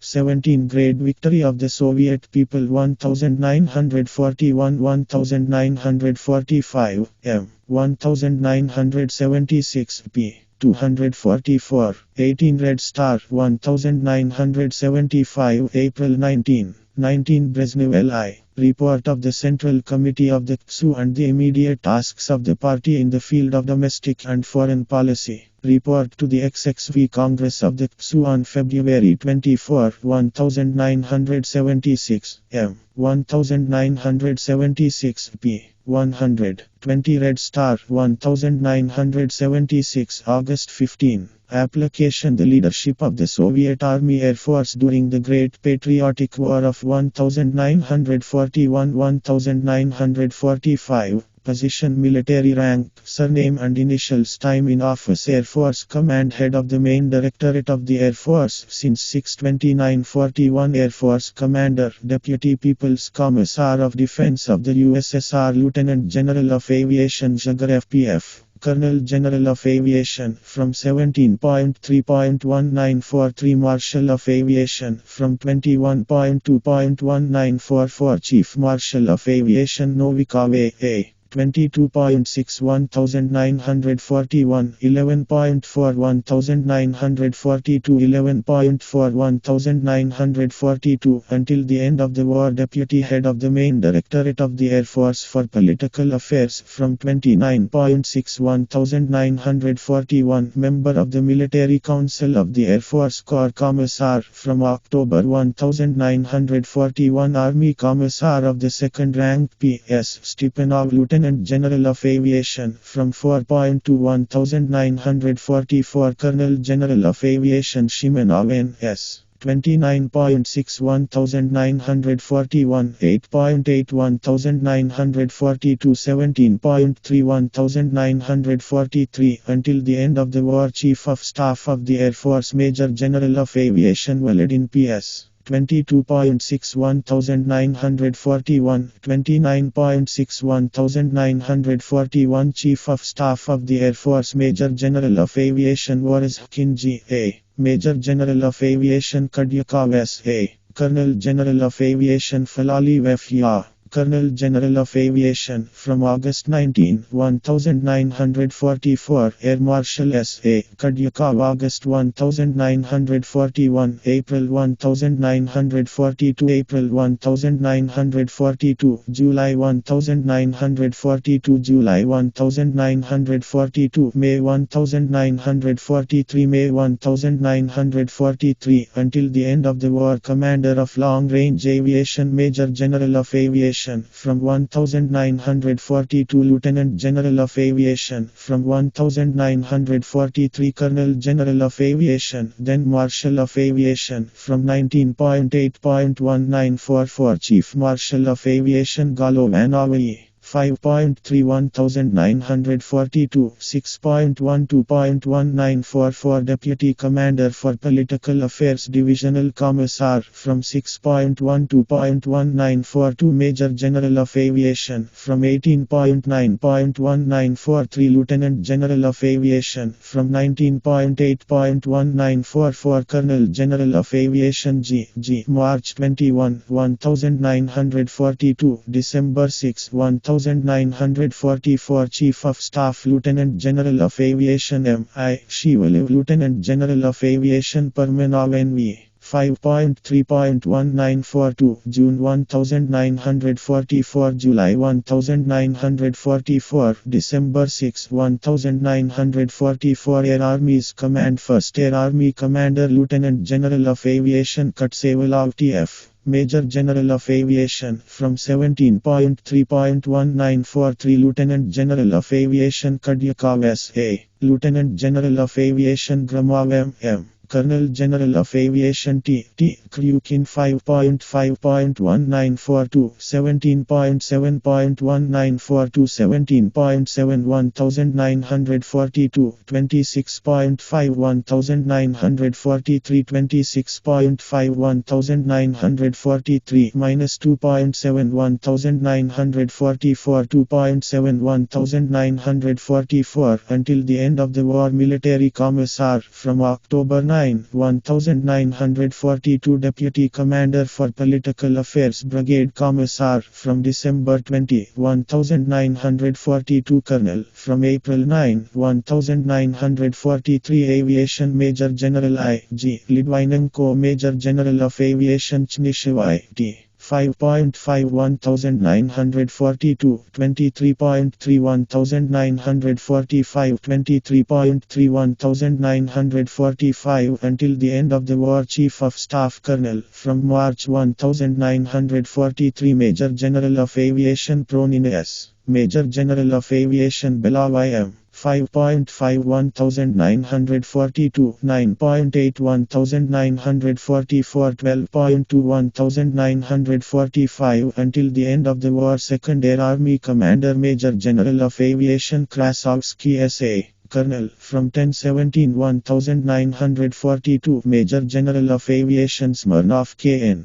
Lieutenant General of Aviation from 4.2 1944 Colonel General of Aviation Krasovsky S.A. 5.5 1942 4.7 1942 4.7 1942 26.3 1943 26.3 1943 until the end of the war Deputy Commander for Political Affairs Brigade Commissar from 20.12.1942 Major General of Aviation S.N. Romazanov 5.5 1942 until the end of the war Chief of Staff Colonel N.L. Stepanov Colonel P.I. Breko Colonel N.L. Stepanov Major General of Aviation Kachev F.I. Major General of Aviation Telenov K.I. Major General of Aviation Pronin A.S. 7.5 1942 9.8 1942 9.8 1942 minus 9.10 1942 9.10 1942 9.4 1943 9.4 1943 9.8 1943 10.8 1943 9.8 1944 9.8 1944 until the end of the war 3rd Air Army Commander Major General of Aviation Gromov M.M. Major General of Aviation from 28.91943 Lieutenant General of Aviation from 19.8.1944 Colonel General of Aviation Popivin N.F. 5.5 1942 26.5 1943 26.5 1943 until the end of the war Deputy Commander for Political Affairs Regimental Commissar from 20.12 22.1942 Colonel, from 23.11.1943 Major General of Aviation N.P. Babak 5.51,942 until the end of the war Chief of Staff Major General Aviation, from August 1944 Lieutenant General of Aviation Doggev N.P. 5.51,942 until the end of the war 4th Air Army Commander Major General of Aviation Varshainan K.A. Major General of Aviation Naumenko N.F. Lieutenant General of Aviation, from October 24, 1943 Colonel General of Aviation Varshainan K.A. 7.5.1942,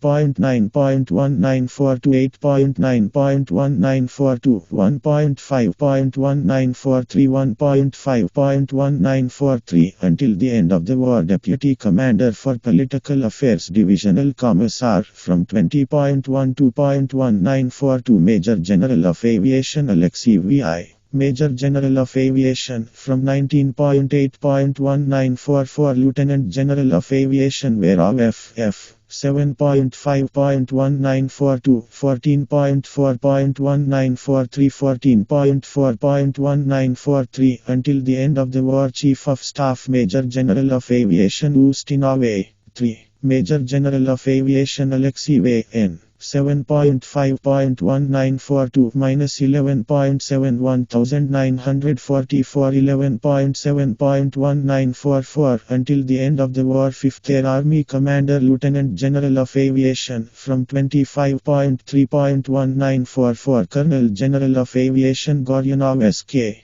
3.6.1942 until the end of the war Deputy Commander for Political Affairs Brigadier Commissar, from December 5, 1942 Colonel A.P. Grubich Major General of Aviation Alexei V.I. Colonel, from April 20, 1944 Major General of Aviation V.I. Smirnov 3.6.1942 minus 14.4.1943 14.4.1943 minus 18.1.1944 18.1.1944 until the end of the war Chief of Staff Major General of Aviation Sinyakov S.P. Major General of Aviation, from 13.9.1944 Lieutenant General of Aviation Seleznev N.G. 3.6.1942 minus 1.7.1943 1.7.1943 until the end of the war 6th Air Army Commander, Major General of Aviation D.F. Kondratyuk Major General of Aviation, from 28.5.1943 Lieutenant General of Aviation Polinin F.P. 5.6.1942 minus 8.1.1943 8.1.1943 27.9.1944 Deputy Commander for Political Affairs Brigade Commissar, from 5.12.1942 Colonel Mashnin IV. Brigadier Commissar, from December 5, 1942 Colonel, from May 29, 1944 Aviation Major General A.F. Vivalakin 6.6 1942 October 12, 1942 October 19, 1942 September 7, 1944 Chief of Staff Colonel, from April 30, 1943 Major General of Aviation V.V. Storozhenko Major General of Aviation Kotelnikov PL 5.6.1942 minus 2.7.1944 2.7 minus 927 1944 7th Air Army Commander Lieutenant General of Aviation, from November 1944 Colonel General of Aviation Sokolov IM. 1110 1942 628 1945 Deputy Commander to the Political Unit Brigadier Commissar, from 1220 1942 Major General of Aviation Korobrik FN. Colonel, from November to 1944, Major General of Aviation Sir G.Y.I. November 25, 1942, 3.7 1943, 3.7 1943, -11 14 1944, Chief of Staff Colonel I.M. Belov, Colonel Sveshnikov B.F., Major General of Aviation Belov I.M., Major General of Aviation A.V. Stepanov 1110 1942, 2 1943, 2 1943, 622 1944, 22.6.1944, -12.2.1945, 12.2 1945, 28.6.1945, 8th Army Commander Major General of Aviation since March 1943, Lieutenant General of Aviation Kryukin TT, Lieutenant General of Aviation Zdanov VN, 15.5 1942, 2.7 1944, 2.8 1944, until the end of the war Deputy Commander for Political Affairs Brigade Commissar, from 12/20 1942, Aviation Major General Vikhorovy I. Colonel, from 16.5 1944, Major General of Aviation Right of A.G. 9.6 1942, 3.3 1944, 3.3 1944, until the end of the war Chief of Staff Major General of Aviation Shkarin Y.S. Colonel Seleznev N.G. Colonel I.M. Belov, Major General of Aviation Izatov V.I. 76 1942, -17 8 1942, 18.8 1942, 3.2 1943, 3.2 1943, -6.6 1944, 6.6 1944, until the end of the war 9th Army Commander Major General of Aviation Senatorov S. Major General of Aviation Vinogradov V.A. Colonel General of Aviation Sokolov I.M. 27.7 1942, 18.9 1944, 18.9 1944, 28.6 1945, 28.6.1945, until the end of the war Deputy Commander for Political Affairs Senior Battalion Commissar, from 20.1 2.1942, Colonel Koletilshchikov N.M. Major General of Aviation Korobrik F.N.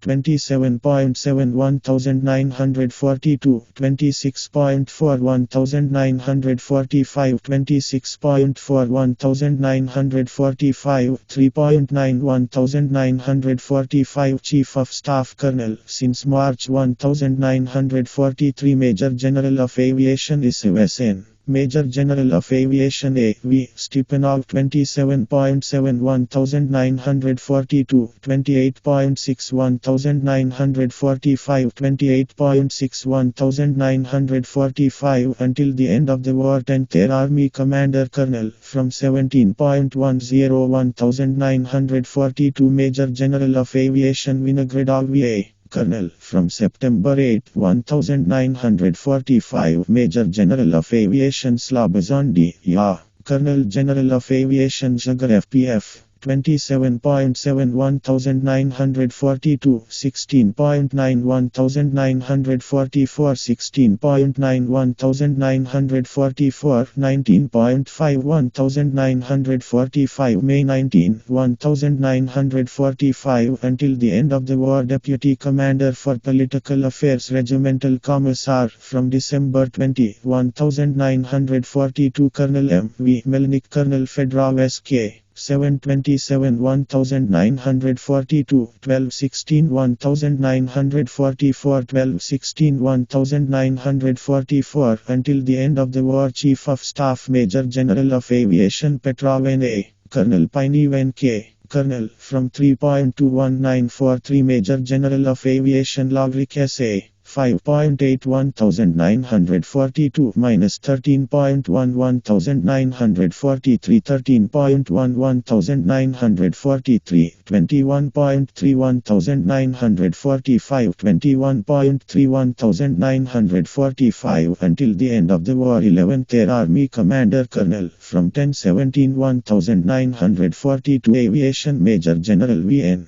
Bibikov 727 1942 122 1945 Deputy Commander for Political Affairs Senior Battalion Commissar with 1220 1942 Colonel Fedorov S.K. 727 1942 1216 1944 Chief of Staff Colonel Ilya Volgin Colonel Kozhevnikov S.M. 25.7 1942 31.7 1944 31.7 1944 22.1 1945 12th Air Army Commander Lieutenant General of Aviation Kutsevalov T.F. Air Marshal S.A. Kodyakov 27.7 1942 25.6 1945 25.6.1945 until the end of the war. Deputy Commander for Political Affairs Brigade Commissar from 20.1 to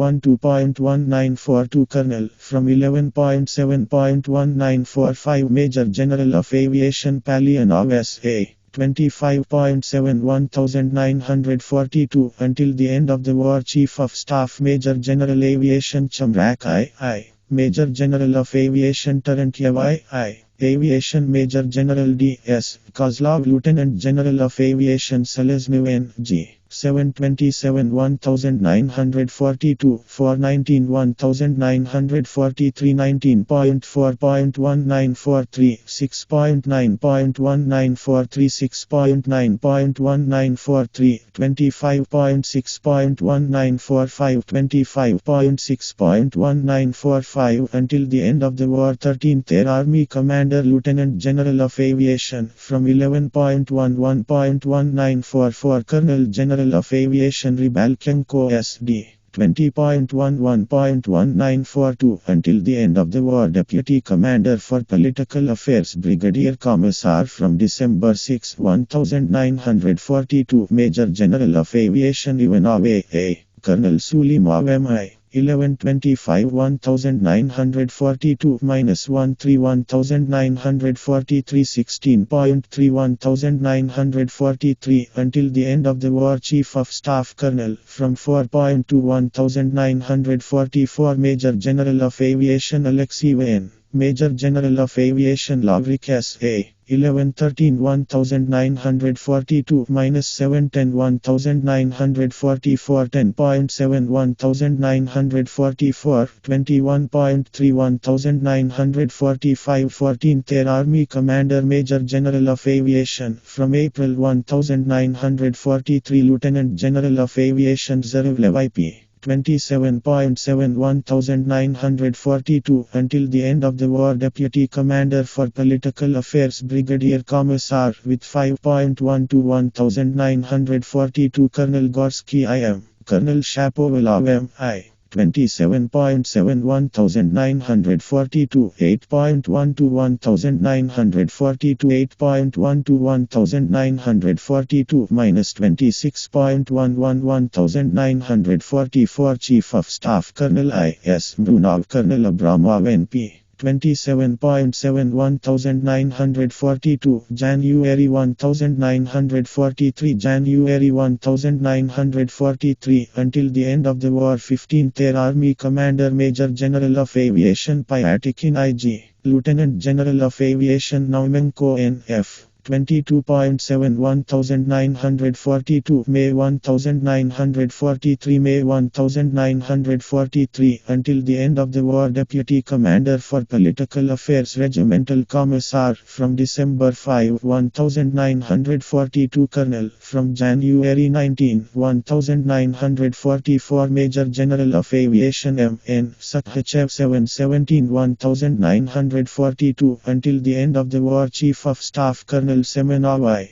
With Major General of Aviation Sakovnin A. 22.7 1942, 23.8 1942, 24.8 1942 until the end of the war. 16th Air Army Commander Lieutenant General of Aviation P.S. Stepanov, Lieutenant General of Aviation since May 1944. Colonel General of Aviation Rudenko S.I. 8.8 1942, 28.9 1942, 28.9 1942 until the end of the war. Deputy Commander for Political Affairs Regimental Commissar from 5.12.1942. Colonel from 1.5.1943. Major General of Aviation Vinogradov A.S. 17.9 1942 until the end of the war. Chief of Staff Colonel from 7.8 1943. Major General of Aviation N.G. Belov. Aviation Major General M.M. Kozhevnikov. Major General of Aviation since August 1944. Lieutenant General of Aviation Break O.P.I.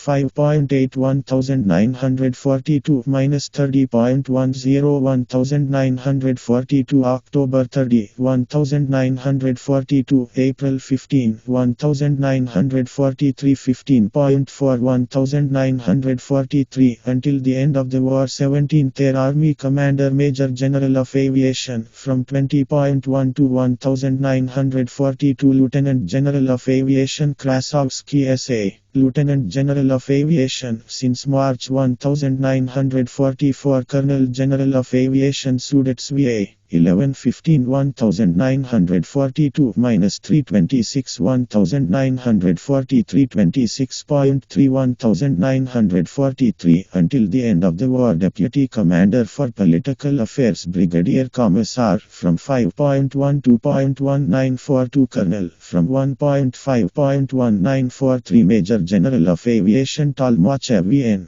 25.11942 until the end of the war. Chief of Staff Colonel K.I. Telnov. Colonel since March 17 1943. Major General of Aviation N.G. Seleznev. Major General of Aviation from April 19 1945. Lieutenant General of Aviation Korsakov N.M. November 1942. February 1943. 2.1943 July 1943. 7.1943 until the end of the war. 18th Air Army Commander Chief Marshal of Aviation Golovanov A.E. 6.12 1944 until the end of the war. Deputy Commander of the Political Unit Colonel General of Aviation Guryanov G.G. from 6.12 1944 until the end war. Chief of Staff Lieutenant General of Aviation Permanov N.V. from December 6 1944 until the end of the war. Commanders of the RVGK Aviation Corps Fighter Air Corps 1st Fighter Aviation Corps from March 18 1943 transformed into the 1st Guards Fighter Corps. Major General Aviation from 17.3.1943. Lieutenant General of Aviation Biletsky E.M. 10.9 1942 until the end of the war. 2nd Fighter Aviation Corps. Major General of Aviation from 30.4 1943. Lieutenant General of Aviation Blagovshkensky A.S. Major General of Aviation Zabalov V.M. 10.101942, 10.2.1945, 11.2 1945 until the end of the war. 3rd Fighter Aviation Corps. Major General of Aviation from 11.51944. Lieutenant General of Aviation Savitsky Ya. 10.1 to 1942 until the end of the war. 4th Fighter Aviation Corps from 2.7 1944 transformed into the 3rd Guards Fighter Corps. Major General of Aviation from 13.9.1944. Lieutenant General of Aviation Pajorny I.D. 6.1 to 1942 until the end of the war. 5th Fighter Aviation Corps. Major General of Aviation Klimov I.D. Major General of Aviation D.P. Galunov Colonel since April 20, 1945. Major General of Aviation M.G. Machin February 15, 1943. June 26, 1943. 27.6 1943, 27.8 1944, 28.8 1944 until the end of the war. 6th Fighter Aviation Corps. Major General of Aviation U. Mashevabi, Major General of Aviation Erlikini E. Major General of Aviation Jusawai M. 19.2 1943, 29.6.1943, 10.7.1943, 28.5.1944, 29.5 1944 until the end of the war. 7th Fighter Aviation Corps from 27.10 1944 transformed into the 6th Guards Fighter Corps. Major General of Aviation Utine V. 23.6 1943 until the end of the war. 8th Fighter Aviation Corps. Major General of Aviation F.F. Zeribchenko, Lieutenant General of Aviation Osipenko A.S. 24.6 1943 minus 13.6 1944, 16.6 1944 until the end of the war. 10th Fighter Aviation Corps Colonel from 7.8 1943. Major General of Aviation Golovny M. 13.7 1943 until the end of the war. 11th Fighter Aviation Corps. Major General of Aviation Ivanov G.A. 1.2 1944 until the end of the war. 13th Fighter Aviation Corps. Major General of Aviation B.A. Sydney 12.29 1943 until the end of the war. 14th Fighter Aviation Corps. Major General of Aviation S.P. Danilov 28.9 1944 until the end of the war. Mixed Air Corps. 1st Mixed Aviation Corps from September 28, 1944 transformed into the 9th Assault Corps. Major General of Aviation V.I. Shevchenko, Major General of Aviation Zlatotsutov A.E. Major General of Aviation Rubenov S.U. Colonel Ivolgin V.I. Major General of Aviation Vinogradov V.A. Major General of Aviation Krupsky I.V. 1023 1942, 512 1944, 13.5 1944, 12.6 1944, 13.6 1944, 4.7 1944, 5.7 1944, 22.7 1944, 23.7 1944, minus 11.8 1944, 12.8.1944, 28.9.1944. 2nd Mixed Aviation Corps from 13.7.1943 transformed into the 10th Fighter Corps. Major General of Aviation Eremenko Lt. 11.1 1942, 13.7 1943. 1st Mixed Aviation Corps from 24.8.1943 transformed into the 1st Guards Mixed, and from 28.9.1944 2nd Guards Assault Corps Colonel from 11.10 1942. Major General of Aviation from 4.2.1944 Lieutenant General of Aviation Alodinsky V.I.